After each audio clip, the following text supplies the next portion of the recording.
ध्येयं सदा परिभवग्नमभीष्टदोहम्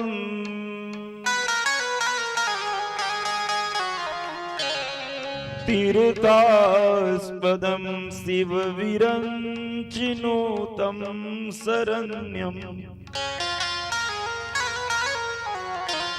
भृत्यार्तिहं प्रणतपाल भवाब्धिपोतम्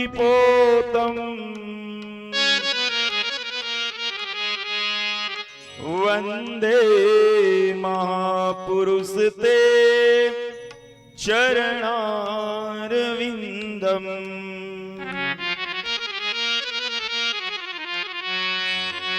गुरुर्ब्रह्मा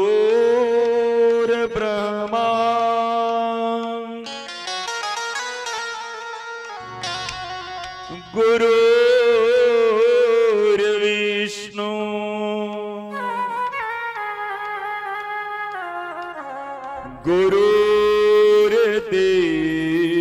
गुरुर्देव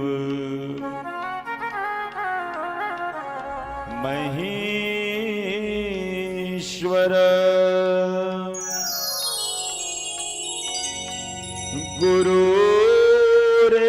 गुरुर्साक्षात् परम ब्रह्म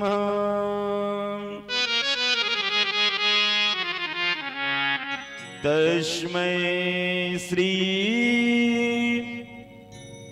गुरुवे नमः। प्रेम से बोलिए श्रीमद् भागवत महापुराण की जय हो। श्री कृष्ण चंद्र भगवान की जय हो। हरि जय राधा माधव जय कुंज बिहारी श्री राधे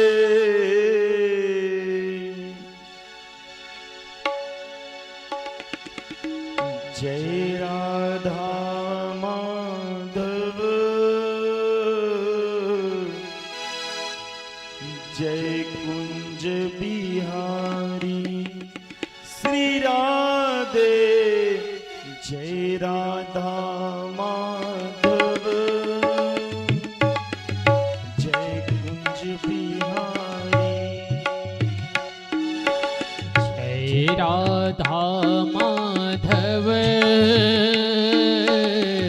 जय कुंज बिहारी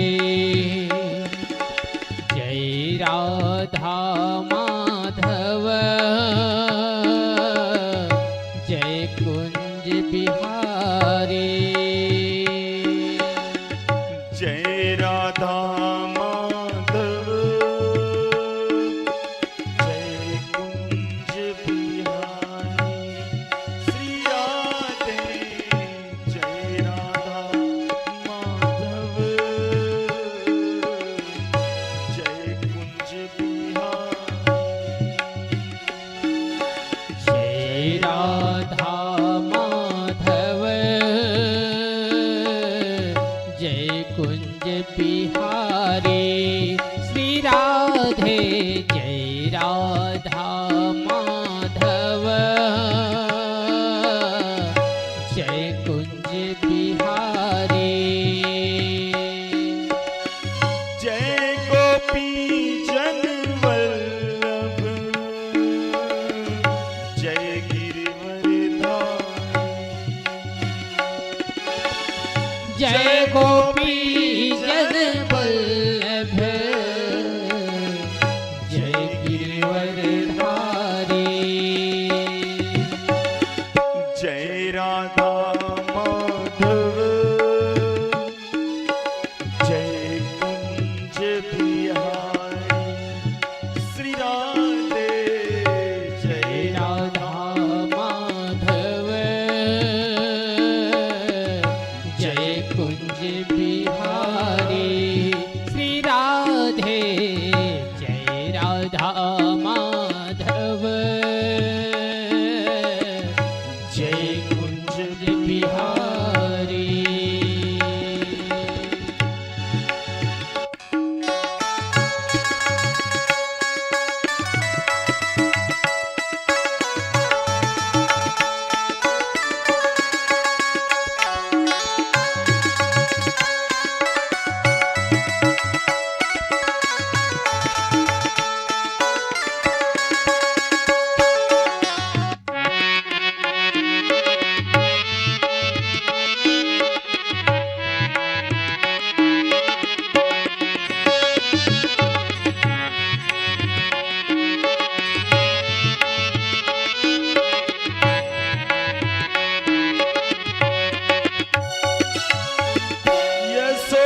ब्रज जन अंजन यशोदानंदन रजियु चंदन यशोदानंदन ब्रज जन अंजन यशोदानंदन ब्रज चंदन यमुना तिरवन चारी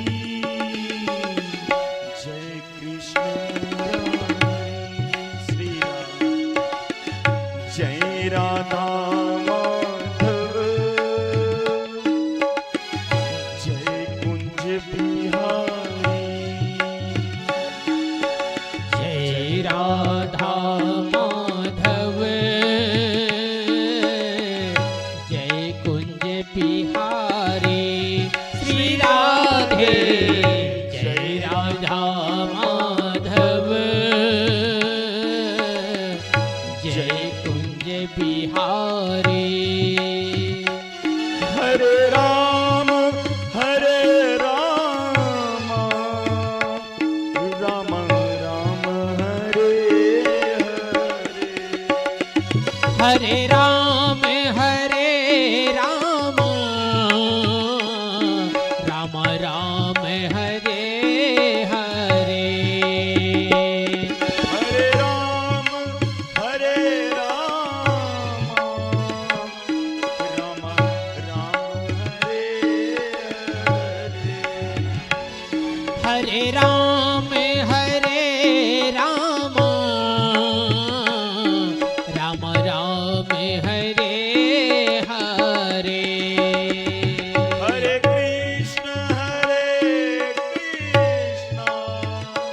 कृष्ण कृष्ण हरे हरे हरे कृष्ण हरे कृष्ण हरे हरे हरे कृष्ण कृष्ण कृष्ण हरे हरे हरे कृष्ण हरे कृष्ण हरे हरे जय राधा माधव जय कुंज बिहारी जय राधा माधव जय कुंज बिहारी श्री राधे जय राधा माधव जय कुंज बिहारी श्री राधे जय राधा माधव जय कुंज बिहारी श्री राधे जय राधा माधव जय कुंज बिहारी मुरली मनोहर करुणा सागर मुरली मनोहर करुणा सागर मुरली मनोहर करुणा सागर मुरली मनोहर करुणा सागर जय गोवर्धन धारी जय कुंज बिहारी श्री राम जय राधा माधव जय कुंज बिहारी श्री राधे जय राधा माधव जय कुंज बिहारी श्री राधे जय राधा माधव जय कुंज बिहारी श्री राधे जय राधा माधव जय कुंज बिहारी प्रेम से बोलिए श्रीमद् भागवत महापुराण की जय हो श्री कृष्णचंद्र भगवान की जय हो श्री आदि शक्ति महामाया की जय हो अपने अपने माता पिता की जय हो गुरु गोविंद की जय हो आवाहित देवताओं की जय हो श्री कृष्णचंद्र महाराज की जय हो। आइए सज्जन वृंद, श्रीमद् भागवत रूपी ज्ञान गंगा मंदाकिनी में आप सबका हार्दिक स्वागत, अभिनंदन, वंदन। अखिल कोटि ब्रह्मांड नायक राज राजेश्वर भगवान श्री कृष्ण, भगवान श्री मधुसूदन, भगवान श्री नारायण, जिसकी असीम कृपा के बल पर श्रीमद् भागवत रूपी सप्ताह ज्ञान यज्ञ आवाहित हुआ है। आज इस वैदिक यात्रा का अंतिम दिवस होने जा रहा है। पता नहीं चला कैसे एक एक दिवस करते करते आज हम 7वें दिवस में प्रवेश कर रहे हैं। भगवान की असीम कृपा है, गुरुदेव जी का आशीर्वाद है, हमारा पुण्य प्रताप है कि ऐसी मंदाकिनी में हमको स्नान करने का सौभाग्य प्राप्त हो रहा है। पवित्र कार्तिक महीना है और इस पवित्र कार्तिक मास में ऐसी अनुपम कथा का प्राप्त होना, समझिए हम पर भगवान की बहुत बड़ी कृपा काम कर रही है। सज्जन वृंद, भगवान वाक्शापी की कथा अत्यंत पुण्य प्रदायिनी कथा है, मोक्ष प्रदायिनी कथा है। जो भगवान के शरण आ जाता है वो भगवान को प्राप्त कर जाता है। नर को नारायण बनाने वाला कोई ग्रंथ है तो उसी का नाम श्रीमद् भागवत है। ये नर को भी नारायणत्व बना देता है, नर को नारायण पद प्राप्त कराने वाला है। श्रीमद् भागवत रूपी मंदाकिनी में जो अर्ध श्लोक श्रवण मात्रेण वैकुंठम तदागतम, अर्ध श्लोक भी अगर कान में पड़ जाए तो वो वैकुंठ को प्राप्त कर जाता है। ऐसा श्रीमद् भागवत की कथा है। आइए ऐसी पावन कथा में प्रवेश करें सज्जन वृंद। एक घड़ी यादो घड़ी यादों के पुनियाद, तुलसी चर्चा राम के कटे कोटि अपराध। एक घड़ी के आधा घड़ी, आधा से भी आधा समय भी अगर आप दे रहे हैं ना, तो आधा समय भी भगवान की कथा श्रवण करने से मोक्षत्व की प्राप्ति हो सकती है, वैकुंठ की प्राप्ति हो सकती है। आधा कथा का आधा श्लोक सुने तो भी। ऐसी श्रीमद् भागवत जी की महिमा है।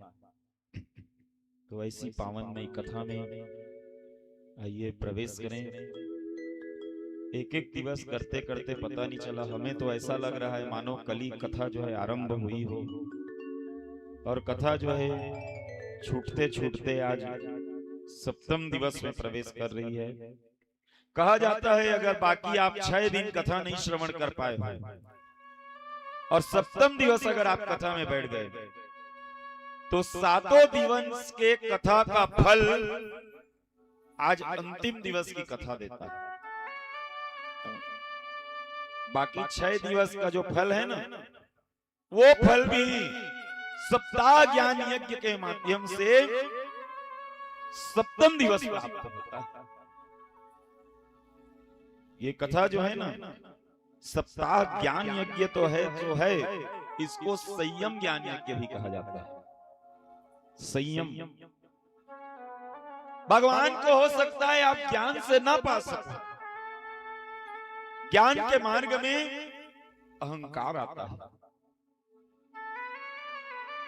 ज्ञान के मार्ग में कई प्रकार के विघ्न आते हैं।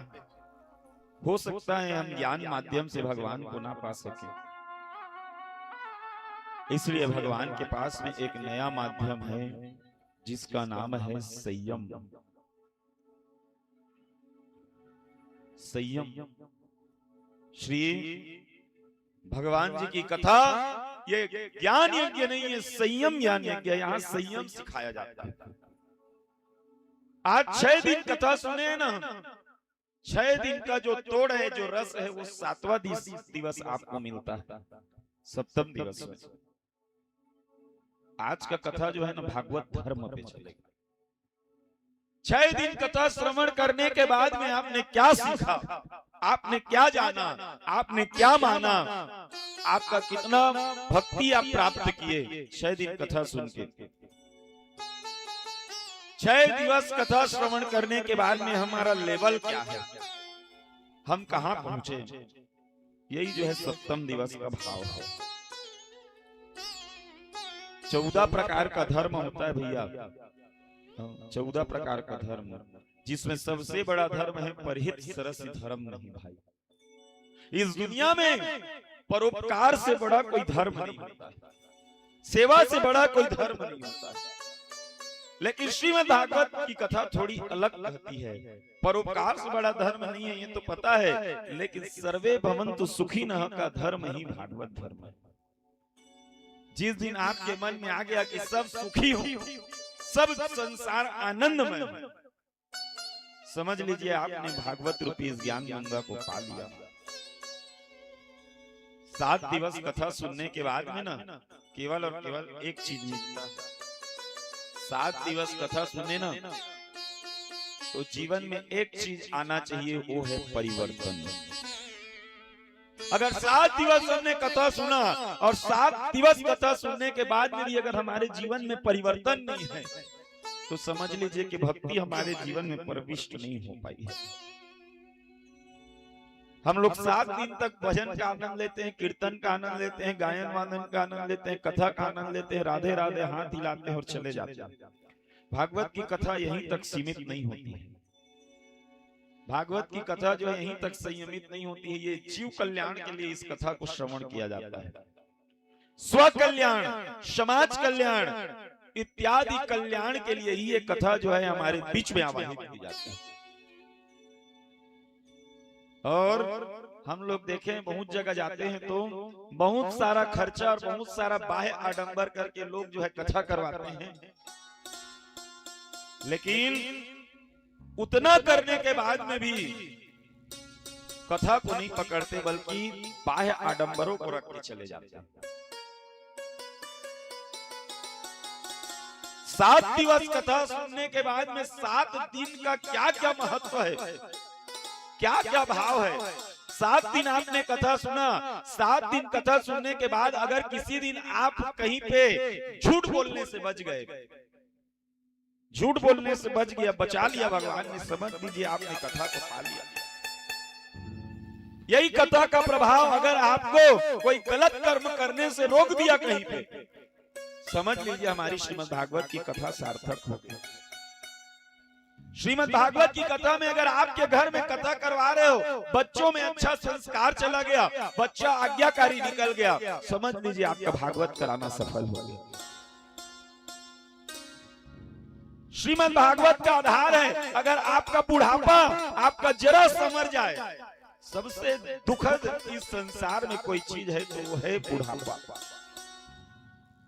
जब बुढ़ापा आता है ना तो नाना प्रकार का रोग आता है, नाना प्रकार का क्लेश आता है, नाना प्रकार का दुख आता है। बुढ़ापा से बड़ा दुख इस संसार में कोई नहीं। प्रार्थना करिए श्रीमद् भागवत से कि हमारा बुढ़ापा हरि कीर्तन में गुजर जाए, हमारा ये बुढ़ापा सुधर जाए। अगर जिस दिन हमारा जरा अच्छे से निकल गया, हमारा बुढ़ापा अच्छे से निकल गया, समझ लिया हमारा भागवत की कथा करवाना सार्थक निकल गया।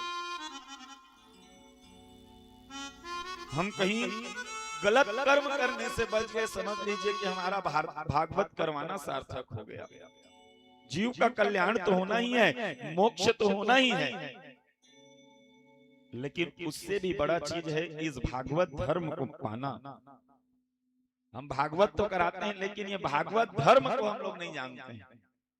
भागवत धर्म क्या है किसी से पूछ लिया जाए तो भागवत धर्म को पाना जो है, भागवत धर्म को जान पाना बहुत दुर्लभ है। इस संसार में भ से भक्ति, ग से ज्ञान, व से वैराग्य, त से त्याग, ये 4 वाली कथा चल रही है। 4 में से अगर एक भी प्रवेश कर जाए ना हमारे जीवन में तो ये परिवर्तन लाता है, परिवर्तन। जब तक के परिवर्तन नहीं आएगा, राजा परीक्षित ने अपना 7 दिन ऐसा जिया, हम अपने पूरे जीवन काल को ऐसा नहीं जी सकते जैसे परीक्षित ने 7 दिन जिया था। ये 7 दिवस मिला। ये 7 दिवस जो है ना, जीवात्मा तो बांस में बैठ करके कथा श्रवण करती है, कथा श्रवण करके मोक्ष को प्राप्त कर जाती है। अरे उसका मोक्ष तो भगवान कर देंगे, लेकिन हमारा क्या? हमको कैसे मोक्षत्व की प्राप्ति हो, हमको कैसे नारायण पद की प्राप्ति हो? तो यथार्थ धर्म ही भागवत धर्म है। जब भगवान राम जो है ना वाल्मीकि के आश्रम में पहुंचे तो 14 धर्म बताया वाल्मीकि ने। 14 स्थान वाल्मीकि ने राम जी को बताया, हे राम जी आप वहां निवास करो। 14 स्थान है, चित्रकूट में जाओ, वहां निवास करो, उस मंदिर में रहो, यहाँ रहो। लेकिन 14 स्थान बताने के बाद में ना वही 14 धर्म है। और 14 स्थान बताने के बाद में वाल्मीकि ने कहा, सुनो ना महाराज, एक जगह आप और निवास करो। कहे कहां पे? कहा जिनके श्रवण समुद्र समान, जिनकी सुनने की शक्ति, श्रवण की शक्ति समुद्र के समान। समुद्र क्यों कहा गया? समुद्र को देखें आप, समुद्र जो है ना जल से लबालब भरा है। समुद्र की क्वालिटी है भैया, समुद्र में एक विशेषता है, लबालब भरा हुआ। प्रत्येक दिवस 3500 नदियों को पी जाता है, और उतना नदी को पीने के बाद में भी समुद्र जो है प्यासा है। पहले तो 3500 नदियों को पीता था, बढ़ा के 4000 नदियों को पीने लगा, 5000 नदियों को पीने लगा। यथार्थ आप ज्ञान से कितने लबालब भरे ही क्यों ना हो, आप जो है कथा से भरे ही क्यों ना हो, आप भगवान का नाम कितना जानते ही क्यों ना हो, लेकिन फिर भी इस कथा की प्यास होनी चाहिए, भगवान नाम के चिंतन की प्यास होनी चाहिए, कृष्ण नाम के चिंतन की प्यास होनी चाहिए। तो ऐसी कथा कल आपने सुना भैया, भगवान भागवत जी की कथा, जिसमें कथा में सुना सुदामा चरित्र की कथा।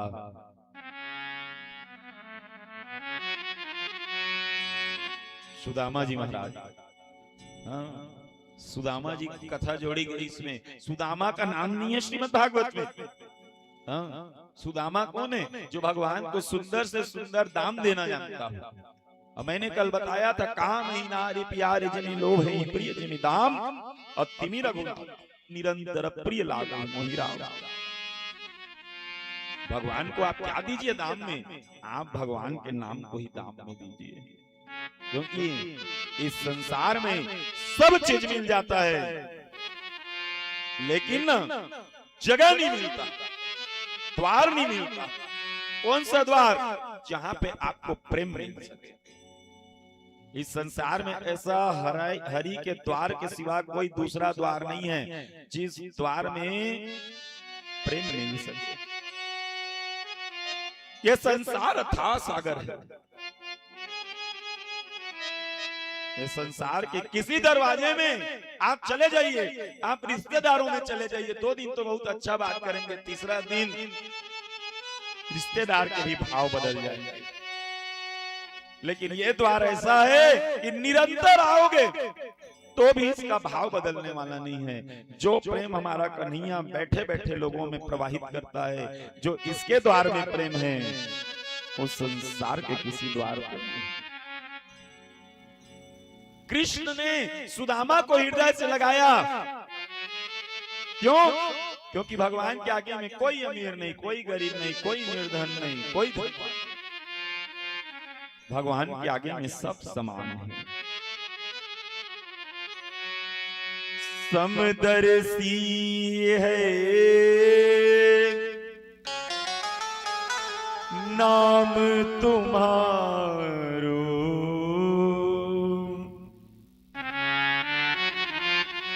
समदर्शी है उसका नाम। सबके लिए ना समान व्यवहार आता है। और जिस दिन हम लोग भी ना भैया सबके लिए समान व्यवहार सोचने लग जाएंगे, जब हम भी सिया राम में सब जग जाने का गुण धर्म हमारे जीवन में आ जाएगा, जब हम लोग भी कण कण में सब में राम देखने लग जाएंगे, समझिए इस जीव का मोक्ष हो जाएगा।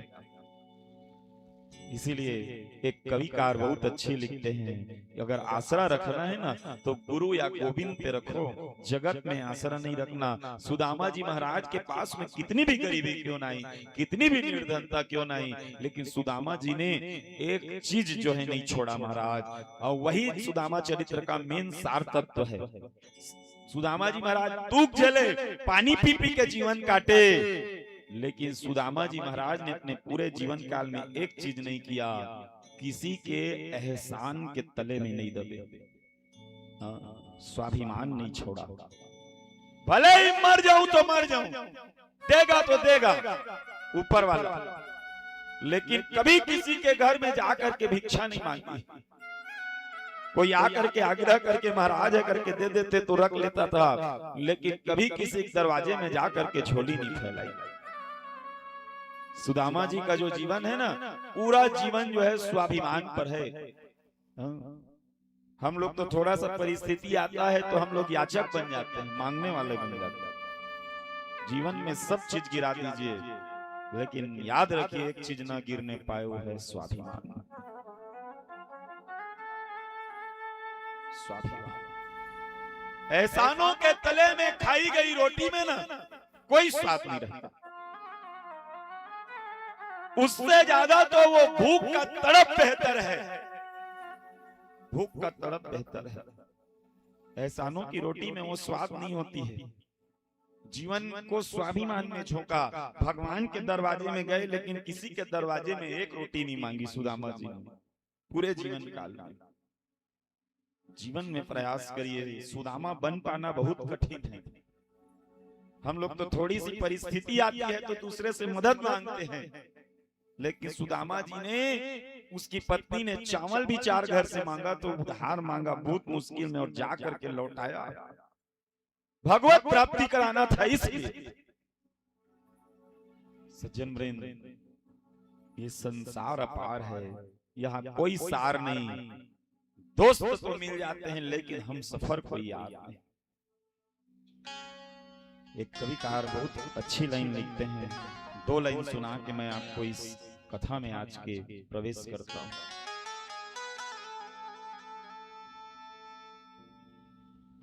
संसार अपार है ये,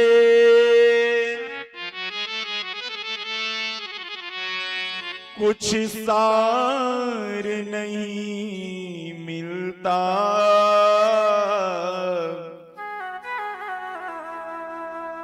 जिस द्वार पे प्यार मिले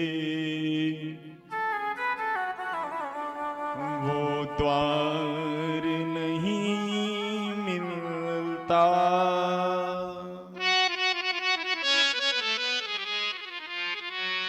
मीरा ने पिया विष को,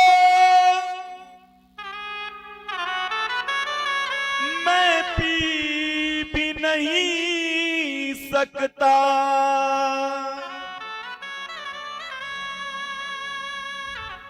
चाहूं मैं अगर जीना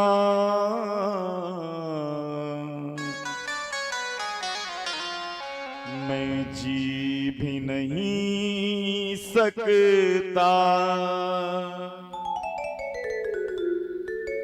बिन भाव के इस जग में सत्कार नहीं मिलता, जिस द्वार पे प्यार मिले वो द्वार नहीं मिलता। महाराज, जिस द्वार में न प्रेम मिल जावे ऐसा द्वार केवल और केवल ये नारायण का द्वार है, उसके सिवा कोई द्वार नहीं है। और धन्य है हमारा भाग कि हम लोग जो है ना ऐसे नारायण के द्वार में बैठे हुए हैं। हम लोग भगवान को न ढूंढते रहते हैं, भक्त जो है ढूंढते रहता है भगवान को निरंतर, लेकिन भगवान जो है ना भक्त के पास में ऐसे खिंचाते आते हैं। क्यों? प्रबल प्रेम के पाले पड़कर। जिस दिन भगवान को आप अथाह प्रेम करने लग जाओगे भैया, उस दिन भगवान के पास आपको जाने की जरूरत नहीं है, भगवान को आपके पास आने से कोई नहीं रोक सकता। जिस दिन आप मनुष्य वाचा कर्मणा ईश्वर पे समर्पित हो जाओगे, उस दिन गरज आपकी नहीं रहेगी, गरज उसकी रहेगी। भगवान ने जटायु के पंख काट दिए एक तरफ, और एक तरफ काकभूषुंडी को पंख दिवा दिए। काकभूषुंडी गया जटायु के पास, कहा देख तेरे पास पंख नहीं है, मेरे पास पंख है। जटायु कहने लगा महाराज तुम्हारे पास पंख नहीं है, इसलिए मेरे पास पंख नहीं है, तुम्हारे पास पंख है, अतः तुमको उड़ना पड़ेगा, मेरे को बैठना पड़ेगा। तुम उड़ के भगवान के पास जाओगे, गरज तुम्हारी होगी। मेरे पास पंख नहीं है, भगवान को मेरे पास आना होगा, क्योंकि गरज उसकी होगी। गरज अब मेरी नहीं है। वो तो अच्छा हुआ भगवान ने पंख काट दिए, अच्छा हुआ भगवान जो है हमको इस माया में फंसा दिया। अब माया में वो फंसाया भी है तो वो माया से निकालेगा भी। अगर माया है ना तो मायापति भी है। अरे ढूंढा तुझको जहां पर तेरा पता नहीं, और जब लगा तेरा पता तो फिर मेरा पता नहीं। भक्त जो है ना भगवान में ऐसी खो जाता है। हम लोग ढूंढते रहते भगवान को जाकर के यहाँ वहां कहा, लेकिन ढूंढा तुझको जहां पर तेरा पता नहीं, और जब लगा तेरा पता, जब उसका पता लगता है ना तो भक्त कहता है मेरा पता नहीं, मैं खुद पता को भूल गया।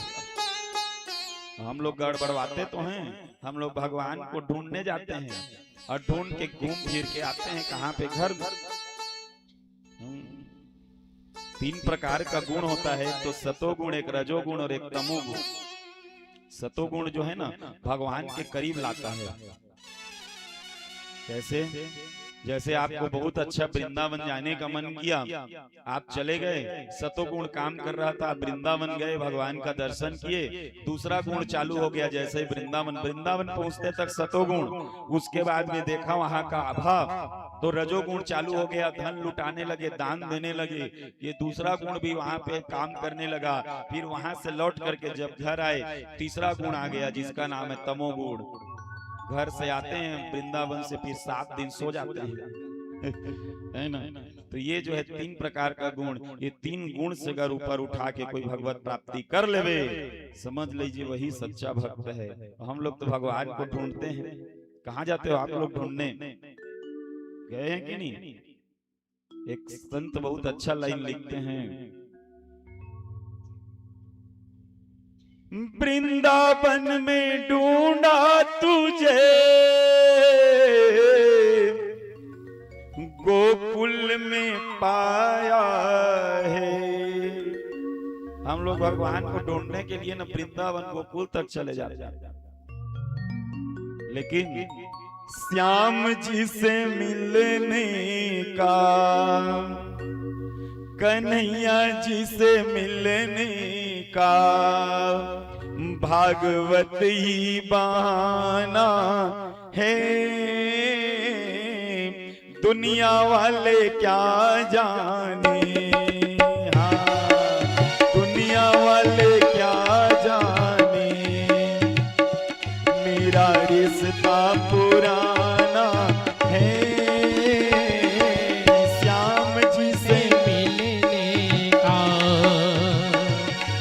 कन्हैया जी से मिलने का, भागवत ही बहाना है। श्याम जी से मिलने का, भगवान से मिलने का भागवत ही बहाना है। लेकिन हम लोग कहाँ चले गए ढूंढने के लिए? वृंदावन का। यहाँ नहीं, कहीं हम लोग इसको छोड़ देते हैं भागवत को, जो असली जगह है, और उसके बाद में हम लोग ढूंढने चले जाते हैं वृंदावन। वृंदावन में ढूंढा तुझे, गोकुल में पाया है। वृंदावन में ढूंढूं तुझे, गोकुल में पाया हम लोग जैसे वृंदावन पहुंचे ना तो भगवान जो है वहां से रास्ता बदल के चले गए गोकुल। वृंदावन में ढूंढा तुझे, गोकुल में पाया है। वृंदावन में ढूंढा तुझे, गोकुल में पाया। अब गोकुल से भी भगवान निकल गए। अब गोकुल से निकल करके मथुरा की गलियों में, श्याम मथुरा की गलियों में मेरे श्याम का ठिकाना है। दुनिया वाले क्या जाने, दुनिया वाले क्या जानेंगे, रिश्ता पुराना है। श्याम जी से मिलने का भागवत ही बहाना है। भागवत जी के गए कहाँ, वृंदावन। भगवान गोकुल चले गए, गोकुल में आज पता चला मथुरा चले गए। अब हम लोग वहां बढ़िया दर्शन करे, भगवान वहां पे भी नहीं मिले। भगवान भारी तो उड़ाते हैं, भारी तो उड़ाते हैं। मन करता है द्वारिका चले जाऊं, बद्रीनाथ चले जाऊं, केदारनाथ चले जाऊं, कहाँ कहाँ हम लोग घूमते हैं। लेकिन घूमते घूमते घूमते फिर वही जगह पे आ जाते हैं। सब जगह घूम लिए। आप लोग भी गए कि नहीं कहीं कहीं भगवान को ढूंढने, यात्रा में जाते हैं कि नहीं? अब घूम फिर के आकर के फिर यही जगह मठौर में बैठ गए अपन। भगवान जो है खूब घुमाए, अब घुमाने के बाद में फिर घर में बैठा दिए हैं। अब का कथन अमन भाई दादा उतना दूर नहीं जा सकन, तो भगवान लही कति के गली गली में खोजसन। और कहाँ में रागे, वृंदावन, गोकुल, मथुरा, कहे अब नहीं जा सकन, तब कहाँ मेरे पहुंच गए। जांजगीर में ढूंढा तुझे, चांपा में पाया है। हाँ, जांजगीर में ढूंढा तुझे, चांपा में पाया है। जांजगीर के बाद चांपा। हम लोग अब बहुत दूर नहीं जाएंगे, अब आसपास में भ्रमण करेंगे। जांजगीर में ढूंढा तुझे, चांपा में पाया है। जांजगीर में ढूंढा तुझे, चांपा में गए भैया है। जांजगीर भी घुमाए, चांपा भी घुमाए, लेकिन पता चला भगवान कृष्ण तो लछनपुर में आकर के टिक गए हैं। 7 दिन भगवान का दाना पानी तुलसी भैया के यहाँ आ गया है। इसलिए अभी वृंदावन जाओगे तो जो पुण्य मिलेगा, जो पुण्य काशी बनारस जाने पे मिलेगा, वही पुण्य तुलसी भैया के यहाँ श्रीमद् भागवत कथा श्रवण करने में मिलेगा। अभी आप जो बैठे हैं ना जगह, ये किसी तीर्थ से बढ़कर नहीं। ये जो है तीर्थ के समान जो है ये जगह हो गया, ये स्थान हो गया। लछनपुर की गलियों में, लछनपुर की गलियों में, तुलसी भैया जी के घर में, हाँ तुलसी भैया जी के घर में मेरे श्याम का ठिकाना है। दुनिया वाले क्या जाने, क्या जानेंगे मेरा रिश्ता पुराना है। श्याम जी से मिलने का भागवत ही बहाना है। दुनिया वाले क्या जाने, मेरा रिश्ता पुराना है। दुनिया वाले क्या जाने, श्याम मेरा रिश्ता पुराना है। श्याम जी से मिलने का, कन्हैया जी से मिलने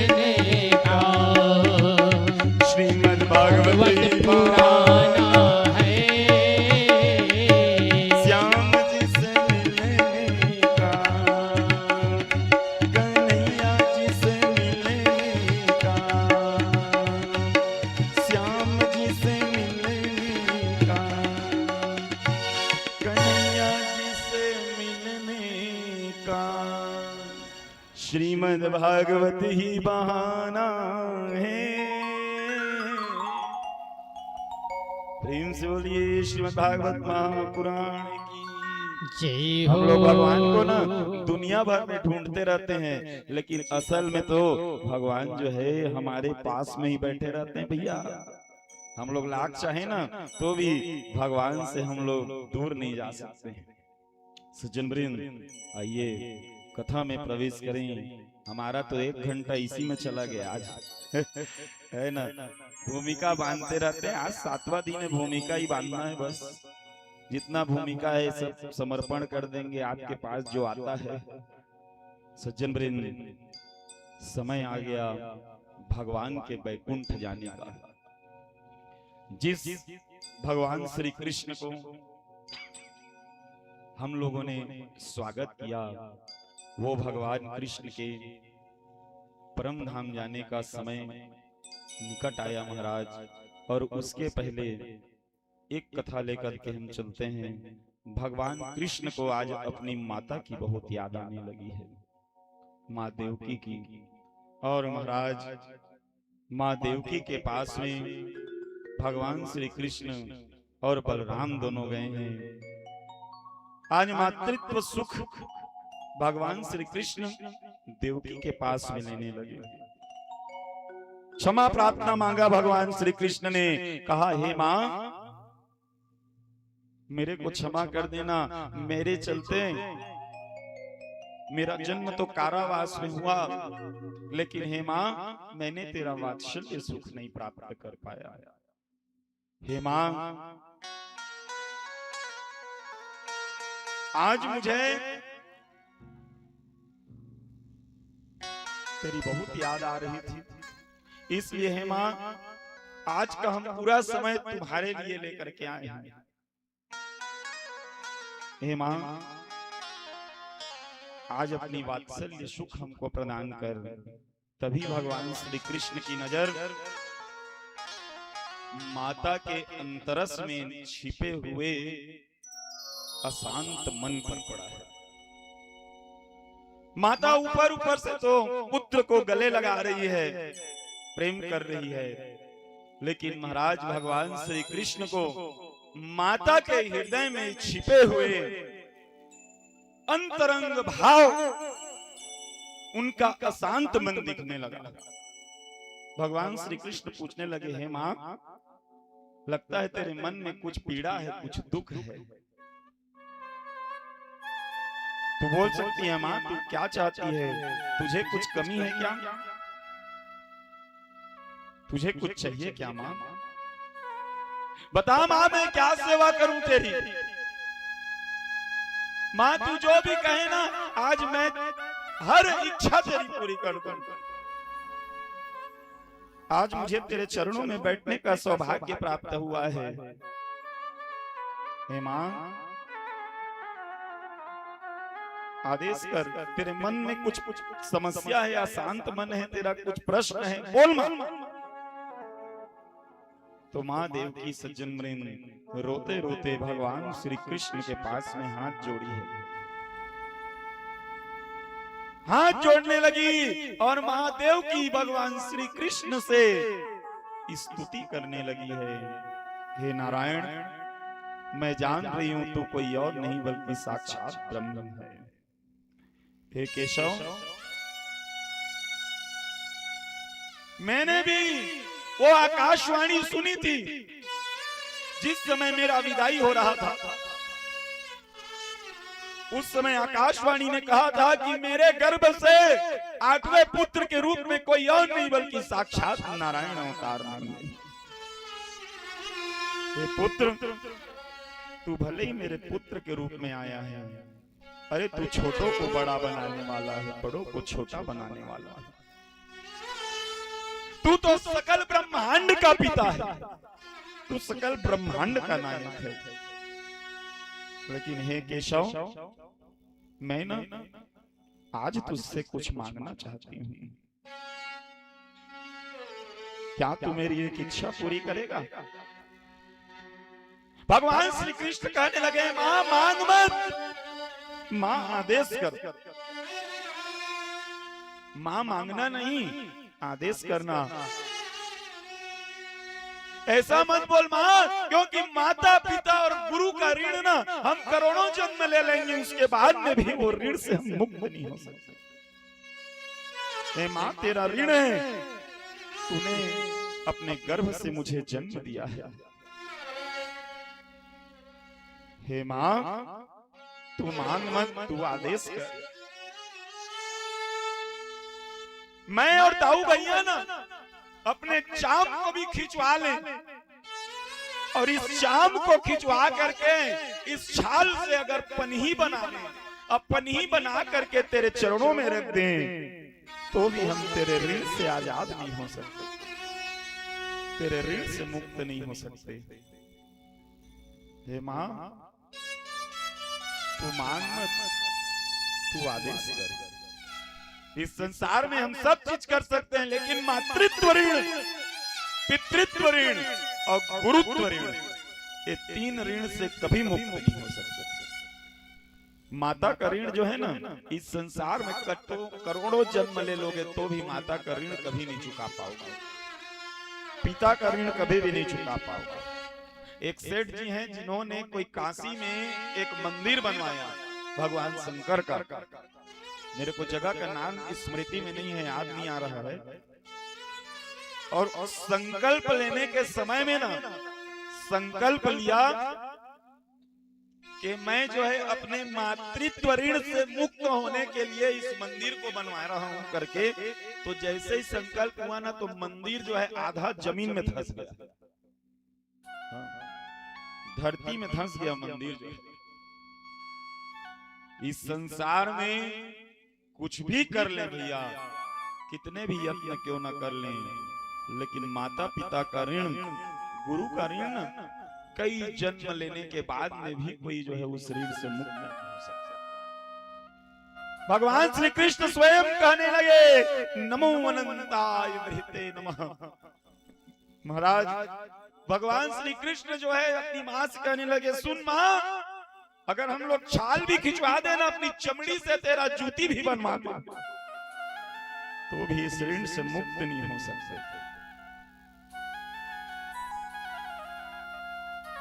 सजन वृंद, मातृत्व सुख को लेते हुए भगवान श्री कृष्ण रुदन करने लगे, और रोते रोते आज श्री कृष्ण की देवकी ने स्तुति करी। कृष्ण कृष्ण महायोगीन शंकर्षण सनातन जाने वामस्य यत् साक्षात् प्रधान पुरुषो परो तथा मे कुरुतं कामं युवां योगेश्वरो भोजराज हतां पुत्रान् कामये तृष्णमाहितान्।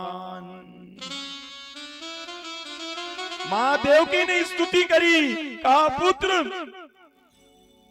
तू नारायण है, तू ईश्वर है, मुझे सिर्फ तुझसे एक चीज चाहिए। कहे क्या मां? मांग। तो जो 6 पुत्र कंस के द्वारा मारे गए थे, जो ने मेरे गर्भ से जन्म लिया था, कहा हे नारायण वो 6 पुत्र मुझे लौटा दे, वो 6 पुत्र मुझे लौटा दे, मुझे वो 6 पुत्र चाहिए। मुझे नित्य प्रतिदिन उनका स्मृति होती है। मैं ना मेरे जीवन में दुख किसी चीज का है तो केवल और केवल उन मरे हुए पुत्रों का दुख है। पुत्र शोकम महाकष्टम कष्टात् कष्ट करी क्षुधा। पुत्र के शोक से बड़ा दुख इस संसार में कोई नहीं है। मैं नित्य प्रतिदिन रोती हूँ। मैंने अपने पुत्रों को अपने आंख के सामने में मरते हुए देखा। हे कन्हैया, मेरा कलेजा उन पुत्रों के मरते हुए देख करके फट जाता था। अब तू ही है कन्हैया जो उस पुत्रों को वापस ला सकता है। महाराज आज विलाप करी, भगवान कृष्ण रोने लगे, संग में बलराम रोने लगे। देखते देखते भगवान कृष्ण वहां से अंतर ध्यान हो गए और बलराम दोनों गए महाराज। जा करके देवकी के 6 मरे हुए पुत्र हैं, अपने 6 मरे हुए भाइयों को लाया और ला करके देवकी को दिया है। ये 6 मरे हुए पुत्र जो है लौटाए भगवान ने। पहला स्मर, दूसरा उत्थित, तीसरा परिसंग, चौथा पतंग, पांचवा जो है क्षुद्रवृत्त और छठवां घड़ी। ये 6 पुत्र हैं और 6 पुत्रों का नाम जो स्मरण करता है ना, तो कई जने का संतान प्राप्ति नहीं होते रहता है, पुत्र प्राप्ति नहीं होते रहता है, उनको भी संतान प्राप्ति हो जाता है, पुत्र की प्राप्ति होती है। और इसमें जो देवकी ने स्तुति किया है ना भगवान का, वो स्तुति अगर आप भी करेंगे तो श्रीमद् भागवत का सार मंत्र है, ये संतान प्राप्त कराने वाला मंत्र। अगर आप लोग हो सके तो इस मंत्र का जाप 3 ब्राह्मणी से कराइए। जो संतान प्राप्त कराने वाले हैं, जिनका संतान ना हो रहा हो, वो 3 ब्राह्मणी को ले लीजिए। 3 ब्राह्मणी के द्वारा ये श्री कृष्ण की स्तुति जो देवकी ने करी है, इस स्तुति को, मंत्र को 3 ब्राह्मणी से जपवाइए। और महाराज भगवान श्री कृष्ण के वृंदावन में स्वर्ण बांसुरी अर्पित करने का संकल्प लीजिए। बस इतना जो है उपाय करने में भी हम 1-2 जगह कथा बोले भी थे और उनको पुत्र की भी प्राप्ति हुई है। तो ये सार मंत्र श्रीमद् भागवत की है और महाराज ऐसा महामंत्र श्रीमद् भागवत हमको प्रदान किया। आगे 6 पुत्रों को भगवान का लौटाना, महाराज पुत्रों को लौटाया। आज देवकी 8 पुत्रों को प्रेम करने लगी, प्रेम लुटाने लगी, भोजन कराने लगी और वात्सल्य सुख आज महाराज भगवान श्री कृष्ण प्राप्त कराई। सज्जन वृंद, आगे चल करके समय आया, वेदों के द्वारा भगवान की स्तुति हुई है। वेदों ने आकर स्तुति किया, भगवान अब आपने बहुत समय जो है इस द्वापर युग में रह लिया, अब समय आ गया है महाराज, आप बैकुंठ में प्रदान करिए, आप बैकुंठ को चलिए। महाराज अब समय आ गया है, अब यहाँ आपका रहने का जितना भी कार्यकाल है वो पूरा हो गया है। भगवान श्री कृष्ण कहने लगे, अरे मैं तो अकेले नहीं जा सकता हूँ, मेरे पास में तो ये 56 करोड़ यदुवंशी है। भगवान कृष्ण कहने लगे, इनको भी मैं साथ में लेके जाऊंगा। भगवान श्री कृष्ण का जीवन स्वार्थ का जीवन नहीं बल्कि परमार्थ का जीवन। भगवान कृष्ण जानते हैं अगर मैं अकेले गया और इनको छोड़ दिया तो कलयुग आने वाला है, इनसे ज्यादा शक्तिशाली कोई नहीं रहेगा विश्व में, क्योंकि मेरे अंश से प्रकट हुए, ये सब मेरे अंश है। इसलिए मैं जाने से पहले इन पूरे 56 करोड़ यदुवंशियों को मिटा दूंगा। कृष्ण का जीवन न भैया स्वार्थ का जीवन नहीं बल्कि परमार्थ का जीवन है। कृष्ण अपने बारे में नहीं सोचते, कृष्ण दूसरे के बारे में सोचते। कृष्ण का जीवन ना स्थिर जीवन नहीं बल्कि चलित जीवन है। कृष्ण जो है एक जगह पे नहीं रहे, राम जी भगवान जो है एक जगह पे रह के 11,000 वर्ष काट दिए, लेकिन कृष्ण का जीवन जो है चलित जीवन है महाराज। कृष्ण जो है ना थोड़े दिन गोकुल में रहे, गोकुल में ठीक नहीं लगा, बदल करके वृंदावन चले गए, वृंदावन में भी अच्छा नहीं लगा, वहां को छोड़ के मथुरा चले गए, मथुरा में भी परिस्थिति अनुकूल नहीं रही, वहां को छोड़ करके महाराज द्वारिका चले गए, द्वारिका में परिस्थिति अनुकूल नहीं रही, हस्तिनापुर चले गए, द्वारिका आ गए, वहां पे भी परिस्थिति अनुकूल नहीं रही, भगवान जो है प्रभास क्षेत्र चले गए, वहां प्राण को छोड़े। तो परिस्थिति के अनुरूप भगवान श्री कृष्ण ने अपने जीवन को बदला। कृष्ण का जीवन सिखाता है कि अगर आप अपने परिस्थिति को नहीं बदल पा रहे हैं तो आप परिस्थिति के अनुसार बदल जाइए। ये कृष्ण का जीवन है, ये स्वार्थ का नहीं, ये परमार्थ का जीवन है, ये आचार का जीवन नहीं, ये विचार का जीवन है, ये भोग का जीवन नहीं है, योग का जीवन है, ये वासना का जीवन नहीं, उपासना का जीवन है, ये माया का जीवन नहीं, ये मायापति का जीवन है। ऐसे एक कृष्ण जो है विचार करने लगे, वेदों ने स्तुति करी, कहा मैं अकेले नहीं जाऊंगा, मेरे जितने भी पुत्र पौत्र हैं ना सबको साथ में लेके जाऊंगा, क्योंकि मेरे को अब इनसे मोह नहीं। भगवान का तो काम ही है तापत्र विनाशाय, भगवान जो है संहार भी करते हैं ना तो कोई शोक नहीं, भगवान सृजन भी करते हैं, उत्पत्ति भी करते हैं तो कोई मोह नहीं, भगवान पालन भी करते हैं तो कोई अहंकार नहीं। महाराज वेदों ने स्तुति करी, घर को चल दिए, आगे पुत्र पौत्रों को बुलाया है। भगवान श्री कृष्ण ने कहा, हे पुत्रों, तुम लोग सब जो है जितना घूमना फिरना है घूम फिर लो, जितना भ्रमण करना है कर लो, 7 दिन बाद में ये द्वारिकापुरी पूरे महल सहित नीचे समुद्र में डूब जाएगी। इसलिए अब हम इस द्वारिका को छोड़ेंगे और द्वारिका को छोड़ करके प्रभास के क्षेत्र में प्रवेश करेंगे। इसलिए अभी थोड़ा समय है, थोड़े समय में आप लोग को जितना घूमना है, जितना पर्यटन करना है अपने राज्य को कर लो। तो महाराज आज पुत्र लोग जंगल में पर्यटन करने के लिए गए और जंगल में पर्यटन कर ही रहे थे, घूम फिर रहे थे महाराज। तभी देखा कि सामने में संत का आश्रम था, संत लोग आहुति दे रहे थे। तो उसी आश्रम में बड़े बड़े संत हैं महाराज, बड़े बड़े ऋषि हैं, दुर्वासा आदि बड़े बड़े ऋषि। और ये दुर्वासा ऋषियों के आज यज्ञ की आहुतियां चल रही थी। एक भाई है महाराज जिसमें अनिरुद्ध है, सांब है, भानु है, बड़े बड़े पुत्र पौत्र भगवान श्री कृष्ण के गए हुए हैं। और आज इसमें एक पुत्र है सांब, जो भगवान कृष्ण और जामवंती का पुत्र है।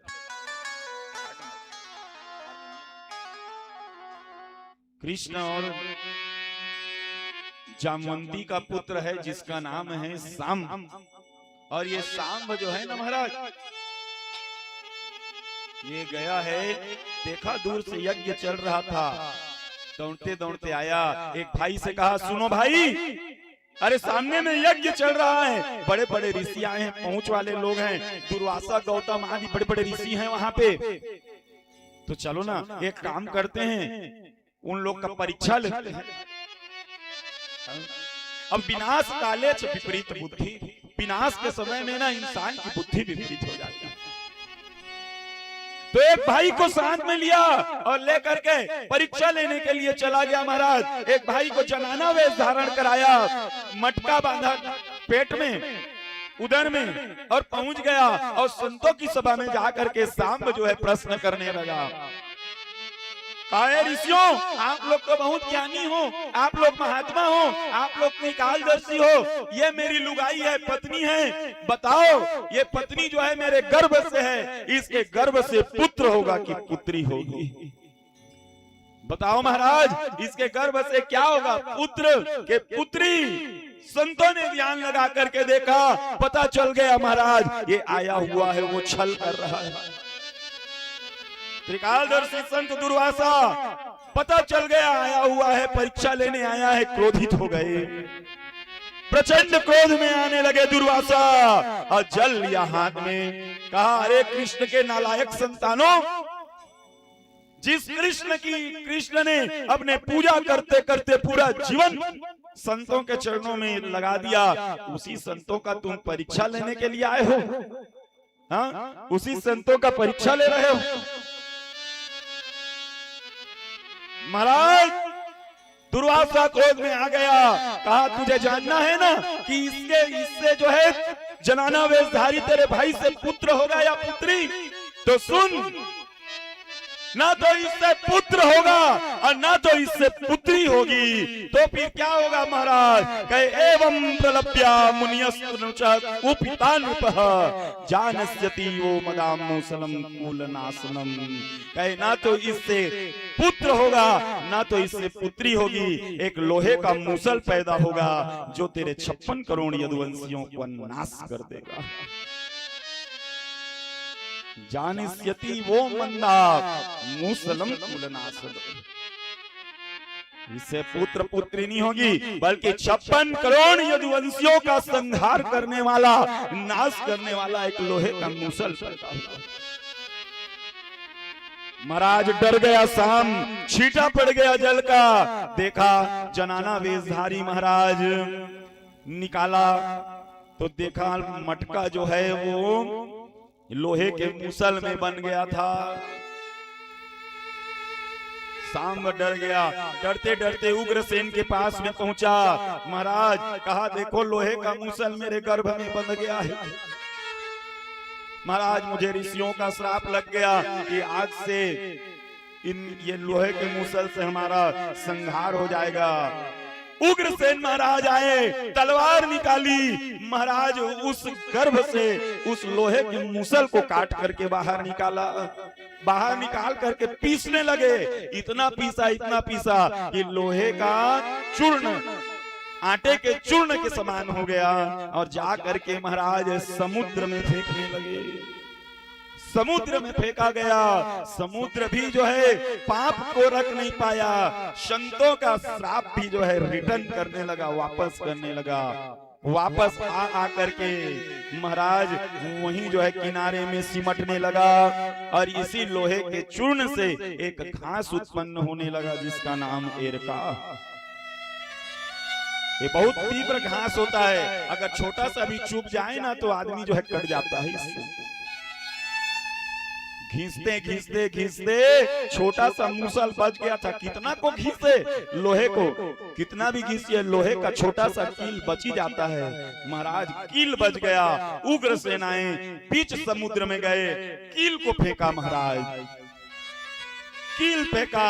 मछली ने श्वास लेने के लिए मुंह खोला, कील मछली के गर्भ में प्रवेश कर गया।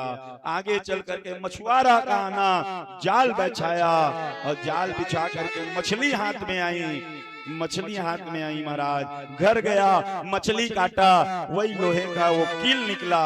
उस लोहे के कील का बाण बनाया महाराज, बाण में उस कील को लगा दिया और इसी बाण से भगवान श्री कृष्ण परम धाम जाएंगे।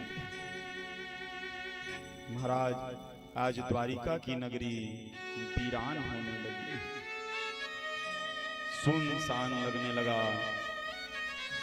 पुत्र पौत्रों का शोरगुल सब बंद हो गया। महाराज भगवान कृष्ण योगाभ्यास करने लगे। मृत्यु बहुत कष्टकारी होता है। भगवान सोचने लगे जन्म तो ले लिया हूं लेकिन मृत्यु के समय में बहुत दुख है, बहुत कष्ट है। महाराज आज पूरी द्वारिका वीरान लगने लगी। आज प्रातः प्रातः वसुदेव जी महाराज जो कृष्ण के पिता हैं वो बालकनी में आए महाराज, और बालकनी में आए ना तो देखा क्या सब जगह जो है शांत शांत है। परिंदा भी जो है नहीं है, पक्षी का चहचहाहट भी नहीं हो रहा है। ऐसी द्वारिका जहाँ कलकल छलछल आवाज चलती थी पूरी शांत हो गई है। ऐसा लगा कि जैसे कोई मातम वाला घर होता है महाराज, वैसा आज वो द्वारिका लगने लगा। वसुदेव जी महाराज को चिंता होने लगी। संतों का श्राप अटल सत्य है, हमारी मृत्यु निश्चित है, हमारा जाने का समय आ गया। और विचार करने लगे समय बहुत कम बचा है और इसमें मोक्ष प्राप्ति का क्या उपाय करूं, कैसे मैं भगवान के पद को प्राप्त करूं, कैसे मैं वैकुंठ को प्राप्त करूं। विचार करने लगे महाराज क्या करूं मैं, कौन सा उपाय करूं, बहुत कम समय बच गया, मैं क्या मोक्ष का उपाय करूं। आज सोच ही रहे थे महाराज कि इनके घर में नारद जी महाराज का आगमन होने लगा, गुरु तत्व का आगमन होने लगा। नारद जी को जैसे ही देखा, वसुदेव जी ने थोड़ी सी मुस्कान आई, नारद जी का आना, स्वागत करना और नारद जी को बैठाया महाराज, और आसन में बैठाने के बाद में प्रश्न किया, महाराज दुर्लभ मानुषो देहो देही नाम क्षण भंगुरा, इस कम समय में मनुष्य का तन मिला है, वो भी बहुत कम समय के लिए मिला है। हे महाराज, मैं ऐसा क्या उपाय करूं? संतों का श्राप लग गया है, मृत्यु आने वाली है, मैं ऐसा क्या उपाय करूं जिस उपाय को करके मैं वैकुंठ को प्राप्त हो जाऊं, भगवान को प्राप्त हो जाऊं? ऐसा उपाय मुझे बताइए महाराज। तो इसी संदर्भ में सज्जन वृंद, भगवान नारद जी महाराज ने मोक्ष के उपाय को बताते हुए नारद जी के पास, नारद जी वसुदेव जी के पास निमि नवयोगेश्वर संवाद की कथा श्रवण कराने लगे। आइए निमि नवयोगेश्वर संवाद की कथा में प्रवेश करें। सज्जन वृंद, इधर की कथा जो है बहुत ज्ञानी तत्व की कथा है, ज्ञान वाली कथा है। जो बहुत सावधानी पूर्वक इसको श्रवण करता है ना, उसके हृदय के पट खुल जाते हैं, ज्ञान के पट खुल जाते हैं। तो आइए थोड़ी थोड़ी कुछ कुछ कथाओं को लेते हुए हम भगवान कृष्ण की इस निमि नवयोगेश्वर में प्रवेश करें। प्रेम से बोलिए कृष्णचंद्र भगवान। भजन लेते हैं।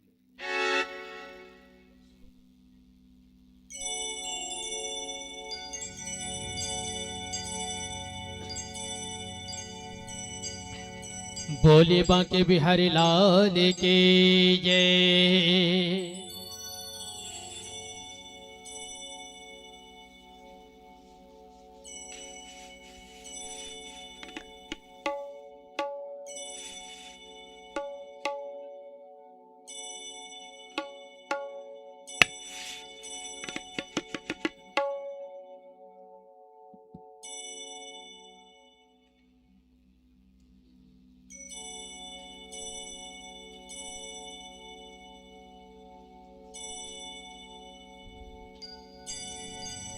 बोले बांके बिहारी लाल की जय।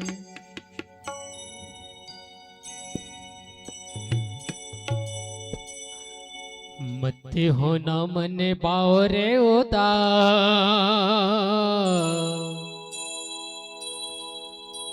सावेरा जरूरी आएगा।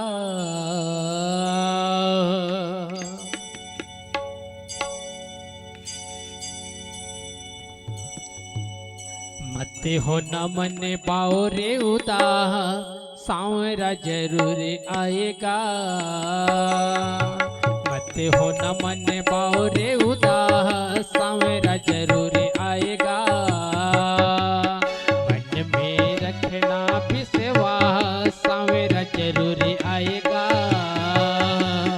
मत हो न मन पाओ रे उदास, सावरा जरूर आएगा।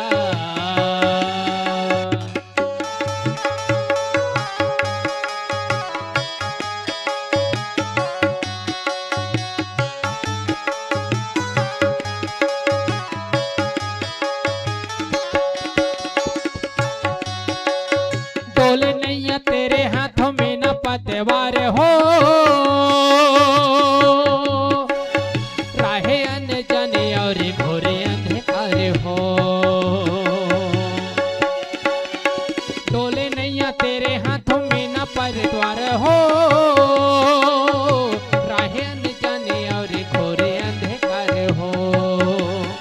ऐसे अंधेरों में बन के प्रकाश हो,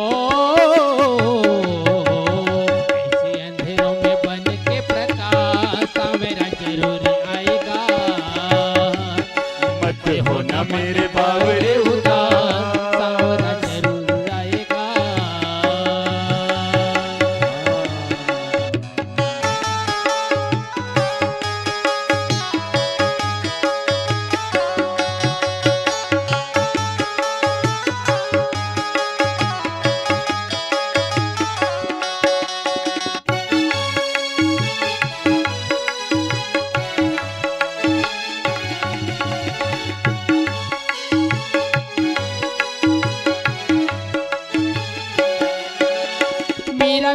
गई थी पीछ प्याला भी सेवा से पे दर पे सुदामा आया बस इस आस पे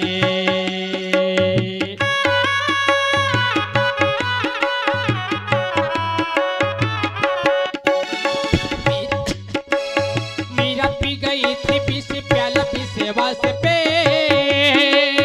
दर पे सुदामा आया बस इस आस पे रजनी को भी एहसास हो रजनी को भी एहसास सावरा जरूर आएगा मत होना मेरे बावरे उदास हो मत होना मेरे बावरे उदास के सावरा सावरा जरूर आएगा मन में रखना विश्वास सावरा जरूर आएगा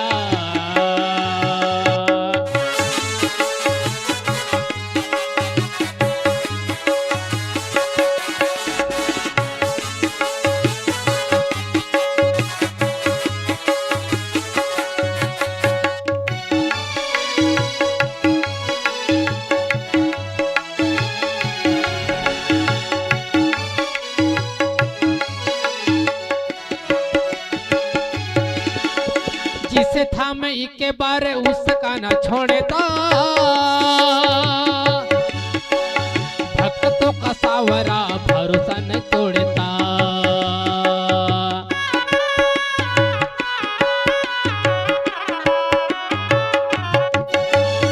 जिसे था मैं के बारे उसका न छोड़ता भक्तों का सावरा भरोसा नहीं तोड़ता सुन दिल में तू रखना आस हो सुन दिल में न रखना आस सावरा जरूर आएगा मत होना मेरे बावरे उदास हो मत होना मेरे सावरे उदास के सावरा सावरा जरूर आएगा मन में रखना विश्वास सावरा जरूर आएगा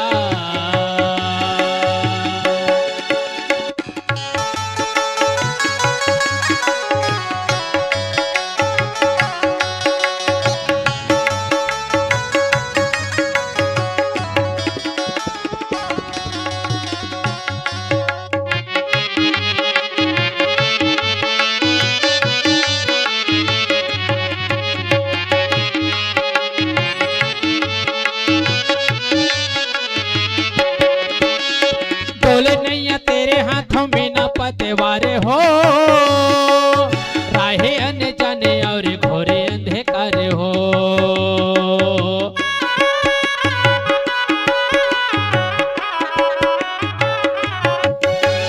बोले नैया तेरे हाथों में न पतवारे हो राहे अन जाने और घोरे अंधकार हो ऐसे अंधेरों में बन के प्रकाश ऐसे अंधेरों में बन के प्रकाश सावरा जरूर आएगा मत होना मन बावरे उदास सावरा जरूर आएगा मत होना मेरे बावरे उदास ओ मत होना मेरे बावरे उदास के सावरा सावरा जरूर आएगा मन में रखना सब लोग, विश्वास सब लोग से। सावरा जरूर आएगा मत होना मन बावरे उदास सावरा जरूर आएगा मन में रखना विश्वास सावरा जरूर आएगा जय जय श्री राधे जय जय श्री राधे जय जय श्री राधे श्याम। तो सज्जन वृंद, कथा आप श्रवण कर रहे हैं कि कैसे भगवान श्री कृष्ण के पूरे वंश को श्राप लग गया। और इसी समय में न भैया निमि नवयोगेश्वर संवाद चला। राजा वसुदेव जी ने, कृष्ण के पिता ने भगवान श्री नारद जी महाराज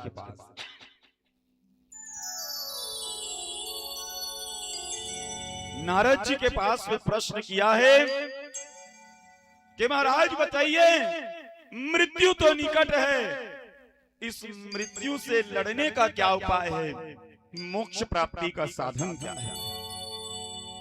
नारद जी कहने लगे, सुनो राजन, मोक्ष प्राप्ति का साधन तो केवल और केवल हरि नाम है, भगवत नाम है।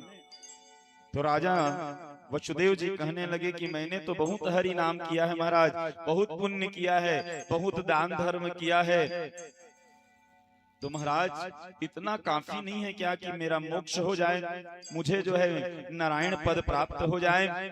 तो इसी के संदर्भ में नारद जी महाराज 9 योगेश्वरों की कथा श्रवण कराने लगे। सज्जन वृंद, एक राजा हुए जिनका नाम था निमि, और इन निमि ने ना भैया यज्ञ करवाया, और जिस दिन यज्ञ की पूर्णाहुति हो रही थी, तो वही यज्ञ की पूर्णाहुति के समय में 9 योगेश्वरों का आना हुआ। ये 9 योगेश्वर कौन है पता है? भगवान ऋषभ देव के पुत्र हैं। दूसरा दिन की कथा सुनी थी ना आपने, भरत चरित्र। तो भरत, जिस देश का नाम हमारा भारत देश पड़ा है, जिस भरत के चलते पहले इस देश का नाम अजनाब खंड था, और ऋषभ देव के पुत्र भरत के नाम से ही इस देश का नाम भारत देश पड़ा। महाराज, इन ऋषभ देव के 100 पुत्र थे, जिसमें 100 में 81 पुत्र कर्म कांड के प्रवर्तक बने। एक पुत्र भरत, ये भरत जो है वो इस देश के राजा बने 82। 10 पुत्र जो है महाराज, 9 पुत्र 9 योगेश्वर बने, और 9 पुत्र जो है ज्ञान मार्ग शाखा के प्रवर्तक बने।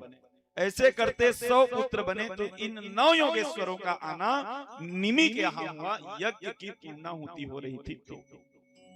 तो राजा निमि के यहाँ जब आए ना, तो निमि राजा के 9 प्रश्न हैं। राजा निमि ने उन योगेश्वरों से 9 प्रश्न किया है, और यही 9 प्रश्न जो है ना, नौधा भक्ति है। जब तक आप नौधा भक्ति में सफल नहीं होते, भागवत धर्म बताया गया इनके द्वारा। श्रीमद् भागवत में निमि 9 योगेश्वर संवाद, और श्री रामचरितमानस में नौधा भक्ति। जब तक के आप निमि 9 योगेश्वर संवाद नहीं जानोगे, तब तक आप भागवत धर्म को नहीं जानोगे, और जब तक नौधा भक्ति नहीं जानोगे, तब तक के रामचरितमानस को नहीं जान पाओगे। ये 2 चीजें जो है ना, सार चीजें हैं। तो भागवत धर्म बताया गया।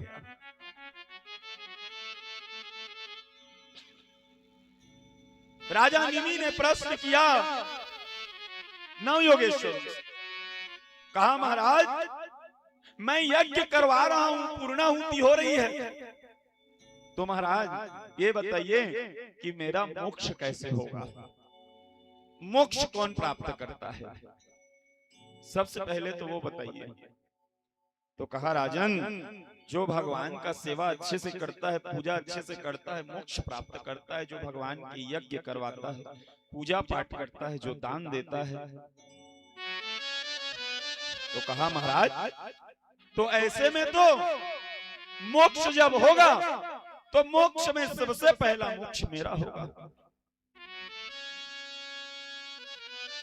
निमि पहले नाम के योगेश्वरों से प्रश्न किया, दुर्लभो मानुषो देहो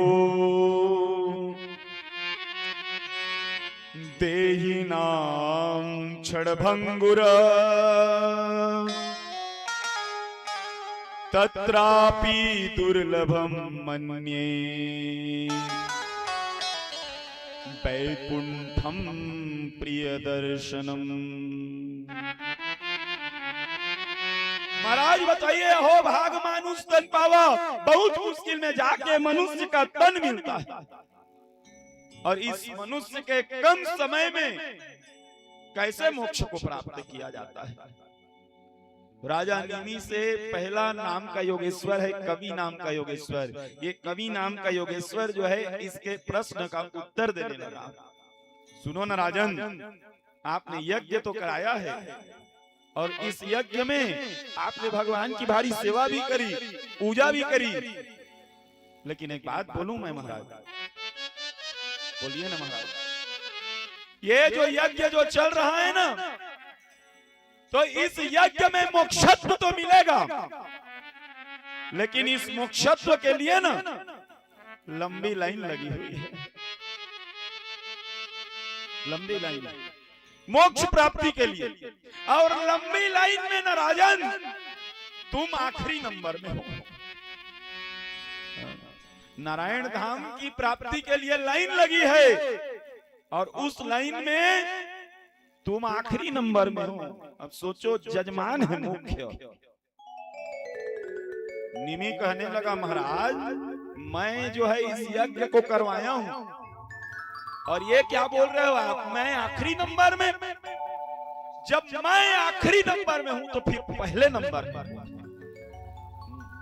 तुलसी भैया यही प्रश्न आप करोगे, मैं तो भागवत करवा रहे हैं महाराज, तो यहाँ तो 100 जन आए हमें, लेकिन मोक्ष तो पहली मोर होई।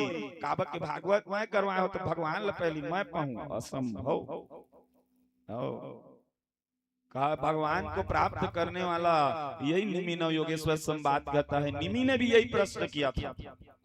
बहुत ध्यान से समझिएगा, ध्यान से समझिएगा तो ये कथा आपको श्रवण करने में समझ आएगी। निमि ने पूछा, यज्ञ मैंने कराया है तो महाराज मोक्ष भी मेरा पहले होना चाहिए, लेकिन आप बोल रहे हो कि मैं आखिरी में खड़ा हूं, तो जब मैं आखिरी में हूं तो पहले में कौन? तो कहा, सुन महाराज, पहले में कोई और का नंबर लग गया। आप तो यज्ञ को कराए, यज्ञ को करा करके बैठ गए, लेकिन इस यज्ञ में सबसे ज्यादा फल वो ले गया इस यज्ञ का, जो इस यज्ञ में सबसे ज्यादा सेवा किया। जो सबसे ज्यादा यज्ञ में सेवा किया ना, वो इस यज्ञ के फल को ले गया। आप तो बैठे बैठे आहुति डालते रह गए, इस यज्ञ का फल वो ज्यादा ले गया जो भगवान के पास में अपना समर्पित हो गया, जो भगवान से 1 मिनट हटा नहीं, जो भगवान के चिंतन से 1 मिनट हटा नहीं। हम लोग तो भागवत करवा देते हैं, लेकिन इन 100 श्रोताओं के बीच में एक श्रोता ऐसा होता है जो भगवान में मनसा वाचा कर्मणा समर्पित हो जाता है। और वही जो है ना, इस वैकुंठ प्राप्ति का, इस भगवान के प्राप्ति का नंबर 1 अधिकारी होता है। जरूरी नहीं है भैया कथा कराने वाला ही हो जाए। कई जगह तो हम देखे हैं कथा भी करवाते हैं, लेकिन कथा भी को आदमी जो है टाइम पास जैसा करवा देते हैं। कथा करवाने वाले को खुद इंटरेस्ट नहीं रहता है कई जगह पे। हाँ, बाय आडंबरों में जुट जाता है, और इन्हीं आडंबरों के चलते ना भगवान के सेवा का फल कोई दूसरा ले जाता है, भगवान के कथा फल कोई दूसरा ले जाता है। इसीलिए कहते हैं भैया, कहे क्या, जब भी कोई पूजा करवाइए, जब भी कोई कथा श्रवण करिए, घर में छोटी सी छोटी पूजा क्यों न करवाए, उस पर आप तन मन धन से समर्पित हो जाइए। हम लोग सत्यनारायण की कथा करवाते हैं ना, भगवान श्री सत्यनारायण की। सत्यनारायण की कथा में क्या महात्मा में आता है, अस्मिन कस्मिन दिने कृत्वा श्रद्धा भक्ति समन्विताम। सत्यनारायण भगवान की कथा कोई भी दिन सुन सकते हैं, कोई भी तिथि में सुन सकते हैं, कोई भी वार में सुन सकते हैं, लेकिन अस्मिन कस्मिन दिने कृत्वा तो लिखा इस श्लोक में, लेकिन पीछे में लिख दिया श्रद्धा भक्ति समन्विताम। याद रहे, बिना श्रद्धा भक्ति के मत सुनना। उसको तो हम लोग आगे के लाइन को तो पढ़ते हैं, आगे के लाइन को तो जानते हैं, लेकिन पीछे भी बहुत बड़ा शब्द लिख दिया, श्रद्धा भक्ति समन्विताम। जब तक के श्रद्धा भक्ति नहीं हो कथा नहीं करवाना चाहिए। इसीलिए समर्पण। महाराज आज यहाँ पे निमि कहने लगा, कहा महाराज अगर मेरा मोक्ष नहीं हुआ तो पहले किसका मोक्ष हो गया? तो कहा सुन राजन, तू तो यज्ञ में आहुति डालते डालते बैठ गया। अरे पहला बैकुंठ का अधिकारी हो गया, जो जिसने मनसा वाचा कर्मणा भगवान का ज्यादा नाम लिया। तू तो यहाँ पे आहुति डालते डालते थक गया।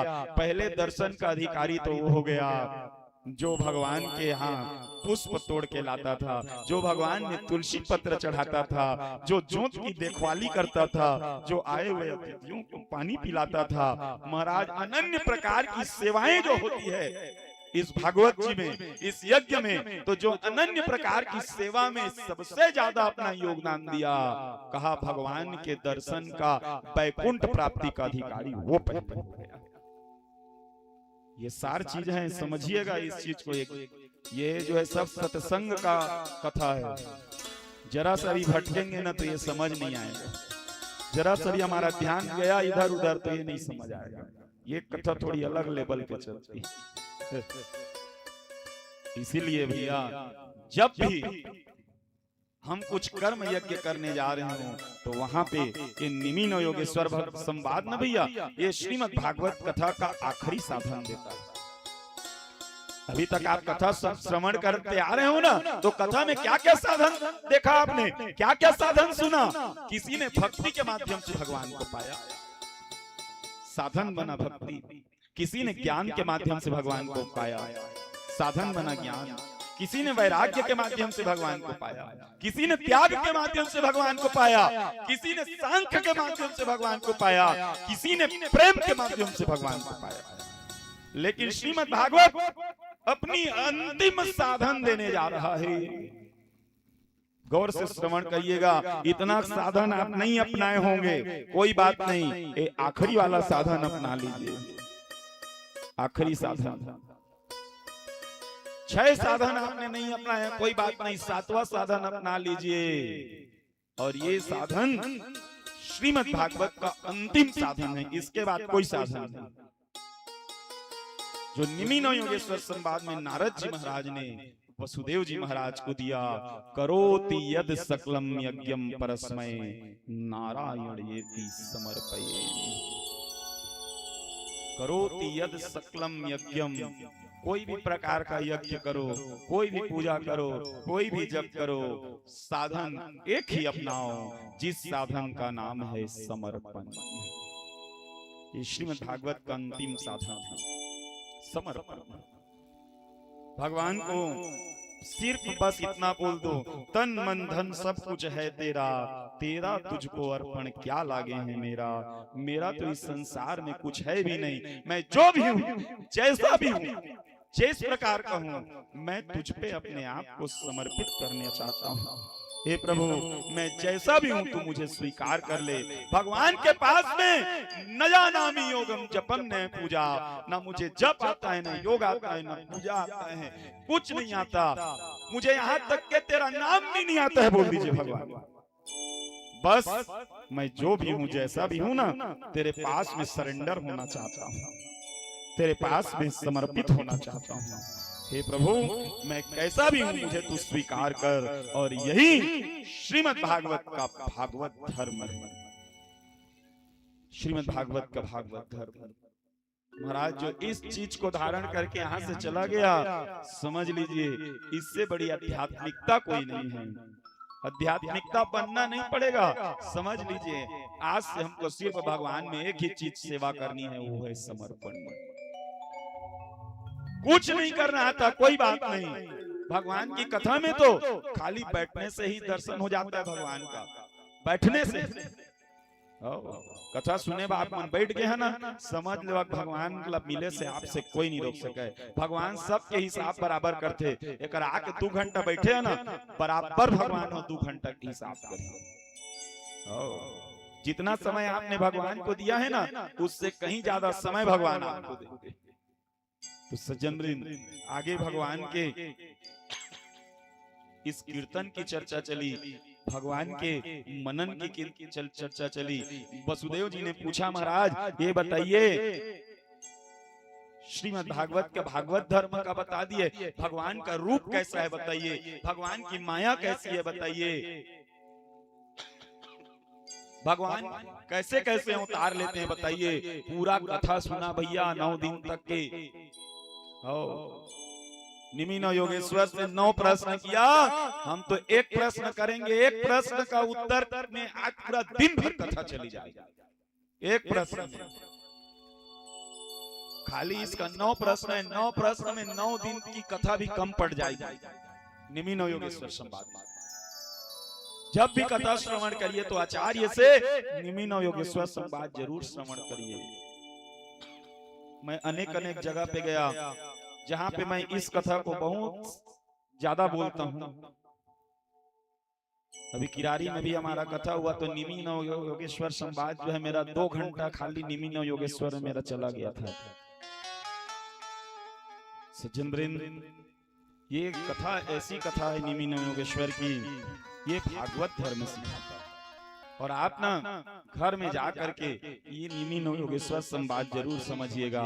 इसको नहीं समझ आए तो ना रामचरितमानस में आप नवधा भक्ति खोलिएगा। नवधा भक्ति भैया, जो नित्य प्रतिदिन नवधा भक्ति का पाठ करता है ना, उसको भगवान ऐसी मिल जाते हैं।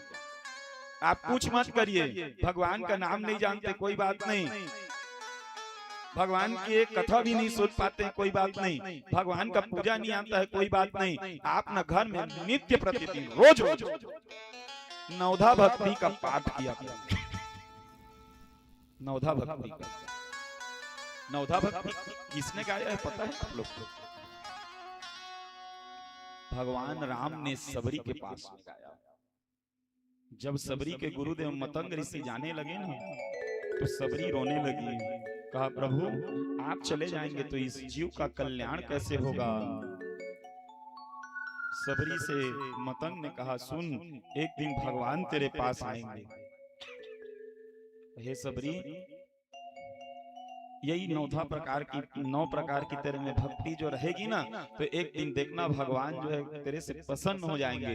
तू भगवान की प्रतीक्षा करना बस। प्रतीक्षा घड़ी आई, बीती, और कई हजार वर्ष बाद जब भगवान आए ना, तो भगवान ने नवधा भक्ति गाई सबरी के पास। नवधा भक्ति कहूं तो ही पाही, सावधान सुनु धरो माही। नवधा भक्ति कहूं तो ही पाई, सावधान। नवधा भक्ति को सुनने के पहले तू सावधान हो, और सावधान हो के क्या कर, सुन। सुनने के बाद क्या कर, धर। किसमें? मन में। सावधान सुनु धनु मन माही। आइए सज्जन वृंद, मैं नवधा भक्ति को गाते हुए कथा को आगे लेकर के चलता हूँ। आप भी, किसी को मालूम है नवधा भक्ति? इतना बैठे हैं तो नहीं मालूम है। घर जाके आज रामचरितमानस खोलिया, अब प्रत्येक दिवस करा नवधा भक्ति के गायन, नवधा भक्ति के पाठन। आइए मैं आपको स्मृति दिलाते हुए इसी नवधा भक्ति से हम सीधा कृष्ण उद्धव संवाद में प्रवेश करेंगे।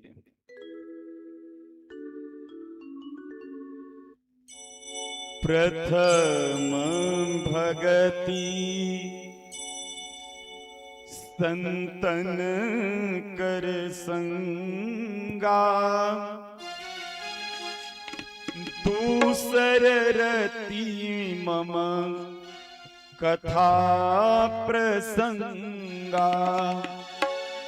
प्रथम भगति संतन कर संगा, दूसर रति मम प्रसंगा। प्रथम संतन संगा, दूसर रति मम कथा प्रसंगा।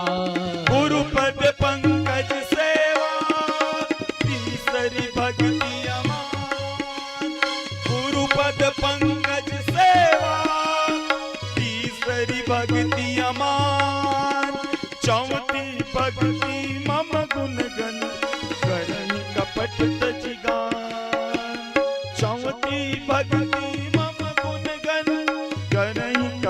तजिगा मंत्र जाप मम दृढ़ विश्वासा मंत्र जाप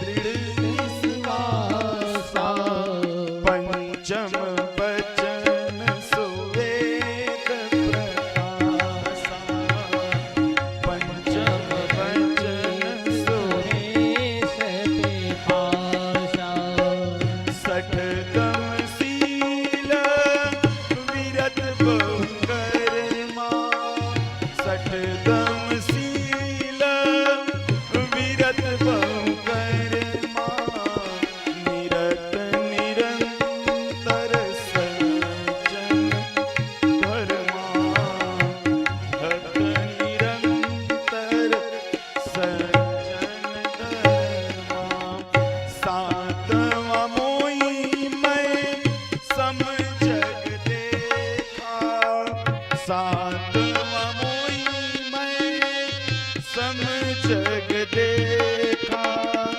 मोटे संत अधिक कर लेखा मोटे संत अधिक कर लेखा आठवां चौथा लाभ संतोषा आठवां चौथा लाभ संतोषा सपने नहीं देखन भरोसा सपने नहीं देखन भरोसा नवम सरल सब सन छलहीना नवम सरल सब सन छलहीना मम भरोसे हिया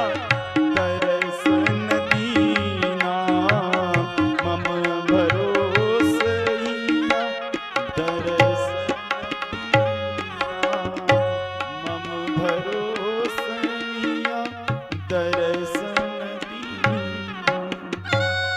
ये 9 प्रकार की भक्ति है। भगवान कहते हैं अगर मुझे प्राप्त करना है तो सबसे पहला भक्ति करो संतों का संग, दूसरा कथा प्रसंग में प्रेम, तीसरा गुरु के चरण के रज पर विश्वास, चौथा छल कपट इत्यादि को छोड़ करके भगवान का जप, क्षण कपट को छोड़ करके भगवान का प्रेम, मंत्र जाप मम दृढ़ विश्वासा गुरु के दिए हुए मंत्र पर अटूट विश्वास, छल छिद्र को छोड़ करके भगवान के नाम का संकीर्तन, संतों के मुख में ही भगवान का दर्शन, संतों की सेवा, जितना मिल जाए उतना में ही खुश हो जाइए और सपने में भी किसी के बारे में बुरा मत सोचिए।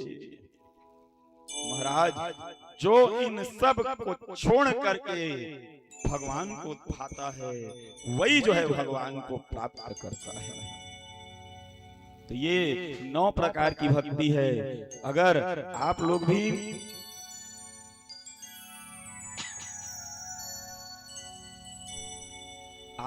जो है ना अगर भगवान को प्राप्त करना चाहते हैं तो ये 9 प्रकार की भक्ति जो है में एक भक्ति भी अगर आपको मिल गई ना, एक प्रकार की भक्ति भी मिल गई, 9 में एक जे के हुई, जिसका 9 में जो है ना एक भक्ति भी मिल गया ना, समझ लीजिए भगवान के मिलते देर नहीं। भगवत प्राप्ति का कोई एकमात्र साधन है सज्जन वृंद, तो केवल और केवल समर्पण रखिए, एक भक्ति करिए। किसी ने मुझसे पूछा महाराज आप अपने इष्ट को साधने के लिए क्या करते हैं, कितना माला जपते हैं? कहा मेरे में क्या सामर्थ्य कि मैं माला को जपूं, मैं माला को नहीं करता बल्कि माला मुझे करती है। मेरे में क्या सामर्थ्य कि मैं माला जाप करूं, अरे माला मुझे जपती है। सज्जन वृंद ऐसी निमि नव योगेश्वर संवाद समर्पण रखिए। जो समर्पित होता है भगवान में ना वही भगवान को पहले प्राप्त करता है। प्रेम से बोलिए श्रीमद् भागवत महापुराण की जय हो। श्री कृष्णचंद्र भगवान की जय हो। मेरे गिरधर तू ही सहारा है, मेरे गिरधर तू ही सहारा है, मेरी नैया का तू किनारा है, मेरी नैया का तू किनारा है, मेरे गिरधर तेरा सहारा है, मेरे नैया का तू सहारा है, मेरी नैया का तू सहारा है, मेरी नैया का तू सहारा है, मेरे गिरधर तू ही सहारा है, मेरे गिरधर तू ही सहारा है, मेरी नैया का तू किनारा है, मेरी नैया का तू सहारा है ना, मेरी नैया का तू किनारा है, मेरी नैया का तू सहारा है, मेरी आँखों में तू, मेरे ख्वाबों में तू, मेरे दिल की धड़कन, मेरे ख्वाबों में तू, मेरी आँखों में तू, मेरे ख्वाबों में तू, मेरे दिल की धड़कन, तू ही तो बस ही तो,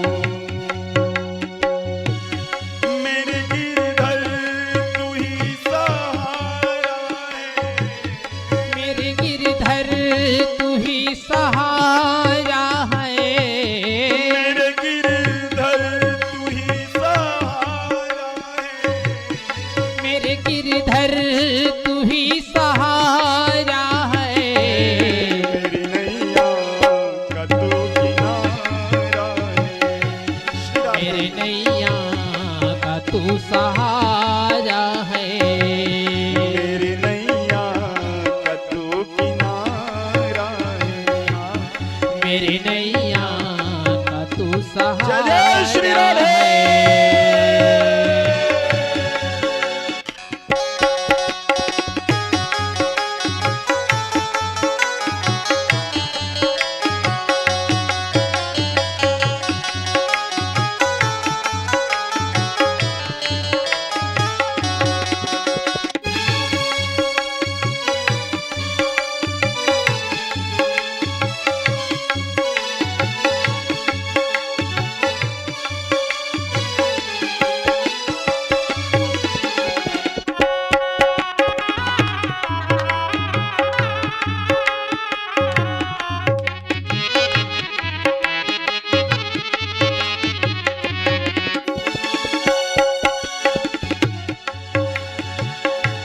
मेरे आँखों में जले तेरे ख्वाबों के दिए, कितना बेचैन हूँ मैं श्याम से मिलने के लिए, तेरी आँखों में जले तेरे ख्वाबों के दिए, कितना बेचैन हूँ मैं श्याम से मिलने के लिए, मेरे आँखों में जले तेरे ख्वाबों के दिए, कितना बेचैन हूँ मैं श्याम से मिलने के लिए, तेरे आँखों में जले तेरे ख्वाबों के दिए, कितना बेचैन हूँ मैं श्याम से मिलने के लिए, मेरे प्यारे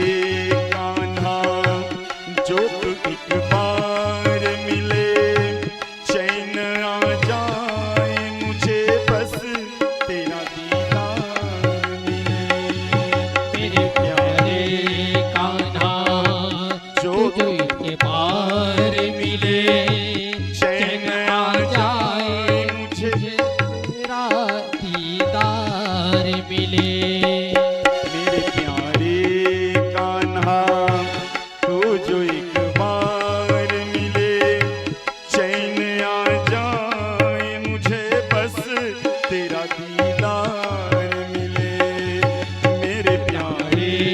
कान्हा तुझो एक बार मिले चैन आ जाए मुझे बस तेरा दीदार मिले।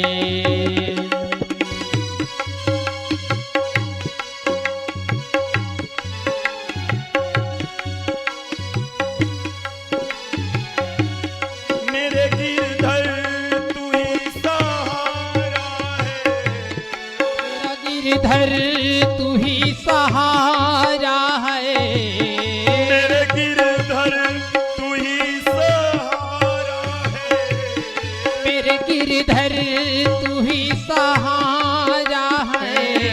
मेरी नैया का तू किनारा है, मेरी नैया का तू सहारा है, मेरी नैया का तू किनारा है, मेरी नैया का तू सहारा है। मेरे ख्वाबों में तू मेरी सांसों में तू, मेरे ख्वाबे में तू मेरे सांसों में तो, मेरे ख्वाबों में तू मेरी सांसों में तू, मेरे ख्वाबों में तू मेरे सांसों में तो, मेरे दिल की धड़कन आवाजों में तू, मेरे दिल की धड़कन आवाजों में तो, मेरे दिल की धड़कन आवाजों में तू, मेरे दिल की धड़कन आवाजों में तो। दीवाना तेरे प्यार में बड़ा ही बुरा हाल है, बड़ा ही बुरा हाल है, बड़ा ही बुरा हाल है, बड़ा ही बुरा हाल है, बड़ा ही बुरा हाल है। मेरे गिरधर तू ही सहारा है, मेरे गिरधर तू ही सहारा है, मेरी नैया का तू किनारा है, मेरी नैया का तू किनारा है, मेरी नैया का तू किनारा है, मेरी नैया का तू किनारा है। मेरे गिरधर तेरा सहारा है, मेरे गिरधर तू ही सहारा है, मेरे गिरधर तू ही सहारा है, मेरे गिरधर तू ही सहारा है। मेरे ख्वाबों में तू मेरे सांसों में तू, मेरे ख्वाबों में तू मेरे सांसों में तो, मेरे ख्वाबों में तू मेरे सांसों में तू, मेरे ख्वाबों में तुम मेरे सांसों में तो, मेरे धड़कन में तू आवाजों में तू, मेरे धड़कन में तू आवाजों में तो, मेरे धड़कन में तू आवाजों में तू, मेरे धड़कन में तो आवाजों में तो। दीवाने तेरे प्यार में बड़ा ही बुरा हाल है, बड़ा ही बुरा हाल है, बड़ा ही बुरा हाल है, बड़ा ही बुरा हाल है, बड़ा ही बुरा हाल है। मेरे गिरधर तू ही सहारा है, मेरे गिरधर तू ही सहारा है, मेरे गिरधर तू ही सहारा है, मेरे गिरधर तू ही सहारा है। मेरी नैया का तू किनारा है, मेरे नैया का तू किनारा है, मेरी नैया का तू किनारा है, मेरी नैया का तू किनारा है। मेरे गिरधर तू ही सहारा है, मेरे गिरधर तू ही सहारा है, मेरे गिरधर तू ही सहारा है, मेरे गिरधर तू ही सहारा है, मेरे गिरधर तू ही सहारा है, मेरे गिरधर तू ही सहारा है, मेरे गिरधर तू ही सहारा है, मेरे गिरधर तू ही सहारा है। मेरे गिरधर तू ही सहारा है।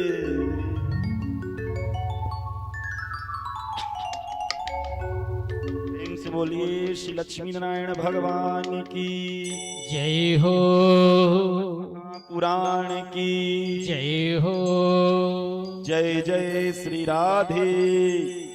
3 बार कराइए तो। जय जय श्री राधे, जय जय श्री राधे, जय जय श्री राधे। आइए सज्जन वृंद,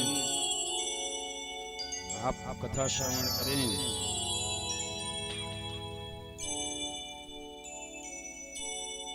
लगातार मैं भी बैठा हूं तो ना सर्दी खांसी नहीं छूट रहा है। 3-4 तो भागवत लगातार हो गया है।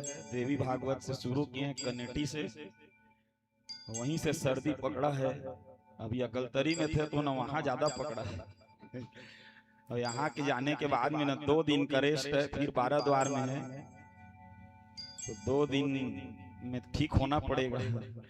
भैया के जाए के पीना तो ठीक नहीं होने लगा थे भैया, है ना। क्या करिए, भगवानों लभी बुखार, भगवान कृष्ण लभी एक बार बुखार धरे थे इसे श्रीमद् भागवत की कथा में। आना है, प्रकृति है, क्या करेंगे, खांसते खांसते कथा कह रहे हैं।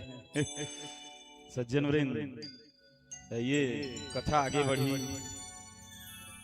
वसुदेव जी को तत्व ज्ञान दिया नारद जी महाराज, चले गए आगे। महाराज कृष्ण भगवान जो है ना, सोचने लगे हैं जाने का समय हो गया है, मृत्यु निकट है,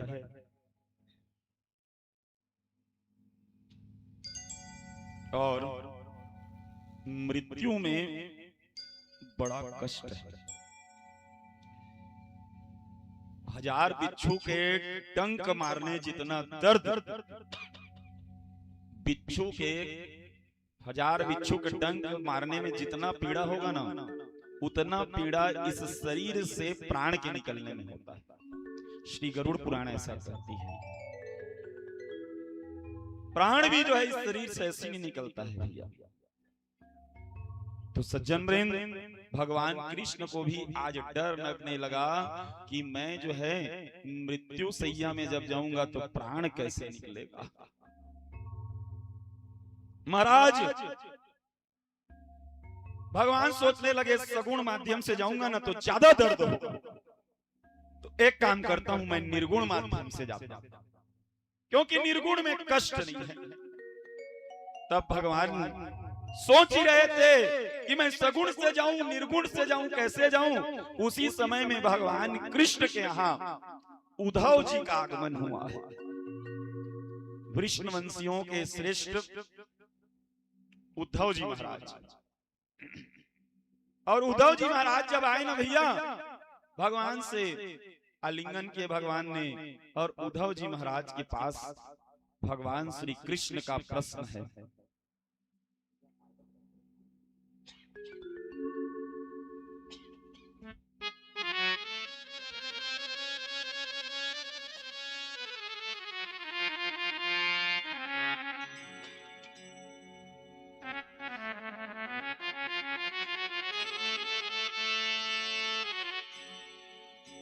तो कृष्ण और उद्धव का ना भैया संवाद चला। श्रीमद् भागवत का ना कृष्ण उद्धव संवाद को दीपक ज्ञान कहा जाता है। श्रीमद् भागवत का दीपक ज्ञान कौन सा? कृष्ण उद्धव का संवाद। और यह संवाद ऐसी संवाद नहीं है भैया। देखिए इस संसार में 2 लोग हैं, एक तो निर्गुण को मानने वाले हैं और एक तो सगुण को मानने वाले हैं। अब घर में भागवत हो रहा है, इन लोग भी तो निर्गुण को मानने वाले हैं। कबीरदास जी निर्गुण वाले हैं ना, निर्गुण को मानने वाले, और उद्धव जो है निर्गुण को मानने वाला है और कृष्ण सगुण को मानने वाला है। और जब निर्गुण और सगुण वाले दोनों लोग एक साथ बैठ जाते हैं तो क्या चर्चा होती है, अब क्या रिजल्ट निकलता है। इस श्रीमद् भागवत का कथा को जो कर रहा है सुखदेव जी, ये भी निर्गुण को मानने वाला, निराकार को मानने वाला, और निराकार को मानने वाला साकार की कथा सुना रहा है, सगुण की।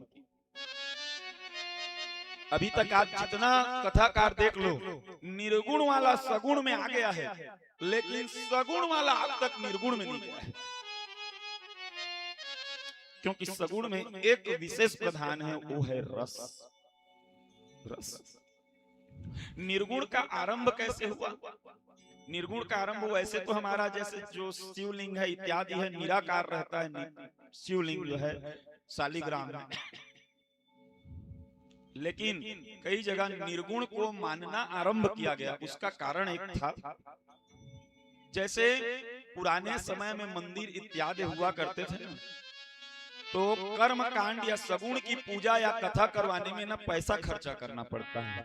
बिना धन के आप कुछ करवा नहीं सकते है ना। सगुण की पूजा में कई कई जगह पे कई लोग मंदिर तक भी नहीं जा पाते थे, इसीलिए उन सूफी संतों ने निर्गुण को आरंभ किया कि चलो ठीक है, मंदिर नहीं जा सकते कोई बात नहीं, आप घर में बैठे बैठे भगवान को पा सकते,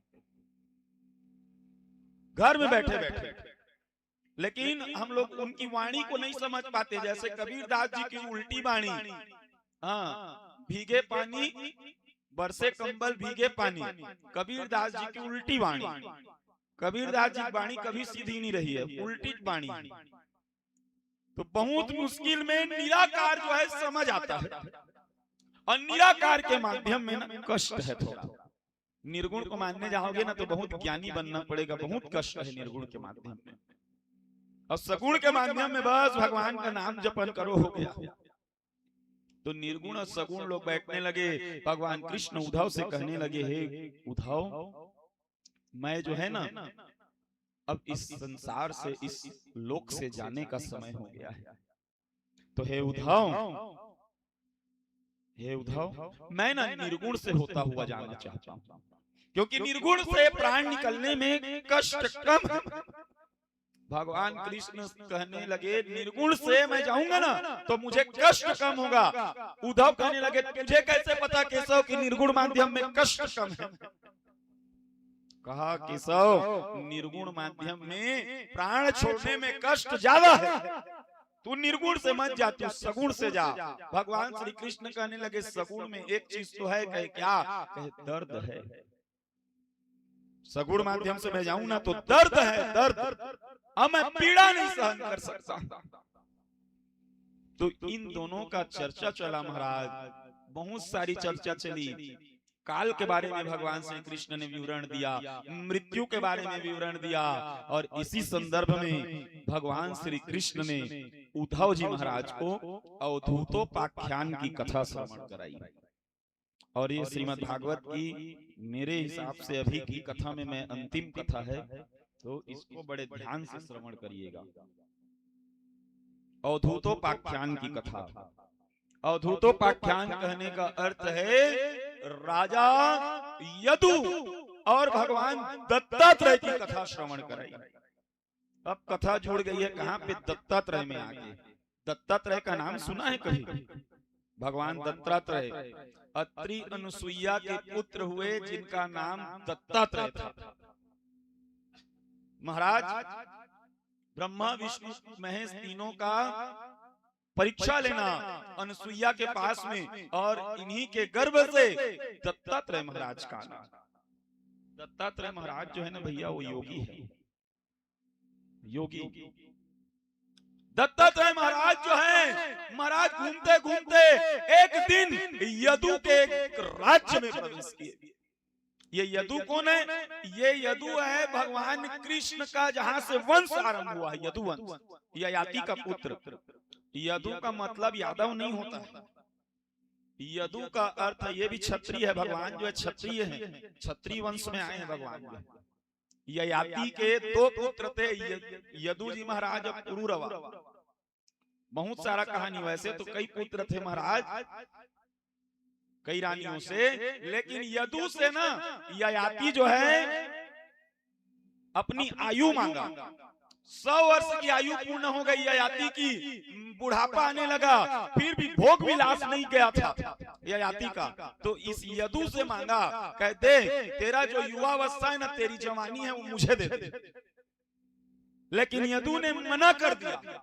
इसलिए ययाति ने यदु को वहां से बहिष्कृत कर दिया। आज के बाद कोई भी तेरे वंश में राजा नहीं बनेगा, और यदु को बाहर कर दिया। और इसी यदु वंश में भगवान श्री कृष्ण का अवतार हुआ। वैसे तो ययाति की कथा श्रीमद् भागवत के चतुर्थ दिवस बहुत लंबी चलती, बहुत अच्छी कथा है। 10,000 वर्ष तक ययाति जो है 10 पुत्रों की युवावस्था को लेकर के विषय में लिप्त रहा। महाराज कथा आगे चली। इसी यदु के राज्य में एक दिन भगवान दत्तात्रेय ने प्रवेश किया। दत्तात्रेय योगी के वेश में थे। आज यदु का राज्य ऐसा था ना कि जगह जगह बाजार में, तो आजकल आप लोग जाते हो तो चाट गुपचुप मंचूरियन मिलता है, लेकिन यदु के राज्य में जगह जगह पर मणि बिकता था, मोती बिकता था, स्वर्ण बिकते थे। स्वर्ण का बाजार था, भरी बाजार। और इस भरी बाजार में एक दिन राजा यदु अपने बालकनी से एक योगी को आते हुए देखा, जिस योगी का नाम था दत्तात्रेय। जब भरी बाजार में सब लोग स्वर्ण को देखते थे, मोतियों को देखते थे, हीरों को देखते थे, तो ये जो भगवान जी दत्तात्रेय हैं, ये जो है न तो व्यक्ति को देखा, न तो धनिक को देखा, न स्वर्ण मुद्राओं को देखा, सीधा चलने लगे। और चलने लगे ना तो राजा बालकनी से नीचे उतर के आया और आ करके इस दत्तात्रेय महाराज से मिला है। कहा महाराज ये बताइए, यहाँ पे स्वर्ण मुद्राएं सब दिख रही है, महाराज आप इन सब में नजर नहीं डाल रहे हो, आप हो कौन, आप कहाँ से आए हो, आपका क्या नाम है?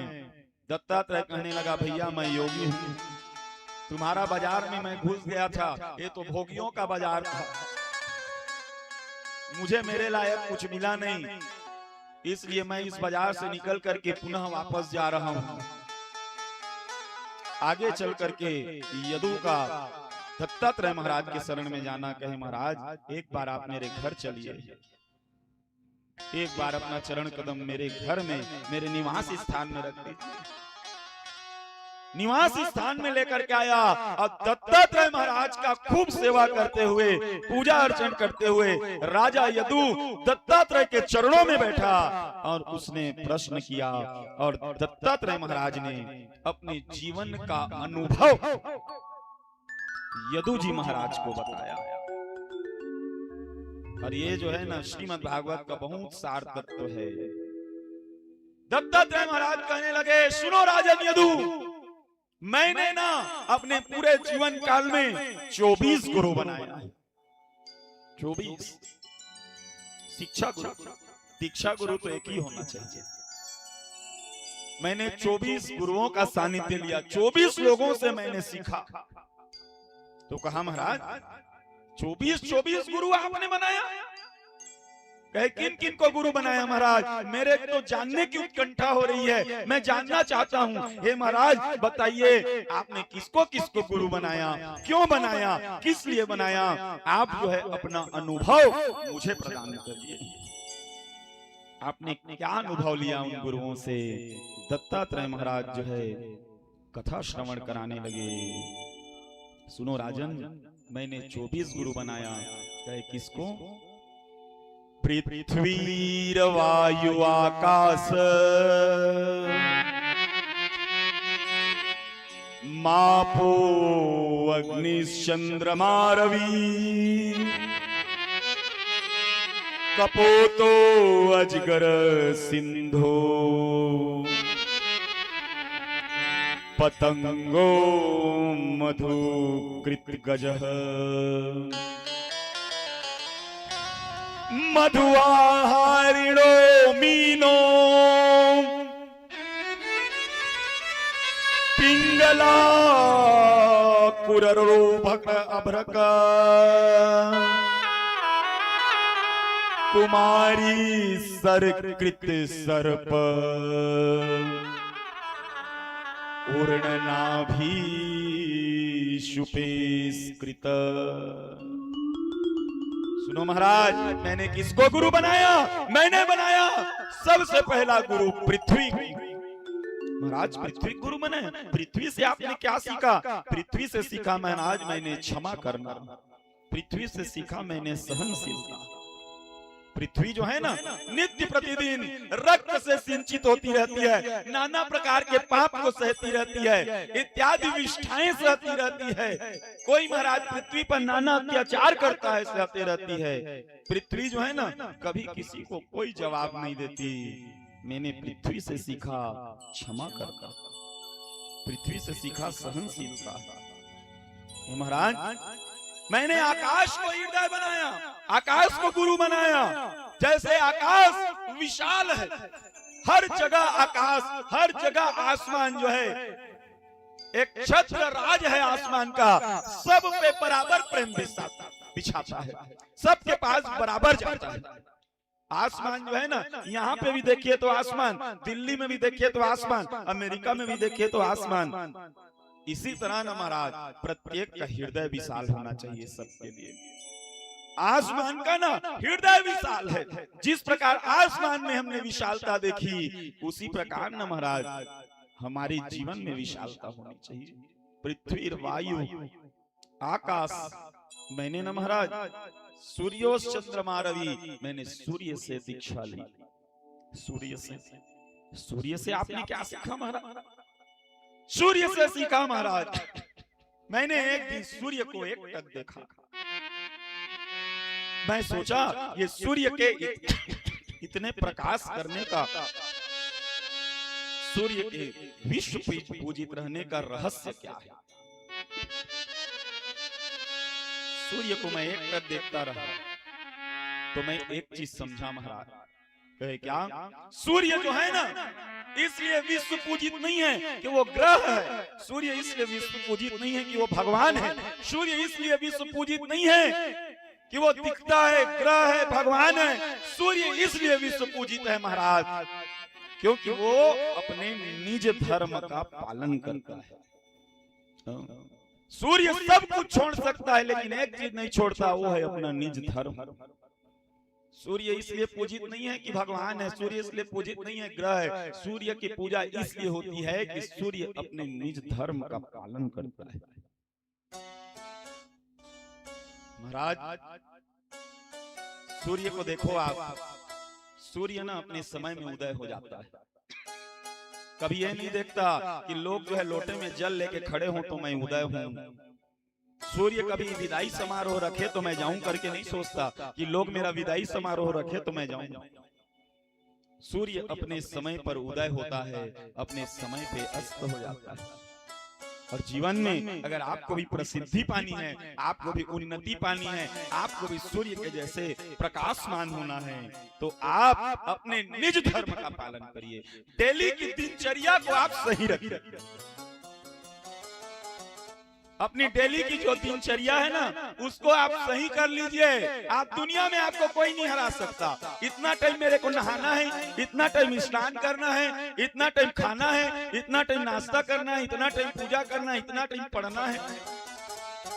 आप पूरा शेड्यूल तैयार कर लीजिए। निज धर्म।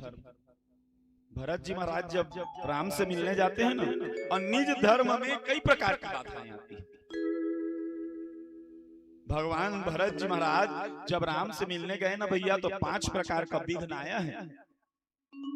सबसे पहले गए ना, भरत जी जाने लगे भगवान राम को मनाने, तो पता चला भरत जी को कि भगवान राम तो नंगे पैरों गए हैं बिना चप्पल के, तो भगवान बिना रथ के गए हैं। तो भगवान को मनाने के लिए नीचे उतर गए रथ से। छलका छलकत पायन कैसे पंकज ओस ओस जिमी जैसे महाराज फफोले हो गए भरत जी महाराज के, लेकिन फफोले हो गए तो भी चलते गए, चाहे मूर्छित ही क्यों ना हो जाओ, लेकिन चलूंगा जरूर। महाराज आगे गए तो दूसरा विघ्न आया, केवट बाण लेके खड़ा था, कुछ भी हो जाए भगवान से मिलने नहीं दूंगा महाराज। लेकिन भरत जी महाराज वो केवट के बाण से नहीं टकरा गए। तीसरा विघ्न आया, भरत तीसरे पहर को किन्न प्रवेश प्रयाग प्रवेश किया ना, तो प्रयाग जी में प्रयाग ने कहा स्नान कर लो। भरत जी ने कहा तुम्हारे पास में तो सरस्वती भी है, बुद्धि बिगाड़ देगी, नहीं करूंगा। तीसरा विघ्न चौथा विघ्न आया, भरद्वाज के आश्रम में प्रवेश किए तो रिद्धि सिद्धि प्रकट कर दी, लेकिन संपत्ति चकई न भरत चक। संपत्ति जो है वो देखे तक नहीं भरत जी महाराज। लेकिन अब पांचवा विघ्न आया, लक्ष्मण जो है बाण लेके खड़े हो गए, लेकिन सब विघ्न को पार किया। क्यों सब विघ्न पार हुआ? उसका एक ही कारण है, वो है निज धर्म। जो आप प्रसिद्धि पाना चाहते हैं, अगर आपका नौकरी नहीं लग रहा है, समझ लीजिए आपका निज धर्म गड़बड़ है। डेली की दिनचर्या आप कहीं ना कहीं चूक रहे हो, आप व्यापार में सफलता नहीं पा रहे हो, समझ लो कि आपका डेली का कहीं ना कहीं पे कुछ ना कुछ त्रुटि है। आपका बच्चा पढ़ नहीं पा रहा है, 90% नहीं आ रहा है, समझ लीजिए उसका डेली का दिनचर्या जो है मिस्टेक है, वो निज धर्म का पालन नहीं कर रहा है।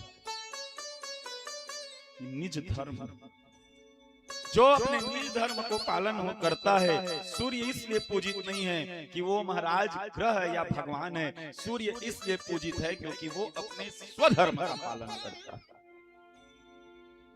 महाराज मैंने चंद्रमा को गुरु बनाया। चंद्रमा से क्या सीखा महाराज? चंद्रमा से सीखा महाराज मैंने, चंद्रमा नहीं बदलता महाराज, आकृतियां बदलती है चंद्रमा की। हाँ, चंद्रमा का चंद्रिकाएं बदलता है, चंद्रमा तो वही है, लेकिन चंद्रमा की आकृति बदलती है, अर्थात हमारी स्थिति तो वही है, बस परिस्थितियां बदलती रहती है। इसीलिए परिस्थितियों को ढल जाइए, जैसे कृष्ण भगवान ढलते आए। भगवान का बताया ना भी मैंने, कुछ दिन गोकुल में, कुछ दिन वृंदावन में, कुछ दिन मथुरा में, कुछ दिन द्वारिका में, कुछ दिन प्रभास में। परिस्थिति अच्छी नहीं दिखी, भगवान खुद ढल गए। मैंने चंद्रमा को गुरु बनाया। चंद्रमा से सीखा क्या महाराज? चंद्रमा से सीखा मैंने परिस्थितियों को बदलना, परिस्थिति के अनुरूप अपने आप को बदलना। हे महाराज मैंने जल को गुरु बनाया, पानी को। कहा महाराज पानी से आपने क्या सीखा? कहा महाराज दूध गिर जावे हाथ में तो हम जल से साफ करते हैं, और जल ही गिर जाए तो आप किससे साफ करोगे? दूध हाथ में गिर जावे तो जल लेकर के साफ करते हैं, और जले गिर जाए तो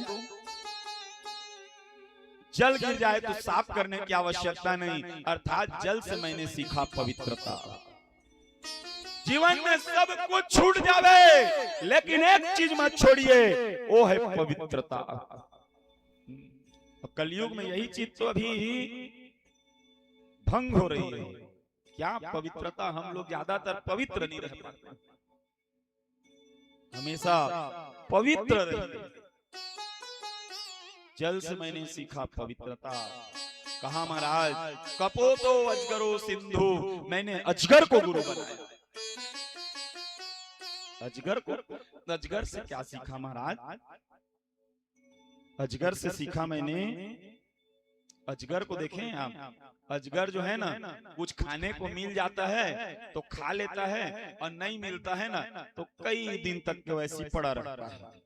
वैसे ही जीवन में अगर सुख मिल रहा है तो भी उसको सही हृदय स्वीकार करिए, और दुख मिल रहा है तो उसको भी सही हृदय स्वीकार करिए।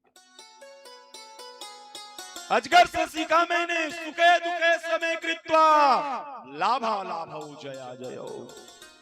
अजगर जो है ना, सुख के समय में भी आनंद लेता है, और दुख के समय भी आनंद में रहता है। मिल जाता है खाता है, नहीं मिलता है चुप रहता है। अग्नि को गुरु बनाया। अग्नि को देखो, अग्नि कितनी ऊर्ध्वशील है, कितना तेज से जलती है। और अग्नि में ना कुछ भी डालो अग्नि में, अग्नि जो है ना चुपचाप ले लेती। जीवन में मान या अपमान कुछ भी मिल रहा है महाराज, अग्नि जैसा ऊर्ध्वशील बनिए, मान भी उसी में ध्वस्त हो जाए, अपमान भी उसी में ध्वस्त हो जाए। महाराज मैंने मधुमक्खी को गुरु बनाया। मधुमक्खी को देखा है आपने? मधुमक्खी जीवन भर मधुरस इकट्ठा करती रहती है। मधुरस इकट्ठा करते करते उसका पूरा जीवन निकल जाता है, ना तो खुद खाती है न दूसरे को खाने देती है। वैसे ही हम लोग ना धन को इकट्ठा करते करते करते करते धरते धरते बस धरे रहे हैं, न तो खुद खा रहे हैं न तो दूसरे को खाने दे रहे हैं। और एक दिन एक व्याधा आता है, मधुमक्खी के सब रसों को निचोड़ करके लेकर के चला जाता है। वैसे ही स्थिति हमारी है। अगर हमने धन का सदुपयोग नहीं किया तो एक दिन उसी धन को कोई और हमारा खा करके निकल जाएगा, जिसको हम बचत करते आ रहे हैं। इसलिए धन को खुद पे भी लगाइए और समाज पे भी लगाइए महाराज, नहीं तो वो धन भी जो है कोई और लेकर के निकल जाएगा। मैंने हाथी को गुरु बनाया। कहा महाराज हाथी से आपने क्या सीखा? हाथी जो है ना कामी होता है। हाँ, हाथी कामी होता है। हथनी को जो है रख दिया जाता है तो हाथी जो है ना दौड़ते दौड़ते जाता है और हथनी के पहले गड्ढा लगाया जा रहता है बहुत बड़ा। हाँ, जो लोग उनको हाथी को फंसाते हैं उन लोग, और जा करके उसी गड्ढे में जा करके गिर जाता है। वैसे ही जीवन में ज्यादा कामी मत बनिए, नहीं तो वैसी गड्ढा में गिरना पड़ जाएगा। दोबारा फिर स्वतंत्रता नहीं मिलेगी, आजादी नहीं मिलेगी जीवन में, है ना। हाथी से सीखा मैंने। हाथी जिस प्रकार काम में आकर के महाराज अपने जीवन को गंवा बैठता है, वैसे ही हमको जीवन को नहीं गंवाना है। मैंने पतंगी कीड़े को गुरु बनाया। पतंगा कीड़ा, ये पतंगा कीड़ा देखे हो, आग जलाते हो ना मोमबत्ती दिया तो पतंगा कीड़ा जो है नाचने लगता है बगल बगल, और उस पतंगी कीड़े को ना नाचते नाचते नाचते नाचते उस आग से भारी प्रेम हो जाता है। उस आग से इतना प्रेम हो जाता है वो कीड़ा को नाचते नाचते, एक समय आता है जब वो पतंगा कीड़ा उसी आग में अपने आप को सौंप देता है और जल करके राख हो जाता है। तो जीवन में जब भी किसी से प्रेम कर रहे हैं तो उसका लिमिटेशन याद रखिए, उसकी एक सीमा है। अगर ज्यादा सीमा से अधिक किसी को प्रेम करेंगे ना तो बस उसी के तरंगे के जैसे जल करके भस्म हो जाएंगे। उस चीज से फिर उबर नहीं पाएंगे, निकल नहीं पाएंगे। ज्यादा प्रेम भी किसी के लिए हानिकारक होता है। पतंगी कीड़े जो है, ये पतंगी कीड़े से मैंने सीखा। सुनो महाराज, मैंने तो ऐसे 24 गुरु बनाया, लेकिन एक अद्भुत बात बताऊं महाराज, मैंने ना एक वेश्या को गुरु बनाया। कहा महाराज मैंने सुना नहीं, आप क्या बोले? कहा महाराज मैंने एक गड़िका को गुरु बनाया, पिंगला को।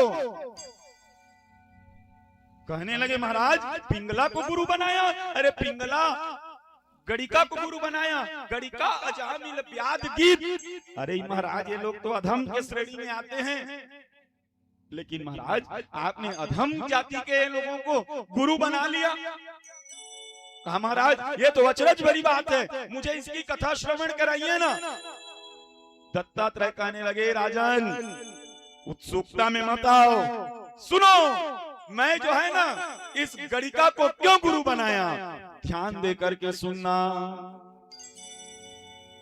सुनो महाराज, मैं एक दिन गुजर रहा था, तभी रास्ते में एक गांव पड़ी और उस गांव में ना एक लंबी कतार लगी हुई थी। तो उस लंबी कतार में मैं भी खड़े हो गया। मैंने एक व्यक्ति से पूछा, कहा महाराज ये बताओ ये लंबी कतार लगी क्यों है, ये लाइन किस चीज की है? व्यक्ति ने कहा महाराज बस एक जो है ना देवी वहां से निकलेगी बालकनी से, और बालकनी से ना अपना मुखमंडल दिखाएगी, बस उस मुखमंडल को देखने के लिए ये लंबी लाइन लगी है।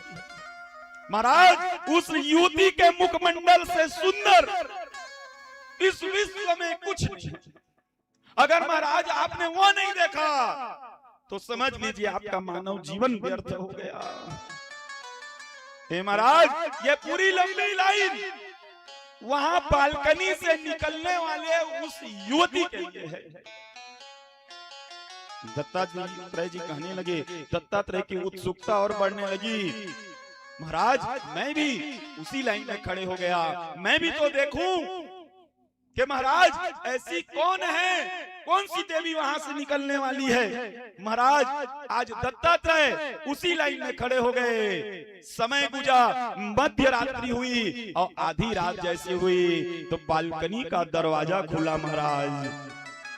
और दरवाजा में से आज अधरों में लाली लगाई हुई, आंखों में काजल लगाई हुई, बालों में जूड़ा करी हुई, गोरा चेहरा महाराज, पिंगला नाम की गणिका जो है रुंझुन रुंझुन पायल को छनकाती हुई महाराज झुमके छनक रहे हैं। महाराज तांबुल खाती हुई सुपारी और तांबुल को मुख में स्पर्श करी है, खाते हुए महाराज उस दरवाजे से निकलने लगी, अपना मुख दिखाने लगी। और जैसे ही मुख दिखा दत्तात्रेय महाराज को, दत्तात्रेय महाराज ने अपना कमंडल नीचे रख दिया। दत्तात्रेय महाराज कहे बाप रे, मैं तो सोच रहा था कि इस बालकनी के दरवाजे से कोई देवी प्रकट होगी, कोई महाराज योगिनी निकलेगी, कोई साधिनी निकलेगी जिसकी लोग पूजा करेंगे, लेकिन यहाँ से तो एक गणिका निकल रही है। दत्तात्रेय महाराज को बहुत दुख लगने लगा। महाराज कहा मैंने अपना काफी समय इस गणिका को देखने के लिए लगा दिया, इस गणिका के लिए लगा दिया। लोग टूट पड़ने लगे। महाराज गणिका जो है खा करके सुपारी उगलने लगी, उस सुपारी तक को पाने के लिए लोग जो है महाराज भीड़ इकट्ठी करने लगे। दत्तात्रेय महाराज देखे कहे बाप रे, ऐसा स्थिति इस संसार की है, क्या बताऊं। यही तो है, दो लोग तो हैं इस दुनिया में, एक तो योगी है और एक तो भोगी है। भोगी जो है ना हमेशा भोग में निपतित रहता है और चंद्रमा से निकलने वाला अमृत खो बैठता है, और योगी उसी चंद्रमा से निकलने वाली अमृत की प्रतीक्षा में अपना पूरा जीवन काल लगा देता है। दो लोग हैं, एक भोगी है एक योगी है। भोगी एक स्त्री को देखता है तो कहता है इस स्त्री से सुंदर स्त्री तो पूरे संसार में नहीं है। और जब एक योगी की दृष्टि उसी स्त्री पर पड़ती है तो योगी कहता है जब संसार की स्त्री इतनी सुंदर हो सकती है तो सोच कैलाश में भगवान शंकर के साथ बैठने वाली भगवती कितनी सुंदर होगी। उस कैलाश में बैठने वाली भगवती की क्या आभा होगी। जब संसारिक स्त्री इतनी सुंदर है तो वो भगवती कितनी सुंदर होगी जो भगवान शंकर के साथ में बैठती होगी। ये भोगी की दृष्टि और योगी की दृष्टि है। महाराज चुप रहे। धीरे धीरे समय गुजरा। दत्तात्रेय खड़े खड़े देखने लगे। महाराज भोर होने लगी। जब भोर होने लगी ना तो गणिका का मुख जो पहले था उससे उतरने लगा है।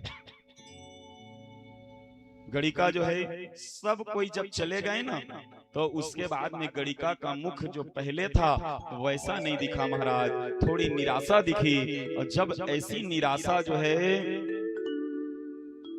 को भापा महाराज जी ने, दत्तात्रेय ने कमंडल उठाए महाराज, और दत्तात्रेय जो है गणिका के पास में चले गए। गणिका के पास में जाना और गणिका से प्रश्न करना, अरे पिंगला, ए पिंगला, तू ऐसा कर्म क्यों करती है रे? तू ऐसा कृत्य क्यों करती है रे? पिंगला कहने लगी सुनो महाराज, मैं ऐसा कर्म केवल और केवल धन के लिए करती हूँ। अगर आप भी धन देंगे तो मैं आपके लिए भी नृत्य प्रस्तुत कर दूंगी। कहा गणिका, हे पिंगला, तू धन के लिए करती, कितना धन चाहिए तुझे? कहा महाराज जितना भी दे दो उतना ही कम है। तो भगवान दत्तात्रेय ने चुटकी बजाई, धन की वर्षा कराई वहां पे। काले पिंगला, जब तक तू बस नहीं कहेगी तब तक के धन की वर्षा होती रहेगी। महाराज धन की वर्षा होने लगी। पिंगला देखने लगी महाराज आज धन की वर्षा को। पिंगला कहने लगी बस बस महाराज, बस बस इतना ही करिए। पिंगला अभी तक बस, अरे अभी और ले, कितना लेना है तेरे को बता। पिंगला कहने लगी इतना धन तो मैंने पूरे जीवन काल में नहीं देखा है महाराज। आप बताइए महाराज कौन है? आपको कोई नृत्य दिखाऊं, कोई भांगड़ा दिखाऊं, कोई कुचिपुड़ी दिखाऊं, कोई लोक साहित्य दिखाऊं, कोई लोक नृत्य दिखाऊं, क्या सुनेंगे आप? क्या नाच दिखाऊं आपको? बताइए महाराज, आपको कोई नृत्य देखना हो तो बताइए। इतना पैसे के लिए तो मैं दिन भर आपके लिए नाच सकती हूँ, नृत्य कर सकती हूँ। दत्तात्रेय कहने लगे, अरे पिंगले, तू मुझे क्या नृत्य दिखाएगी जिसने नाचते हुए वृंदावन में भगवान कृष्ण को देखा हो? मैंने तो प्रकृति के प्रत्येक कण में ईश्वर को नृत्य करते हुए देखा है। तू मुझे क्या नाच दिखाएगी? बल्कि मैं तुझे नृत्य दिखाता। दत्तात्रेय महाराज ने अपनी हाथ के पंजों को आगे किया और हाथ के पंजों को दिखाते हुए कहा, देख, इसमें पूर्व चित्ती नाच रही होगी, देख रंभा नाच रही होगी, देख उर्वशी नाच रही होगी, देख सारी नृत्यांगनाएं नाच रही थी उनके पंजे पे। महाराज गणिका जब ऐसा देखा ना, रोने लगी, रोते हुए दत्तात्रेय के शरण में आई। कहा, महाराज क्षमा कर दीजिएगा, मैंने आपको पहचाना नहीं, मैंने आपको जाना नहीं। अब मैं समझ गई महाराज, इस संसार का यथार्थ सत्य क्या है। पिंगला दौड़ते हुए गई, दौड़ते हुए कहा, महाराज बस 5 मिनट रुकिएगा, मैं अभी गई अभी आई। पिंगला का अंदर जाना, घर में जाकर के जितने नवीन कपड़े पहने थे सबको छोड़ करके महाराज योगिनी माला वेश धारण किया, हाथ में महाराज रुद्राक्ष की माला धारण करी, भस्म का लेप किया, आगे चल करके नाउन बुलाया ठाकुर, और ठाकुर को कहा, कहे नाउन मेरा ये केस निकाल दो। दत्तात्रेय कहने लगे, पिंगला अरे केस मत निकलवा। केस क्यों निकलवा रही है? केस तो स्त्रियों के सौंदर्य का प्रमुख है, केस मत निकलवा। पिंगला कहने लगी, ये केस नहीं महाराज, ये नाग पास है। इस नाग पास में कितने पुरुषों का पुरुषत्व भंग हुआ है। कहे ना महाराज, इसको तो निकल जाना बेहतर है। आगे चल करके पिंगला ने केस मुंडवाए और उसके बाद में दत्तात्रेय महाराज से कहे मेरे को न महाराज अब अपने साथ लेके चलिए। दत्तात्रेय कहने लगे, पगली मैं तुझे अपने साथ लेकर के कहा जाऊंगा, मैं तो बस तुझे यथार्थ सच्चाई समझाना चाह रहा था इस जगत का। ना पिंगले, तू यहीं रहे। नहीं मानी महाराज। दत्तात्रेय के पास में रोते हुए बार बार गिड़गिड़ाने लगी। दत्तात्रेय महाराज आज पिंगला को लेकर के जाने लगे। रास्ते में गए, गांव वाले आए, पत्थर रखे महाराज, पिंगला के सर को मारा, सर से खून निकलने लगा। दत्तात्रेय कहने लगे, पिंगले चले जाओ वापस। पिंगला को वापस जाने के लिए कहा, ना ना महाराज, अब मेरा प्राण भी निकल जाएगा तो भी मैं वापस नहीं जाऊंगी। तो देखते देखते पिंगला के पास दत्तात्रेय महाराज ने अपने हाथ जोड़ लिए। कहा, पिंगला आज मैं भी तेरे पास में अपना हाथ जोड़ रहा हूँ। ए पिंगले, तू बता दे तेरे अपने इस जीवन का महत्व क्या है? तूने अपने जीवन काल में क्या सीखा? अपनी शिक्षा का उद्देश्य इस संसार वाले को दे दे। इस जीवन में रह के तूने क्या सीखा? अपना अनुभव बता दे। पिंगला ने अपना अनुभव इस दुनिया को दिया। अगर ये अनुभव आप अपने घर में लिख करके टांग देंगे ना, तो आधे से ज्यादा समस्या जो है हल हो जाएगी। पिंगला ने कहा, महाराज आशा ही परमं दुखम नैराश्यम तथैव च। आशा ही दुख का कारण है। जो इस संसार में बिना आशा के है वही जो है ना सुखी है। उम्मीद, हम लोग जल्दी किसी से उम्मीद लगा लेते हैं, आशा लगा लेते हैं, और जगत से आशा लगाओगे ना तो निराशा में ही रहोगे। अगर आसरा करना ही है तो या तो गुरु पे करिए या तो गोविंद पे करिए। सजन पिंगला चरित्र गाया किया। आगे पिंगला ने वैराग्य धारण किया है, वैराग्य की शिक्षा ली है महाराज। बहुत सारा गुरु बनाया, कुमारी को गुरु बनाया है और मछली को गुरु बनाया। मैं तो जितना हो सका सुना दिया आपको। बृहद कथाओं में ज्यादा लंबा समय खींचता हूँ। मेरा तो 24 गुरु कथा एक टाइम का है। अभी तो पिंगले में ही 1 घंटा निकल गया होगा लग रहा है ना। तो इतनी कथा। आइए एक भजन लेकर के सज्जन वृंद भगवान के कृष्ण के परम धाम आने का समय हो गया। उद्धव भगवान कृष्ण के पास में आज्ञा लेकर के चले गए। इधर समय आया भगवान कृष्ण के परम धाम जाने का। आइए एक भजन कथा आगे लेके चलेंगे।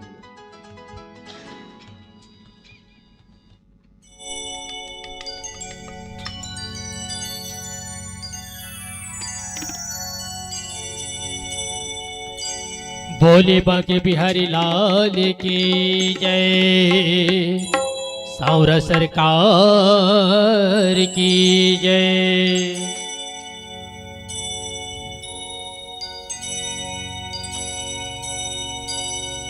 यमुना किनारे मोरा गाँव, मोरा गाँव। सांवरे आई जइयो सांवरे,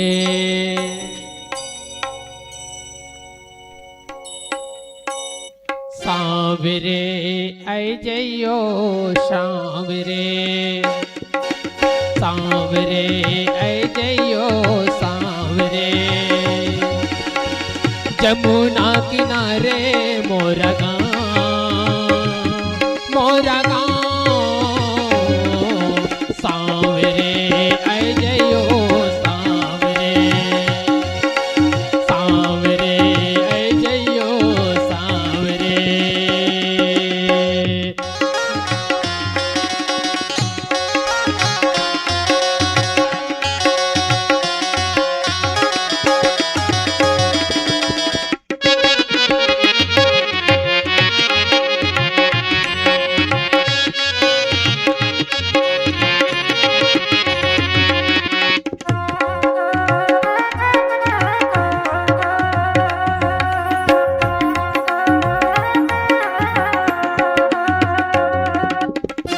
यमुना किनारे मेरी ऊंची हवेली, ब्रज की हूँ मैं नारी नवेली। यमुना किनारे मेरी ऊंची हवेली, ब्रज की हूँ मैं नारी नवेली। राधा रंगीली मोरना, मोरना राधा रंगीली मोरना। सांवरे आई जइयो सांवरे, सांवरे आई जइयो सांवरे। जमुना किनारे मोरा गाँव, मोरा गाँव। जमुना किनारे मोरा गाँव, सांवरे आई जइयो सांवरे, सांवरे आई जइयो सांवरे।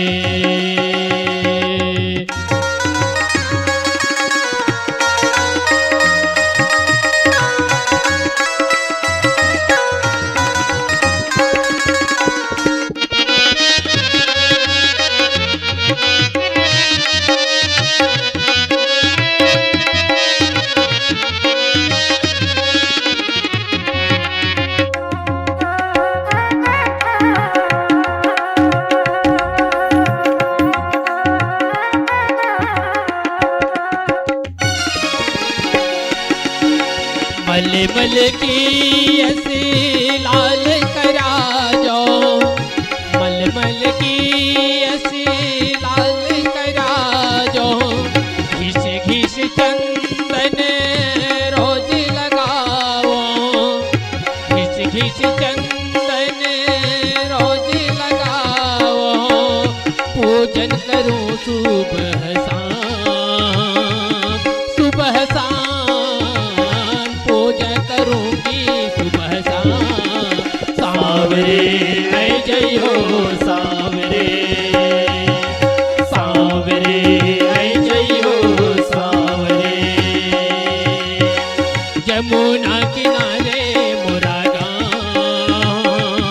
मोरा गाँव जमुना किनारे मोरा गाँव सांवरे आई जइयो सांवरे सांवरे आई जइयो सांवरे सांवरे आई जइयो सांवरे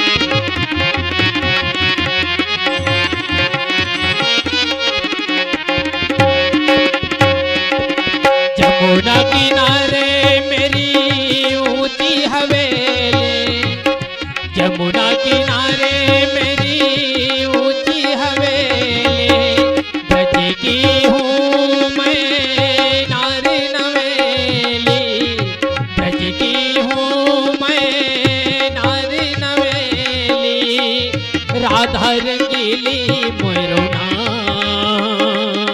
मोरना राधा रंगीली मेरो नाम सांवरे आई जइयो सांवरे सांवरे आई जइयो सांवरे जमुना किनारे मोरा गाँव जमुना किनारे मोरा गाँव बंसी बजाते आई जइयो सांवरे सांवरे आई जइयो सांवरे सांवरे आई जइयो सांवरे सांवरे आई जइयो सांवरे सांवरे आई जइयो सांवरे सांवरे आई जइयो सांवरे जय जय श्री राधे जय जय श्री राधे जय जय श्री राधे सज्जन वृंद आगे चली और उद्धव जी महाराज का चले जाना आगे सज्जन वृंद कथा और आगे बढ़ी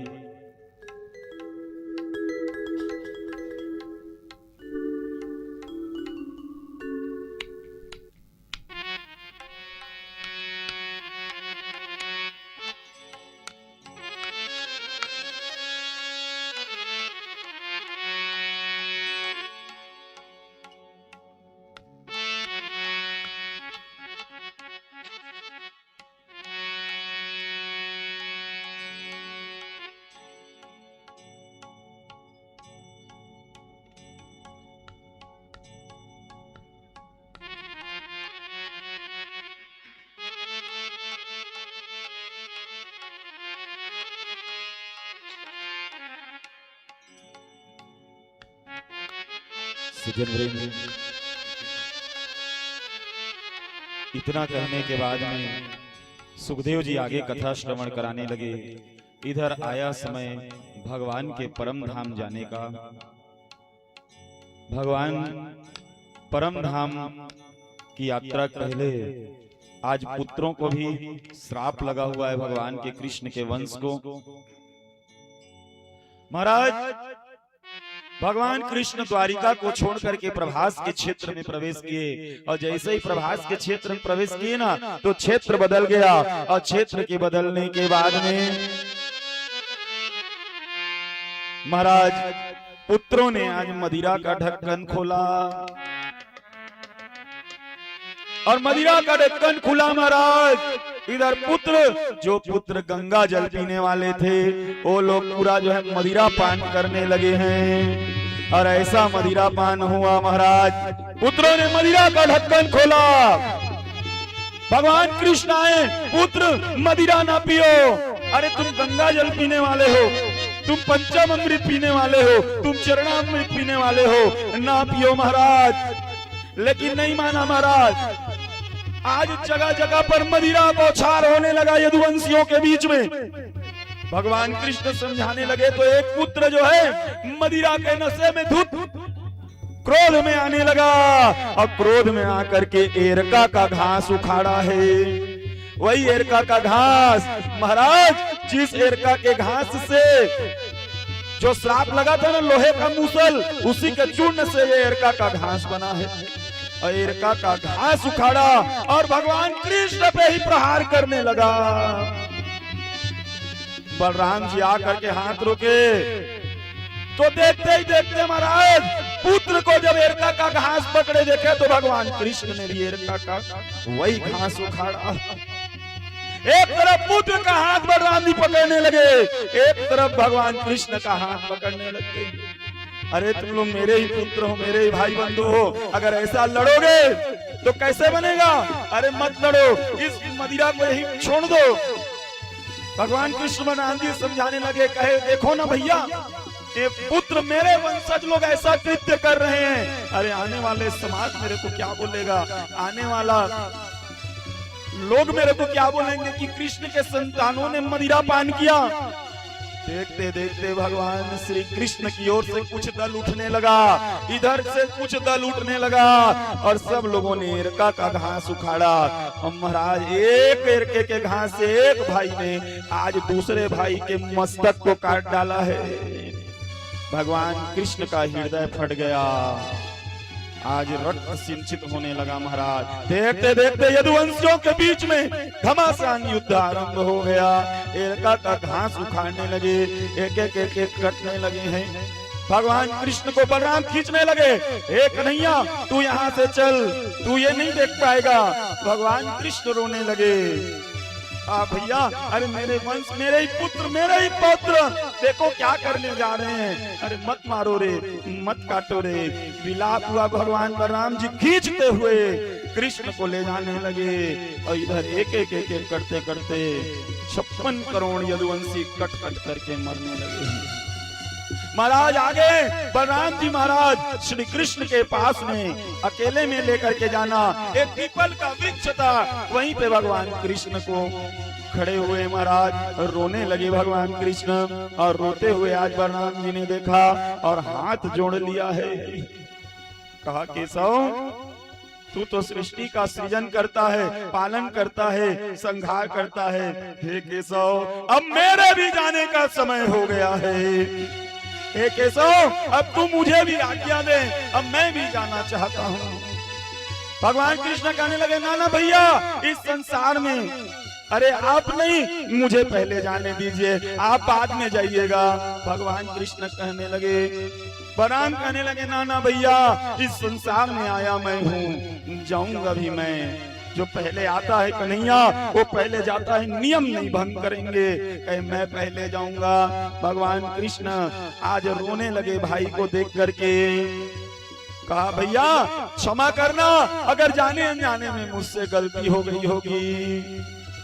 भगवान कृष्ण से आज बलराम रोते रोते बिछड़ने लगे। हे कन्हैया तू सर्वत्र है, तू जगह जगह पे है, तू कण कण में वास करने वाला है, तू सत्य है, तू सनातन है। हे कन्हैया तेरा बस चलता है, तू छोटों को बड़ा बना देता है, तेरा बस चलता है, तू बड़ों को छोटा बना देता है। उस जन्म में तूने मुझे छोटा बनाया था, इस जन्म में तूने मुझको बड़ा बनाया है। हे कन्हैया कोटि कोटि धन्यवाद। मैं तो क्षमा तो मुझे तुझसे मांगनी चाहिए। अरे भैया मैं भले ही छोटा रहूं या बड़ा रहूं, हूं तो तेरे चरणों का दास, हूं तो मैं शेष। महाराज देखते देखते बलराम जी और कृष्ण ने हृदय आलिंगन किया और जाकर के कृष्ण बलराम से बिछड़ने लगे। बलराम दूर गए महाराज, जाकर के योग समाधि लेने लगे, योग से अपने प्राण को खींचने लगे। बलराम जी का मस्तक फटा, 2 दिव्य ज्योति निकली। एक दिव्य ज्योति महाराज धरती को चीरते हुए पाताल में प्रवेश कर गई। जहाँ कच्छप ने भार उठाया था वहाँ शेष भार उठाने लगा और एक दिव्य ज्योति वैकुंठ धाम गई और वहाँ पर जाकर के शेष शरीर धारण किया। प्रेम से बोलिए बलराम जी महाराज की जय हो। आगे फिर कथा बढ़ने लगी। समय आया महाराज, कोई नहीं बचा। अब भगवान कृष्ण अंतिम में एक जने बच गए और देखते देखते भगवान कृष्ण एक पीपल के वृक्ष में वर्ध हस्तक भगवान का मस्तक में है, दाहिना पांव भगवान के बाएं पांव के ऊपर में है और भगवान कृष्ण उद्धव के बात को याद कर रहे हैं। मैं निर्गुण से जाऊंगा, निर्गुण से होता हुआ जाऊंगा। कहा महाराज निर्गुण के माध्यम में मत जाना केशव, निर्गुण के मार्ग में बहुत कठिन है। उद्धव की बात याद आने लगी। उद्धव कहने लगा, कहे निर्गुण में मत जाना केशव, निर्गुण में मत जाना। देखते देखते भगवान श्री कृष्ण योग में जाने लगे। तभी जरा नाम का व्याधा आया। व्याधा जो है बाण लगाया, उसी बाण में महाराज वो कील लगा हुआ है जो मूसल का। महाराज प्रत्यंचा चढ़ाई, बाल छोड़ा, अब बाण जैसे छोड़ा भगवान के दाहिने पांव में आकर के लगा। दाहिने पांव से भगवान का बाण लगना, भगवान का आंख खुलना, देखा कि पांव जो है में बाण लग गया है, रक्त की धार बहने लगी। जरा नाम का व्याधा आया। कहा महाराज मैं तो हिरण समझ करके बाण चलाया था, मुझे क्या पता था कि आपके ऊपर बाण चला जाएगा। मुझे क्षमा कर देना महाराज, मुझसे गलती हो गई, मुझे माफ करना महाराज। आज महाराज जी माफी मांगने लगे। भगवान कृष्ण कह रहे, अरे सुन जरा, तेरा नाम है जरा। जरा का अर्थ है बुढ़ापा। इस संसार में कोई भी बिना बुढ़ापा को लिए हुए नहीं जा सकता है, कोई भी बिना बुढ़ापा के आश्रय किए बिना नहीं जा सकता है। अरे जरा, मुझे तो तेरा सहारा लेना ही था। महाराज इधर भगवान जरा को आशीर्वाद दिए, जरा को विदा किए और भगवान कृष्ण चतुर्भुज रूप में आने लगे हैं। और चतुर्भुज रूप में आया भगवान, एक हाथ से शंख भगवान का ऊपर की ओर जाने लगा, एक हाथ से चक्र ऊपर की ओर जाने लगा, एक हाथ से गदा ऊपर की ओर जाने लगी, एक हाथ से कमल का फूल ऊपर की ओर जाने लगा। महाराज इसके बाद में भगवान का सारथी दारुक आया है, साथ में अर्जुन जी महाराज भी हैं। और अर्जुन ने देखा कि भगवान कृष्ण को बाण लग गया है। अर्जुन रोते रोते आया और महाराज भगवान कृष्ण के पांव को एक हाथ से छुआ और दूसरे हाथ से बाण निकाला। भगवान अर्जुन इधर भगवान कृष्ण के बाण को निकालने लगे, उधर भगवान कृष्ण अर्जुन के शक्ति को खींचने लगे और इसी शक्ति के सहारे भगवान इस संसार से जाने लगे। महाराज एक दिव्य ज्योति निकली और ये दिव्य ज्योति आकाश मार्ग की ओर जाने लगी। देवताओं ने पुष्पों की वृष्टि जय जयकार करी। प्रेम से बोलिए कृष्णचंद्र भगवान की, प्रेम से बोलिए श्री मधुसूदन भगवान की। महाराज दिव्य ज्योति आकाश मार्ग में जाने लगी और यही दिव्य ज्योति जब मध्य आकाश में पहुंची तो मध्य आकाश में ये दिव्य ज्योति बड़े ही विकराल रूप में आ गई। महाराज इसका प्रकाश मानो बड़े बड़े देवता लोग इसका दर्शन कर रहे थे। इतना प्रकाश फैलाया इस दिव्य ज्योति ने, इतना प्रकाश कि महाराज भगवान शंकर तक के नेत्र बंद हो गए। ब्रह्मा नारद इंद्र आदि सब के नेत्र बंद हो गए और देखते ही देखते ये दिव्य ज्योति अपना लाइट कम करने लगी और लाइट कम करके वो दिव्य ज्योति जो नीचे से ऊपर जा रही थी वही दिव्य ज्योति फिर ऊपर से नीचे की ओर आने लगी। जो दिव्य ज्योति ऊपर से नीचे की ओर आने लगी महाराज, और नीचे की ओर आते आते आते आते आते आते आते आते वो दिव्य ज्योति भगवान कृष्ण की श्रीमद् भागवत महापुराण में प्रवेश कर गई। प्रेम से बोलिए श्रीमद् भागवत महापुराण की जय हो, श्रीमद् भागवत महापुराण की जय हो। भागवत पुराण कोई और नहीं बल्कि स्वयं साक्षात भगवान श्री कृष्ण। महाराज वो दिव्य ज्योति कहीं और नहीं गई, वो दिव्य ज्योति इसी भागवत महापुराण में आकर के प्रविष्ट हो। सुखदेव जी कथा कहते कहते रोने लगे। परीक्षित जी महाराज के अश्रु की धार थिरक लेने लगी। सुखदेव जी कहने लगे, सुनो परीक्षित, इस मृत्यु ने भगवान कृष्ण जैसे को नहीं छोड़ा तो क्या है? भगवान कृष्ण जैसे को इस मृत्यु ने अपने चपेट में ले लिया। हे परीक्षित, फिर हम साधारण इंसानों की बात ही क्या? इस संसार में सबको मृत्यु आनी है परीक्षित, तुम मृत्यु से ना डर, मृत्यु से ना डर। महाराज आज रोने लगे। परीक्षित रोते रोते सुखदेव जी का अंतिम उपदेश सुना। कहा, मृत्यु अटल सत्य है परीक्षित, आज नहीं तो कल आएगी ही आएगी। दो लोग को मृत्यु नहीं आती, एक तो नारायण को नहीं आती, एक तो स्वयं मृत्यु को मृत्यु नहीं आती। इसलिए तो इस मृत्यु जन्म मरण के बंधन से आजाद हो जा परीक्षित। मृत्यु के बारे में मत सोच, मृत्यु तो एक न एक दिन आनी ही है। प्रणाम किया महाराज सुखदेव जी को। सुखदेव जी अपना अंतिम उपदेश दे करके चले गए। आगे परीक्षित जी महाराज ने दान दक्षिणा किया, चले गए महाराज। और आकर के गंगा के तट में आए सज्जन वृंद। गंगा के तट में आकर के परीक्षित जी महाराज ने अनशन व्रत लिया और अनशन व्रत जल वगैरह सब त्याग दिए, योग में लग गए। भगवान के नाम का तक्षक नाग आया, ब्राह्मण का रूप धर करके महाराज अंदर प्रविष्ट हुआ। महाराज जिनका 7 परिक्रमा किया तक्षक नाग ने, और प्रविष्ट परिक्रमा करते हुए महाराज 7 बार परिक्रमा करते हुए तक्षक जो है मस्तक को जो है डसा महाराज। और जैसे ही मस्तक को डसा परीक्षित का, परीक्षित से भी दिव्य ज्योति निकली। पुष्पक विमान भगवान का उसको लेने के लिए आया। अब पुष्पक विमान में ला करके भैया बैठा करके परीक्षित जी महाराज का जय जयकार करते हुए वैकुंठ की प्राप्ति कराई। प्रेम से बोलिए परीक्षित जी महाराज की जय हो। ये इस प्रकार की कथा है। आगे कलयुग वर्णन है, मार्कंडे जी की कथा है, स्तुत और सौनक का संवाद है। मृत्यु के बारे में तो मैं बहुत कुछ बोलते आया हूँ, बहुत कुछ सिखाया है भागवत ने। समय आ गया, आइए मैं अब यहीं पर श्रीमद् भागवत कथा को विराम दूं, विश्राम करूं। कहने के लिए तो हरि अनंत, हरि कथा अनंता, हरि अनंत है, इसकी कथा भी अनंत है। जिस क्षण हमारा भागवत यहाँ आता है हम कितना हर्षोल्लास मनाते हैं, लेकिन भागवत के विश्राम का जो पल रहता है ना, आंखें नम हो जाती है।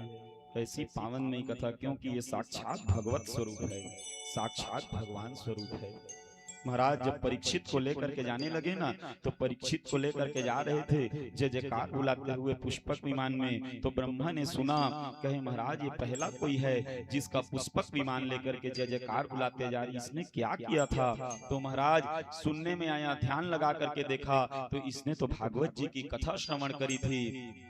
महाराज तो एक तराजू लेकर के आए ब्रह्मा जी। एक तराजू में श्रीमद् भागवत महापुराण को रखा और एक तराजू में 4 वेद, 17 पुराण, कई शास्त्र, कई ग्रंथ को रखा। लेकिन श्रीमद् भागवत महापुराण का पलड़ा भारी हो गया। प्रेम से बोलिए श्रीमद् भागवत महापुराण की जय हो। श्रीमद् भागवत कथा का मैं अंतिम श्लोक पढ़ के कथा को यहीं विराम दूं। भवे भवे यथा भक्ति पा गयो स्तव जायते,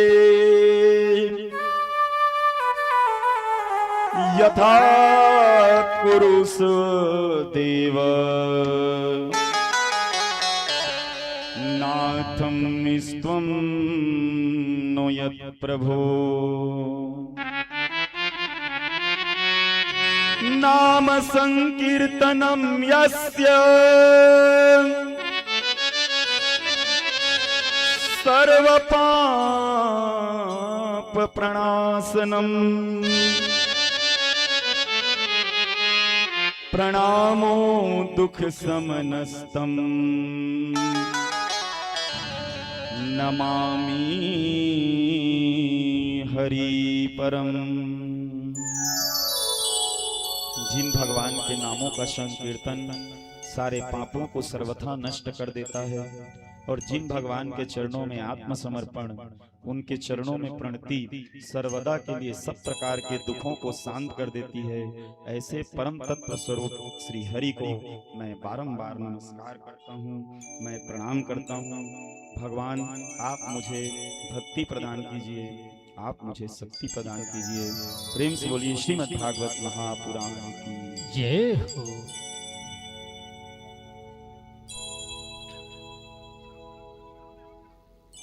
सज्जन वृंद,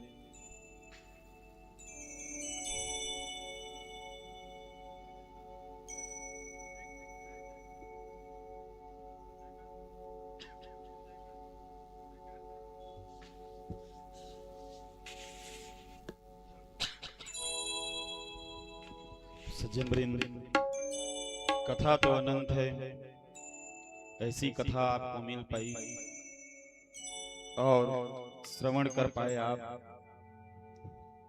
तो श्रवण के आए हुए श्रोता वृंद को मैं व्यासपीठ से सादर धन्यवाद प्रकट करता हूं कि आपने आत्मीय परिवार को श्रवण सेवा प्रदान किया। भैया की तो स्थिति नहीं थी भागवत जी कराने की, इसीलिए जो है छोटा रूप में भैया श्रीमद् भागवत की कथा जो है वो श्रवण किया। मैं एक दिन आया था तो भैया बोले कि मूल पाठ कर देते हैं महाराज, और मेरे ही मुंह से निकला था, क्योंकि ये परिवार से तो मैं ऐसे ही जुड़ा हुआ हूँ बहुत वर्षों से, और इनकी माँ भी जो है मेरे बहुत घनिष्ठ थी। भैया ला तो हमेशा कहत रही सके मोर 2 बेटा नहीं है 3 बेटा है, तो ये परिवार से मैं बहुत जुड़ के रहे। और इनकी माता श्री भी जो है बहुत सीधी सादी थी, मैं आज तक नहीं देखा हूं ऐसी। जब भी मैं आया हूं ना, बिचारी जो है हमेशा चाय नाश्ता जो भी सेवा लगता था मेरा, और सबसे बड़ी उनमें एक खासियत थी उनकी विनम्रता, जो सबसे ज्यादा प्रभावित मेरे को करती थी। बात भी करती थी ना, तो मैं कभी भी उनको ऊंचा आवाज में बात करते नहीं देखा। तो ऐसी विनम्री और परिवार को समेट कर रखने वाली थी। भैया लोग को ना समेट करके रखी थी वो। तो मैं जिस दिन आया 1 महीना पहले, तो भैया लोग का तो ऐसा कुछ प्लानिंग नहीं था कि करा देंगे महाराज भागवत वगैरह। मैं कहा कि इस घर से जुड़ा हुआ हूँ भैया, और आपकी माता भी अथाह प्रेम करती थी, तो एक काम करते हैं, उसके सदगति के लिए ना हम लोग भागवत का पाठ करवा देते हैं। और वहीं से एक कार्यक्रम की रूपरेखा आरंभ हुई। ये भैया जो है एक दिन भी नहीं सोचे, 1 घंटा भी नहीं सोचे, इन लोग तुरंत हाँ बोल दिए। भैया जो है हमेशा कही कि महाराज कृष्णो करके मोर माला सदगति तो प्रदान हो। तो धन्य है, इसे पुत्र बहुत दुर्लभ में मिल पाता है, ऐसा पुत्र जो अपने माता पिता के सदगति का रास्ता जो है साधन नियुक्त कर सके, साधन करवा सके। मैं भैया को भी व्यासपीठ से हार्दिक धन्यवाद प्रकट करता हूँ। आप मन भले ही नहीं देखा थो या भैया, लेकिन आपके माँ देखा थो ही कि मोर बेटा मन आज कैसे काम करी से। एक तो बुढ़ापा में सबसे ज्यादा ना सहारा पत्नी के रखे, अब आज चाचा जी करा ले पत्नी है खींच के है, मतलब बेटा मन के आश्रम आ गए। पत्नी के ही सहारा जो है पति ल रथे, बुढ़ापा में अमूल्य सहारा है पत्नी है। अब पत्नी जैसे चीज लखो के भगवान के कथा में बैठे ना, तो ओकर दुख ल मैं जानत हूँ, ओकर दुख के कोई कल्पना नहीं है कि कतका ओकर दुख होते ही। इस संसार में ना कोई भी चल बसे ना कम तकलीफ होते, लेकिन माँ चल देते ना तो भारी तकलीफ। बाकी दुख तो एक तरफ, लेकिन माँ के जो दुख है ना,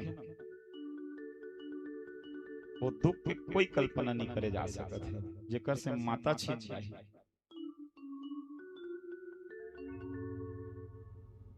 ऐसे श्रीमद् भागवत महापुराण सदगति प्राप्ति के लिए आप लाए।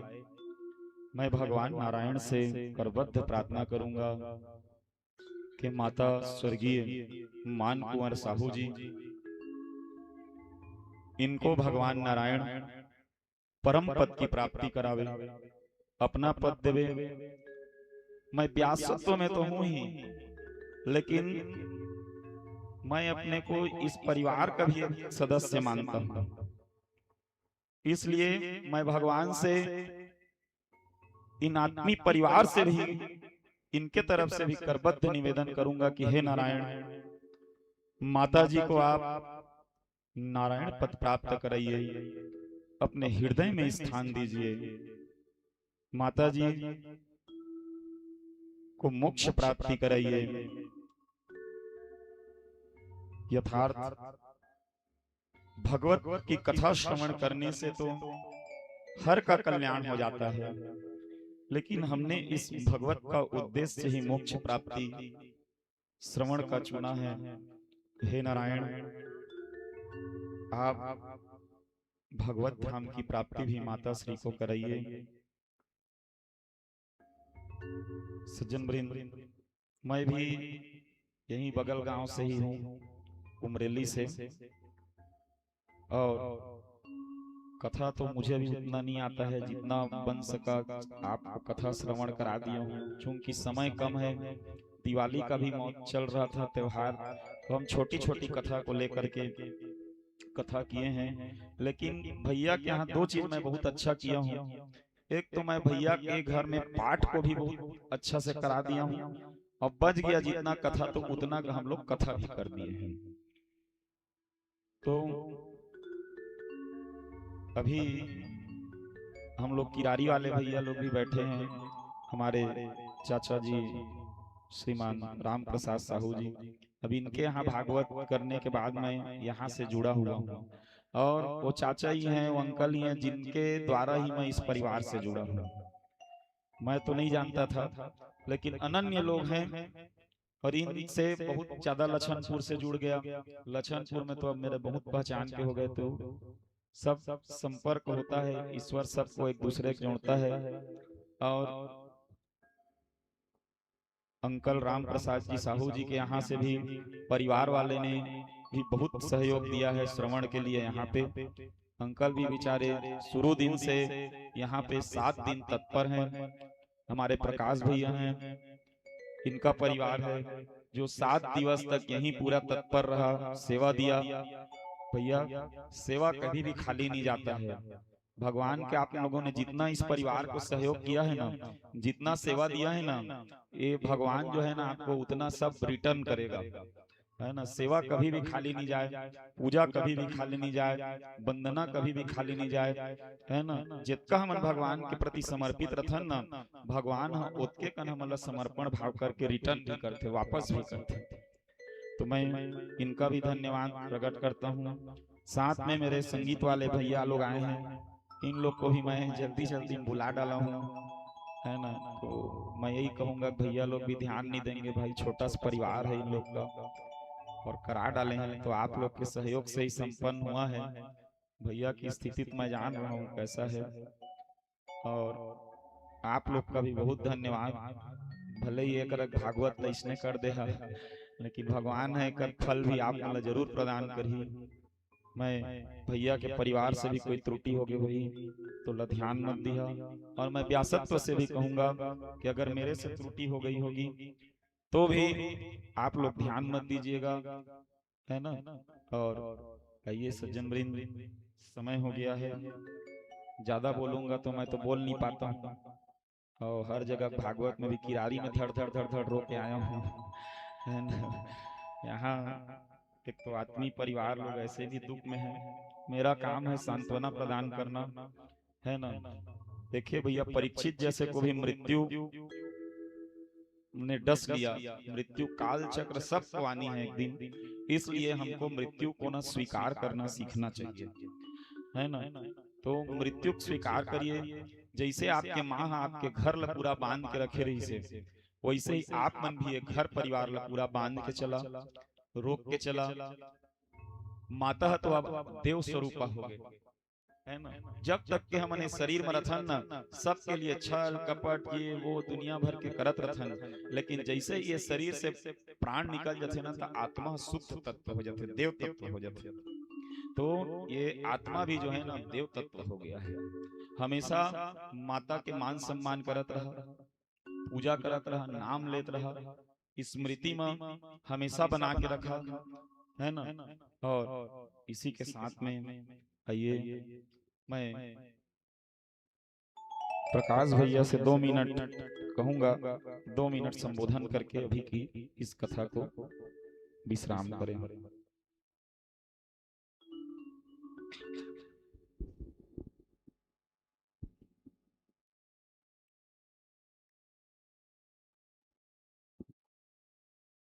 बोलिए राधे कृष्ण भगवान की जय।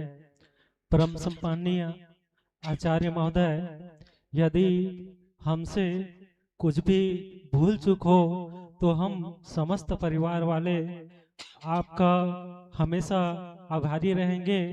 और जितने भी हमारे भक्तगण आए हुए हैं उनसे भी मैं प्रार्थना करता हूँ, निवेदन करता हूँ, यदि हमारी मान सम्मान पे बैठक व्यवस्था में कथा सुनने में किसी भी तरह से हम लोगों की तरह से अगर गलती होगा तो मैं करबद्ध प्रार्थना करता हूँ हाथ जोड़ करके कि आप समस्त जितने भी सज्जन हैं, जितने यहाँ आत्मा स्वरूप बैठे हुए हैं, मैं बारंबार प्रणाम करता हूँ और हम समस्त परिवार वालों को आप क्षमा करेंगे। और व्यासपीठ में बैठे हुए आचार्य महोदय जिन्होंने हम कुछ ही क्षण में उन्हीं के मार्गदर्शन में थोड़े से कहने पर भागवत की प्राप्ति हुई, हम बहुत ही खुश हैं। और हमारी माता चाची श्री को हम समस्त बारंबार प्रणाम करते हैं कि भगवान नारायण अपने पद में ले, अपने चरण कमल में ले।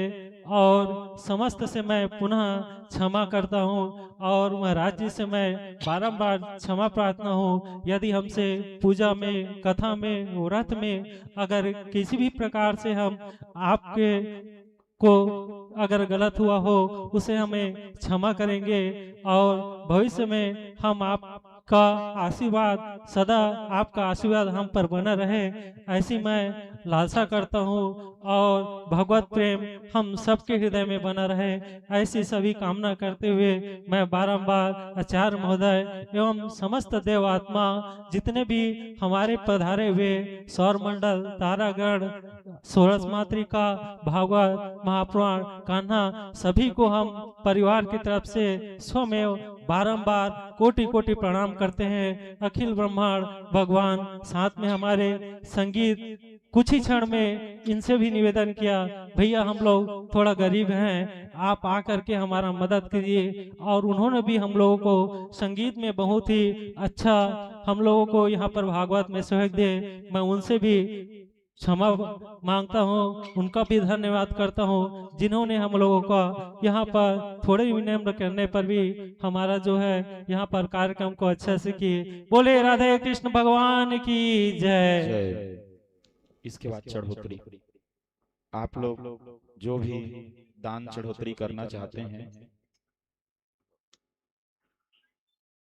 तो चढ़ोतरी का भी समय हो गया है। आइए तो सज्जन वृंद यहीं पर हम विश्राम करते हैं अपनी गाड़ी। और कल जो है हवन श्रद्धारा, गीता पाठ, तुलसी वर्षा इत्यादि जितना भी कार्यक्रम है कल 8 बजे से आरंभ हो जाएगा। तो आप भी तुलसी वर्षा इत्यादि में आ सकते हैं, हवन में सम्मिलित हो सकते हैं। श्रद्धारा होगा, ब्राह्मण भोजन होगा, तो इत्यादि कार्यक्रम कल प्रयास करेंगे 12-1 बजे तक संपन्न हो ही जाए, क्योंकि इनको वार्षिक श्राद्ध निमित्त अतिथियों को भोजन भी कराना है। तो कल जो है कर ही देंगे हम। तो सज्जन वृंद अब ये तो जो है हमारा, मैं भी कथा आरंभ किए ज्यादा दिन नहीं हुआ है मेरे को, विगत 3.5 सालों से मैं कथा कर रहा हूँ 2021 से, और ये मेरा 38 नंबर का स्टेज है, ये 38वां नंबर में बैठा हुआ हूँ। तो भगवान की बहुत कृपा रही है मेरे पे कि एक दो स्टेज आदमी को किधर मिले लगता है, एक दो तो भागवत मिलने में समय हो जाता है, मिल नहीं पाता। तो मैं मानता हूँ कि ईश्वर पर मेरी अगाध कृपा है, तो आप लोग का प्रेम भी हमेशा बने रहे मेरे पे, यही जो है मेरे लिए आप प्रार्थना करिएगा। और साथ में आगे मेरा भागवत भी है यहाँ से 26 अक्टूबर से सरहर बाराद्वार में, तो आप सब इन्हें आमंत्रित हैं।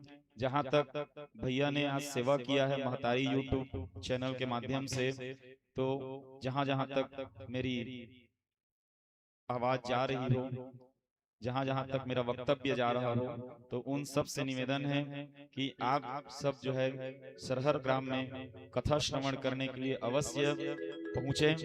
और मैं महतारी यूट्यूब चैनल को भी बार बार धन्यवाद देता हूँ, इन्होंने खूब सेवा किया है, और इनका तो नामे में महतारी जुड़ा है ना, मतलब अपना पूरा चैनल, अपना पूरा व्यक्तित्व अपने माँ को समर्पित करके चल रहा है ना। और एक कैमरा भी इनके माँ के ही लिया हुआ है ना, वो बेचारी जोर जोर करके बेटा के लिए कैमरा ली है ना। तो ये जो है बहुत अच्छा काम किया है, और जो इस मातृत्व धारा को लेकर के आगे चल रहे हैं ना भैया, वो कभी पीछे नहीं हट सकता है। तो कभी डरिएगा मत, कभी घबराइएगा मत, माता का नाम लीजिएगा और सदैव आगे बढ़िएगा। मैं इस चैनल को भी आप खूब सपोर्ट करिए, इत्यादि मेरे और भी बहुत सारे श्रवण करता हैं, तो मैं उनसे भी निवेदन करूंगा कि आप सब इस चैनल को भी सब्सक्राइब करिए, और साथ में इन चैनल वाले लोग को भी खूब प्रेम दीजिए। इतना कह के आइए प्रेम से बोलिए श्रीमद् भागवत महापुराण की। माया की नगरिया से हमें हरि घर जाना है, यहाँ क्या है तेरा मेरा, यहाँ क्या है तेरा मेरा, मेरा रिश्ता पुराना है, माया की नगरिया हमें हरि घर जाना है, यहाँ क्या है तेरा मेरा, हो यहाँ चाहे तेरा मेरा, मेरा रिश्ता पुराना है, माया की नगरिया। पानी का बुलबुला है, पल में फट जाना है, पानी की बुलबुला है, यहाँ फट जाएगा।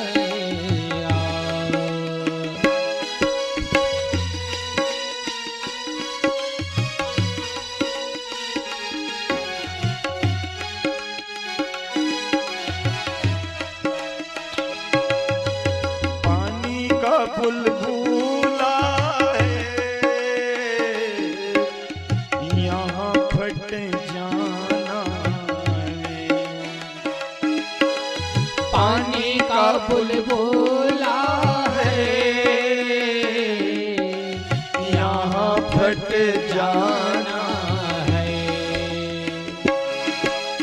एक दिन बिछुड़ना है, हो एक दिन बिछुड़ना है, सबको छोड़ जाना है, माया की नगरिया है, हमें हरि घर जाना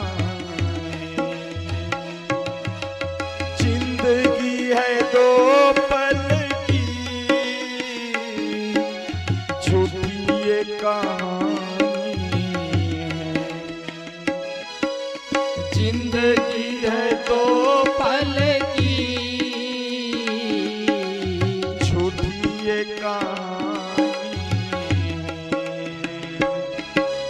काया ये जवानी का हो, काया ये जवानी का एक दिन ढल जाना है, माया की नगरिया से हमें हरी घर जाना है। रिश्ते नाते झूठे हैं, झूठी ये कहानी है हो, रिश्ते नाते झूठे हैं, झूठी ये कहानी तो। हो रिश्ते नाते झूठे हैं, झूठी ये कहानी है हो, रिश्ते नाते झूठे हैं, रिश्ते नाते कहानी तो। रात का बसेरा है हो, रात का बसेरा है, सुबह मुड़ जाना है, माया की नगरिया से हमें हरी घर जाना है, माया यहाँ की नगरिया में हमें हरी घर जाना है। यहाँ क्या है तेरा मेरा हो, यहाँ क्या है तेरा मेरा मेरा रिश्ता पुराना है, माया की नगरिया से हो, माया की नगरिया से। हो माया की नगरिया से हमें हरी घर जाना है। प्रेम से बोलिए श्रीमद् भागवत महापुराण की जय हो। भैया पीला चावल पुष्प ले लीजिए। ओम श्री हरि विष्णु विष्णु विष्णु नमः परमात्मने श्री श्वेत वराह कल्पे वैवस्वत नाम मंत्रे अष्टविंशति तमे कलयुगे कली प्रथम चरणे जम्बूद्वीपे भरतखंडे भरतवर्षे छत्तीसगढ़ पुण्य प्रदेशे जांजगीर चांपा जिलांतर्गते लक्षणपुर ग्रामे बौद्धावतारे सिद्धार्थी नाम संवत्सरे मासा नाम मासोत्तमे कार्तिक मासे कृष्ण पक्षे अमावस्यायां तिथौ अमुक वाश्रावितायां भौमवार वाश्रावितायां अमुक नामाहम अमुक गोत्रोत्पन्नम मम कायिक वाचिक मानसिक ज्ञाता ज्ञात सकल दोष परिणाम श्रुति स्मृति पुराणोत्फल प्राप्त्यर्थम सकुटुंबस्य सपरिवारस्य क्षमस्थै आरोग्यश्वरी विपुलधनान्य प्राप्त्यर्थम नाम लेंगे अस्मद माता गोत्रस्य वैकुंठ पद प्राप्त्यर्थम प्रेत योनि विमुक्त्यर्थम मोक्ष प्राप्त्यर्थम श्रीमद् भागवत कथा श्रवणार्थम आचार्य यथाशक्ति दानम तुभ्यम संप्रपद्ये।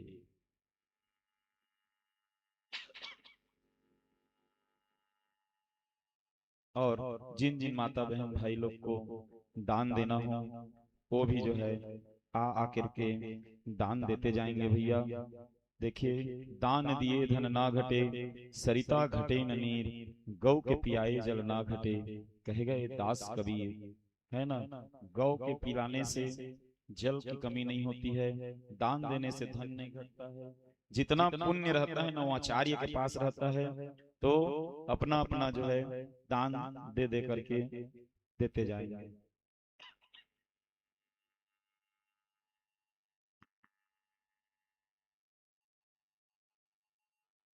यहीं लाके दे दीजिए अपना जितना भी दान। माइक रख दो।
आप हैं श्रीमान सुलेंद्र श्रीवास जी, आपकी तरफ से श्रीमद् भागवत में 50 रुपए का चढ़ोतरी दिए हैं। भगवान आपकी श्रद्धा भक्ति बढ़ाए, भगवान आपको जन जन सबसे भरपूर रहे।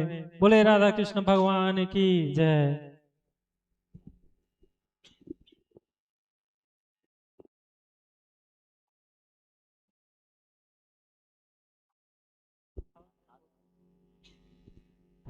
जो जो दक्षिणा देना चाहते हैं, चढ़ौती चढ़ाना चाहते हैं, निसंकोच भाव से भगवान के चरण कमल में दे सकते हैं।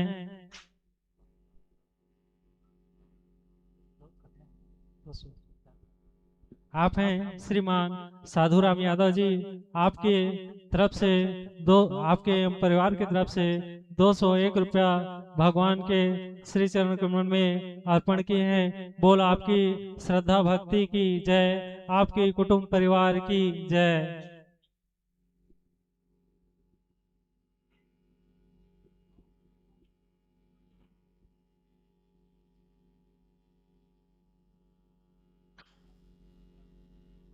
हाँ भैया, कंवर जी के तरफ से हमारे पीडब्ल्यूडी के साहब, इनके तरफ से 1100 रुपये भगवान के चरणामृत में अर्पण किए हैं। भगवान इनको खूब आशीर्वाद प्रदान करें, यही मेरा आशीर्वाद। प्रेम से बोलिए भक्त वत्सल भगवान की जय।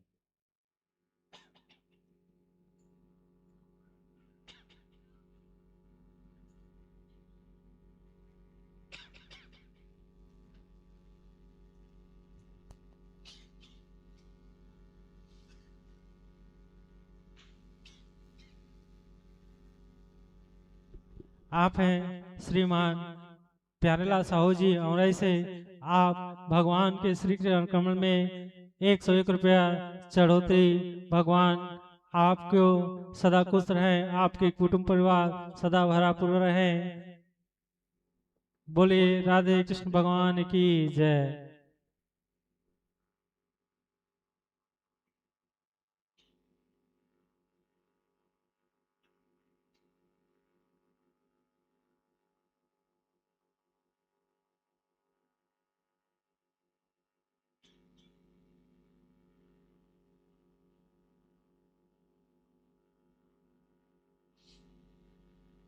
हाँ, संगीत वाले भैया लोग आएंगे और जिनको भी चढ़ोतरी चढ़ाना है वो चढ़ाते रहेंगे, भजन चलते रहेगा।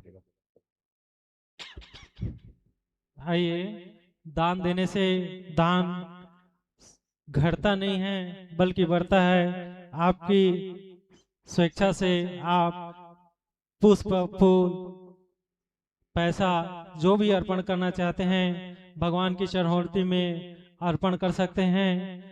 और इसके बाद हमारे जो है अगला जो है यहाँ पर कार्यक्रम होगा। आप हैं श्रीमान रामकिशोर साहू जी, आपकी तरफ से 201 रुपया, और आप हैं सुदाम, आपकी तरफ से 101 रुपया भगवान के श्री चरण कमल में अर्पण किए।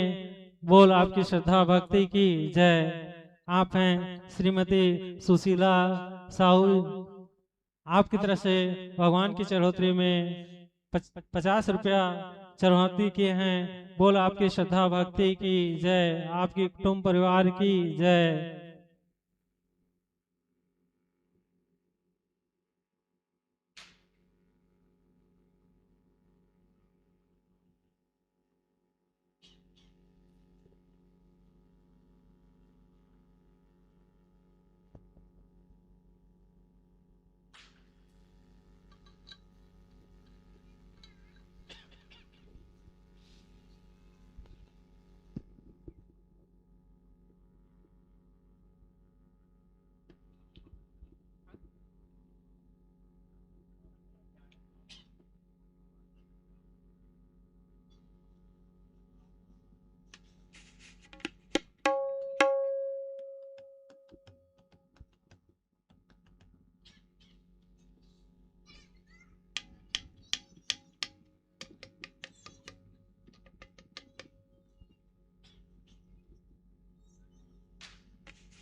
भैया आर्गन वाले को देखिएगा थोड़ा सा, आर्गन वाला को देख दीजिए। हाँ, हमारे सोनू भैया परिवार की ओर से भी 501 रुपए भगवत चरण में अर्पण किए हैं। प्रेम से बोलिए इनकी श्रद्धा भक्ति की जय। 100 रुपए आप हैं श्रीमान व्यास नारायण साहू जी, आपकी तरफ से भगवान के चढ़ौते में 51 रुपया दिए हैं। भगवान आपकी श्रद्धा भक्ति कीजिए। आप हैं श्रीमान मनीराम साहू जी, आपकी तरफ से भगवान के श्री चरण कमल में 121 रुपया सपे में अर्पण किए हैं। भगवान आपकी श्रद्धा भक्ति की जय।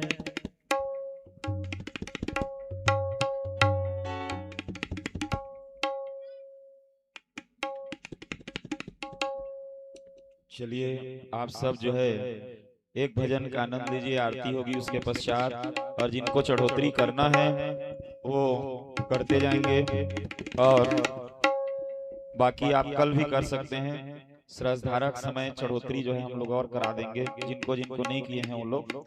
तो आइए, समय भी हो रहा है। चलिए भाई, फरमाइश है थोड़ा सा गाना का। अंकित अंकुश गोस्वामी की ओर से 501 रुपए भगवत,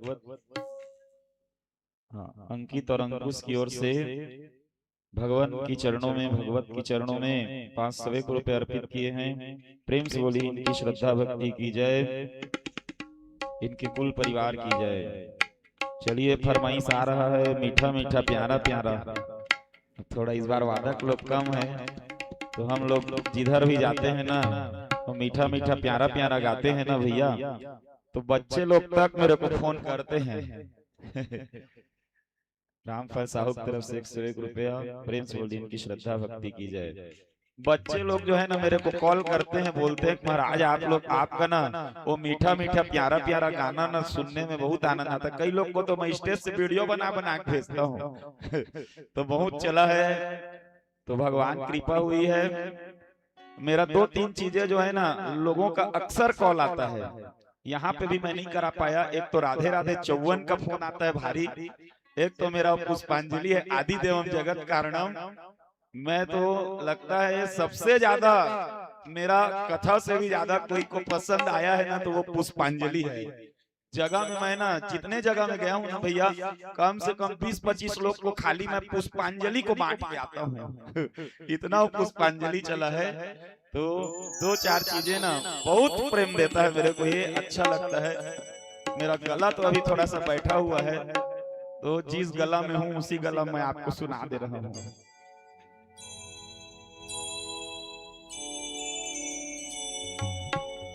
मीठा मीठा प्यारा प्यारा लेके जाना रे।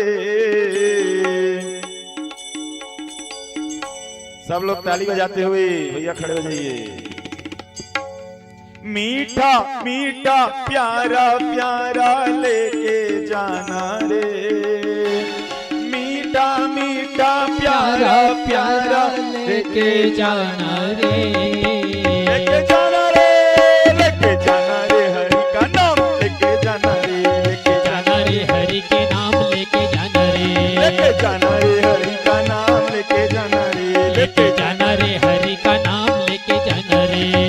मीठा मीठा प्यारा प्यारा लेके जाना रे, मीठा मीठा प्यारा प्यारा लेके जाना रे, मीठा मीठा प्यारा प्यारा लेके जाना रे, मीठा मीठा लेके जाना रे, लेके जाना रे,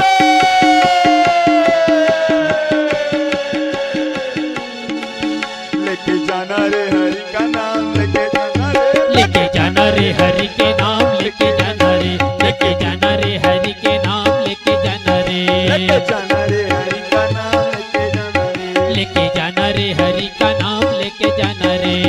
मीठा मीठा मीठा मीठा प्यारा प्यारा प्यारा प्यारा लेके जाना रे। चलिए आप लोग भी कहिए, क्या गायक तुम्हारे कर बनी कि नहीं बना? नहीं बना। मीठा मीठा मीठा मीठा प्यारा प्यारा प्यारा प्यारा लेके जाना रे, मीठा मीठा मीठा प्यारा प्यारा प्यारा प्यारा लेके जाना रे। आप लोग कहिए तो एक बार सब लोग कहिए। चले भैया, मीठा मीठा मीठा मीठा प्यारा प्यारा प्यारा प्यारा लेके जाना रे। अंकल जी, मीठा मीठा मीठा मीठा प्यारा प्यारा प्यारा प्यारा लेके जाना रे। मीठा मीठा मीठा मीठा प्यारा प्यारा प्यारा प्यारा लेके जाना रे।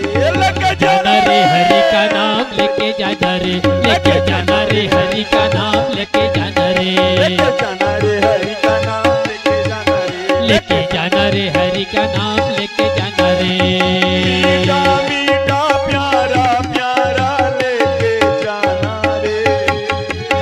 मीठा मीठा प्यारा प्यारा लेके जाना रे। मीठा मीठा प्यारा प्यारा लेके जाना रे। मीठा मीठा प्यारा प्यारा लेके जाना रे। मीठा मीठा प्यारा प्यारा लेके जाना रे। लेके जाना रे हरि का नाम लेके जाना रे हरि का नाम लेके जाना रे, लेके जाना रे हरि का नाम लेके जाना रे, लेके जाना रे हरि का नाम लेके जाना रे। राम नाम की लूट है भैया, लूट सके सो लूट लूट लूट लूट। राम नाम की लूट है भैया, लूट सके सोलो।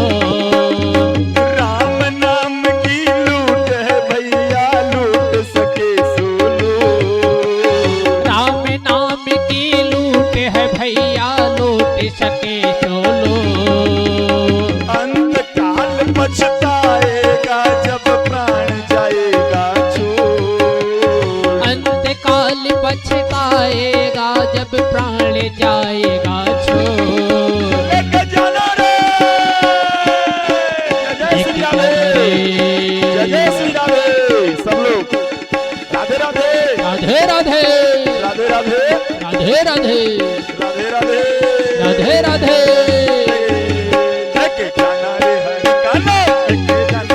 लेके जाना रे हरि का नाम लेके जाना रे, लेके जाना रे हरि का नाम लेके जाना रे, लेके जाना रे हरि का नाम लेके जाना रे। लेके जाना रे हरि का नाम लेके जाना रे। गोकुल के घनश्याम तेरी अजब कहानी है। गोकुल के जब श्याम कन्हैया अजब कहानी है। गोकुल के घनश्याम तेरी अजब कहानी है। गोकुल के तुम श्याम कन्हैया अजब कहानी है। अरे ओ सावरे तेरी दुनिया दीवानी है। अरे ओ सांवरे तेरी दुनिया दीवानी है। अरे ओ सावरे तेरी दुनिया दीवानी है। अरे ओ सांवरे तेरी दुनिया दीवानी है।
कहिए क्या? जय जय श्री राधे।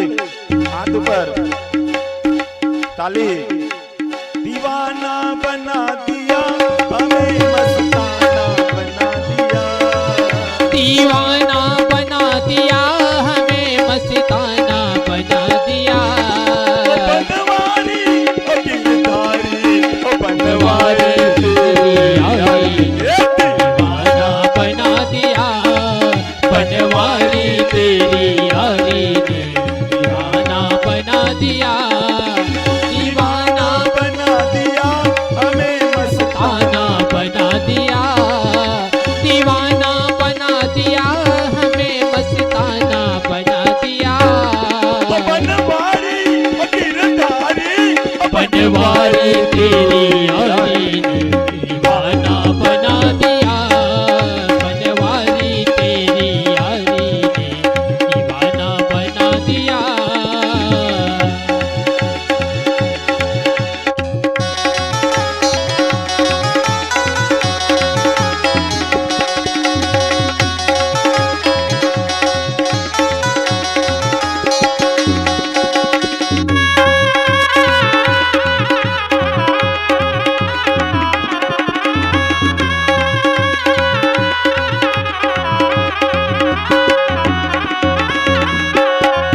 वृंदावन जाओगी सखी, वृंदावन जाओगी, वृंदावन जाओगी सखी, वृंदावन जाओगी। मेरे उठे मेरे उठे मेरे उठे बिरह के पीर सखी, वृंदावन जाओगे। मेरे उठे बिरह के पीर सखी, वृंदावन जाओगी। वृंदावन जाओगी सखी, वृंदावन जाओगी, वृंदावन जाओगी सखी, वृंदावन जाओगी। मेरे उठे मेरे उठे मेरे उठे बिरह के पीर सखी, वृंदावन जाओगी। मेरे उठे बिरह के पीर सखी, वृंदावन जाओगी।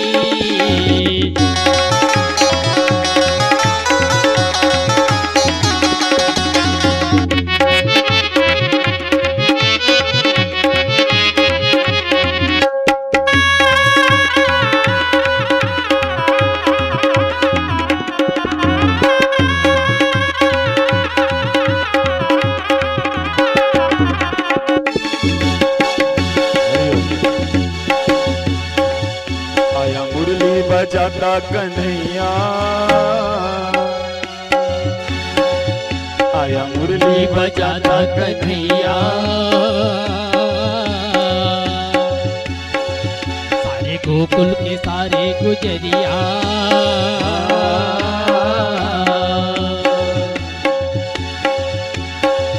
आया मुरली बजाता संवरिया, नाचे गोकुल के सारे गुजरिया। आए मस्ती की छाई बहार रे, नाचे बनिया कंस कदवार रे। नचले नचले नचले नचले मेरे यार तू नचले, बाबा का लगा है दरबार। नचले नचले मेरे यार तू नचले, लगा है बाबा का दरबार। मस्ती भरी शाम है, बाबा तेरे साथ है। मस्ती भरी शाम साथ है बाबा तेरे साथ साथ है। ना ना ना ना ना रे ना रे ना रे ना ना ना ना ना रे ना रे ना ना ना ना ना ना रे ना रे ना रे ना ना ना ना ना रे ना रे ना। ये मस्ती भरी रात है, ये बाबा मेरे साथ है। ये जीने का ले ले मजा, ये डरने की क्या बात है। ना ना ना ना ना रे ना रे ना रे ना ना ना ना ना रे ना रे ना ना ना ना ना ना रे ना रे ना रे ना ना ना ना ना रे ना रे ना ना ना ना ना रे ना रे ना रे ना ना ना ना ना रे ना रे ना ना ना ना ना ना रे ना रे ना रे ना ना ना ना ना रे ना रे ना ना ना ना ना रे ना रे ना रे ना ना ना ना रे ना रे ना। दीप जला लीजिए। प्रेम से बोलिए जय जय श्री राधे। श्री राधे जय जय श्री राधे। जय जय श्री राधे।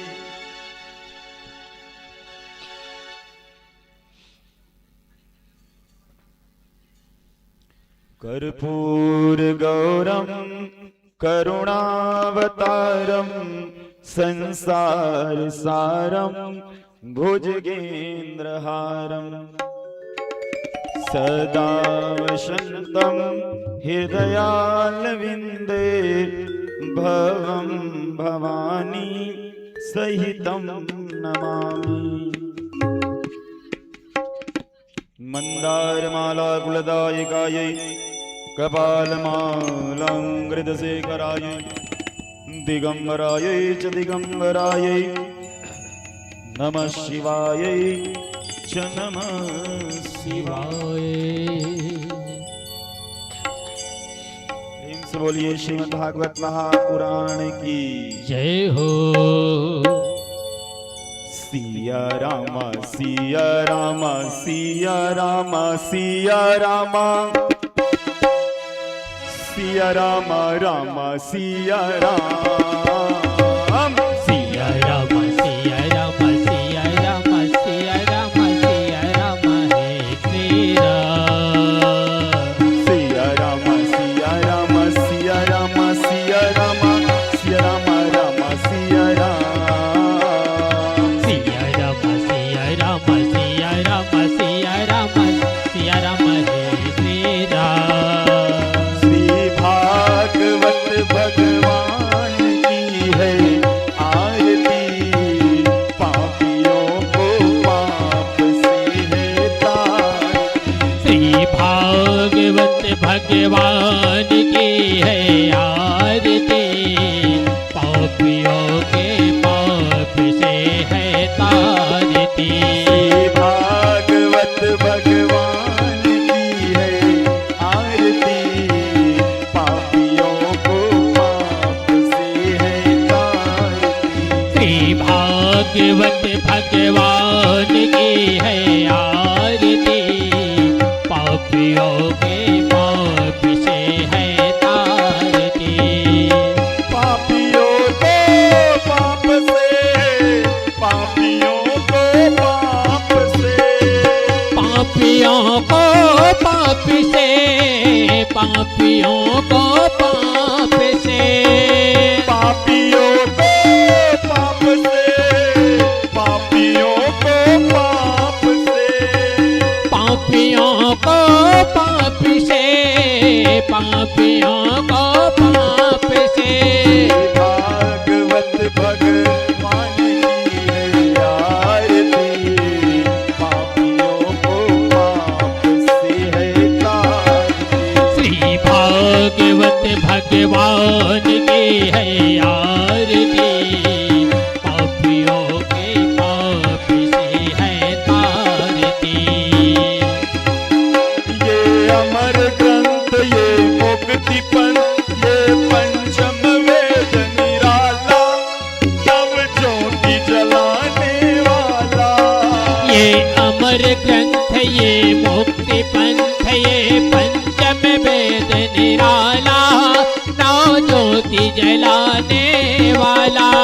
ये अमर ग्रंथ ये मुक्ति पंथ ये पंचम वेद निराला नव ज्योति जलाने वाला। ये अमर ग्रंथ ये मुक्ति पंथ ये पंचम वेद निराला नौ ज्योति जलाने वाला। हरि नाम यही हरि धाम यही हरि नाम यही हरि धाम यही हरि नाम यही हरि धाम यही हरि नाम यही हरि धाम यही। सबके महिमा की आरती पापियों के पाप से है तारती। श्री भागवत भगवान की है आरती पापियों को पाप से है तारती। श्री भागवत भगवान की है आरती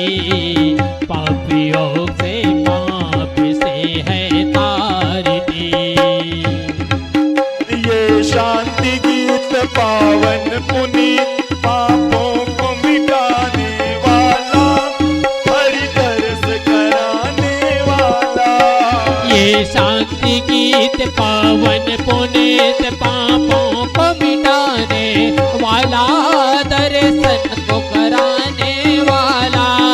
ये शांति गीत पावन पुनीत पापों को मिटाने वाला, हरि दर्श कराने वाला। ये शांति गीत पावन पुनीत पापों को मिटाने वाला, हरि दर्श कराने वाला। ये सुख करणी ये सुख करणी ये दुख हरणी, ये सुख करणी ये दुख हरणी। ये सुख करणी ये दुख हरणी।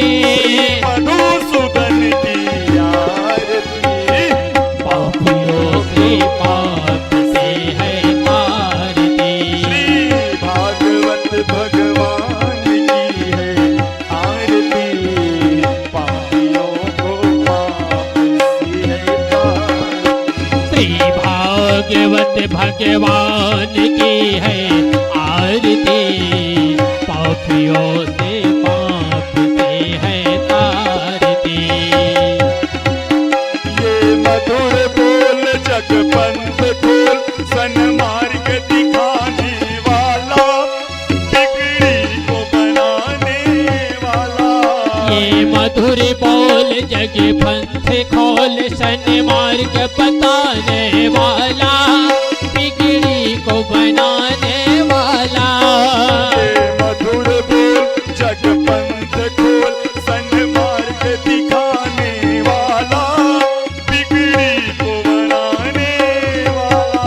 ये मधुर बोल जग पंथ खोल, सन्मार्ग बताने वाला, बिगड़ी को बनाने वाला। श्री राम यही घनश्याम यही, श्री राम यही घनश्याम यही, श्री राम यही घनश्याम यही। के बंधन की आरती, पापियों से पाप से है तारती। भागवत भगवान की है आरती, पापियों को पाप से है तारती। श्री भागवत भगवान की है आरती, पापियों के पाप से है तारती। कर्पूर गौरम करुणावतारम, संसारि सारम भुजगेन्द्रहारम, सदा वसन्तं हृदयारविन्दे भवं नमामि सहितं नमामि। मन्दारमाला कुलतारिकायै, कपालमाला कृतशेखराय, दिगम्बरायै च दिगम्बराय, नमः शिवाय च नमः शिवाय। पापियों को पाप से, पापियों को पाप से, पापियों को पाप से, पापियों को पाप से, पापियों को पाप से, पापियों को पाप से, पापियों को पाप से, पापियों को पाप से। भागवत भगवान की है आरती, पापियों को पाप से है तारती। श्री भागवत भगवान की है आरती, पापियों से पाप से है तारती। पापियों को पाप से है तारती, पापियों को पाप से है तारती, पापियों को पाप से है तारती। बोलिए श्रीमद् भागवत महापुराण की जय हो। श्री कृष्णचंद्र भगवान की जय हो। परिक्रमा यानि कानि च पापानि जन्मान्तरकृतानि च तानि सर्वाणि नश्यन्तु प्रदक्षिणां वदे वदे। पुष्पांजलि।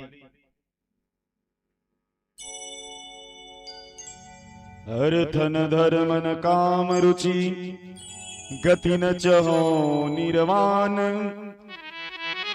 जन्म जन्म रति राम पद यह वरदान आन कामई नारी प्यारी जिमी लोभई प्रिय जिमी दाम तिमि रघुनाथ निरंतर प्रिय लागहि मोहि राम मौसम दीनन दीन हित अतो समान रघुवीर अस विचार रघुवंश मणि हरहु विसंभव वीर बार बार वर मांग्यो हरसि देहु श्रीरंग पद सरोज अन पाइनी भक्ति सदा सतसंग ओम यज्ञेन यज्ञमय जन्द देवा स्थानी धर्माणि प्रथमान्याशनतेनात्मनि मानस चंद्र त्रिपुर्वेशाध्यायि सन्ति देवा ओम नाना सुगंधि पुष्पाणि यथा कालोद्भवानि च पुष्पांजलिर्मया दत्तो गृह्णामि परमेश्वर मंत्र पुष्पांजलि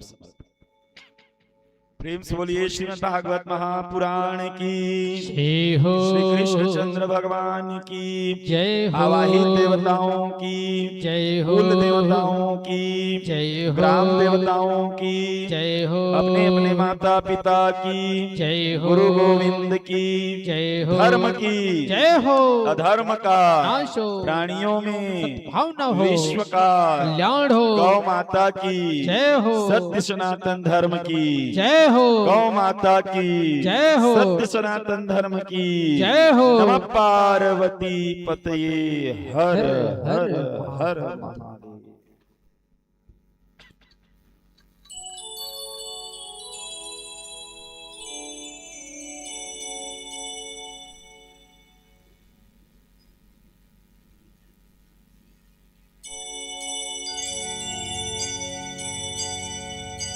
अपनी वाणी में अमृत घो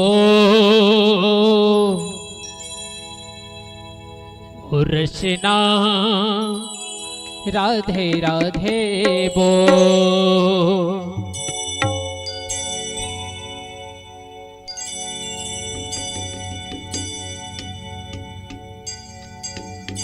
अपने वाणी में अमृत घो अपने वाणी में अमृत घोल और रचना राधे राधे बोल और रचना राधे राधे बोल अपने वाणी में अपनी घोल अपनी वाणी में अमृत घोल और रचना राधे राधे बोल और रचना राधे राधे बोल ये बोले बड़े अनमोल ये बोले बड़े अनमोल और रचना राधे राधे बोल और रचना राधे राधे बोल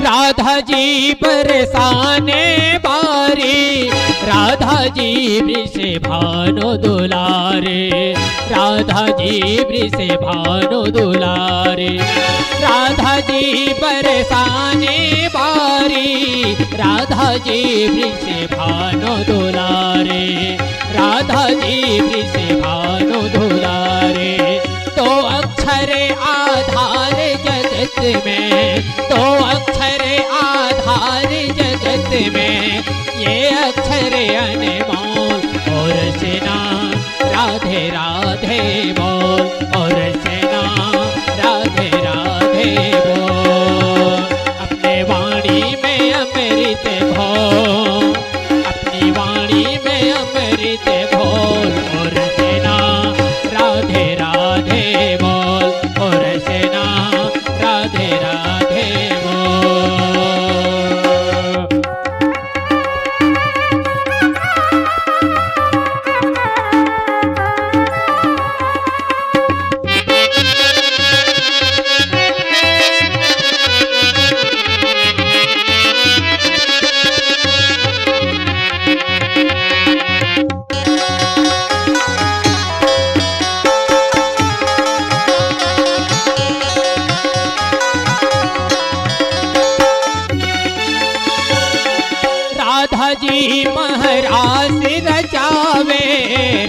जी नंद लाल नचावे, राधा जी नंद लाल नचावे। राधा जी महाराज रचावे, राधा जी नंद लाल नचावे, राधा जी नंद लाल नचावे। इस छवि को भर के नयन में, इस छवि को भर के नयन में, अंतर के पट खोल और सेना राधे राधे बोल, और सेना राधे राधे बोल। अपने वाणी में अमृत घोल, अपने वाणी में अमृत घोल, और सेना राधे राधे बोल।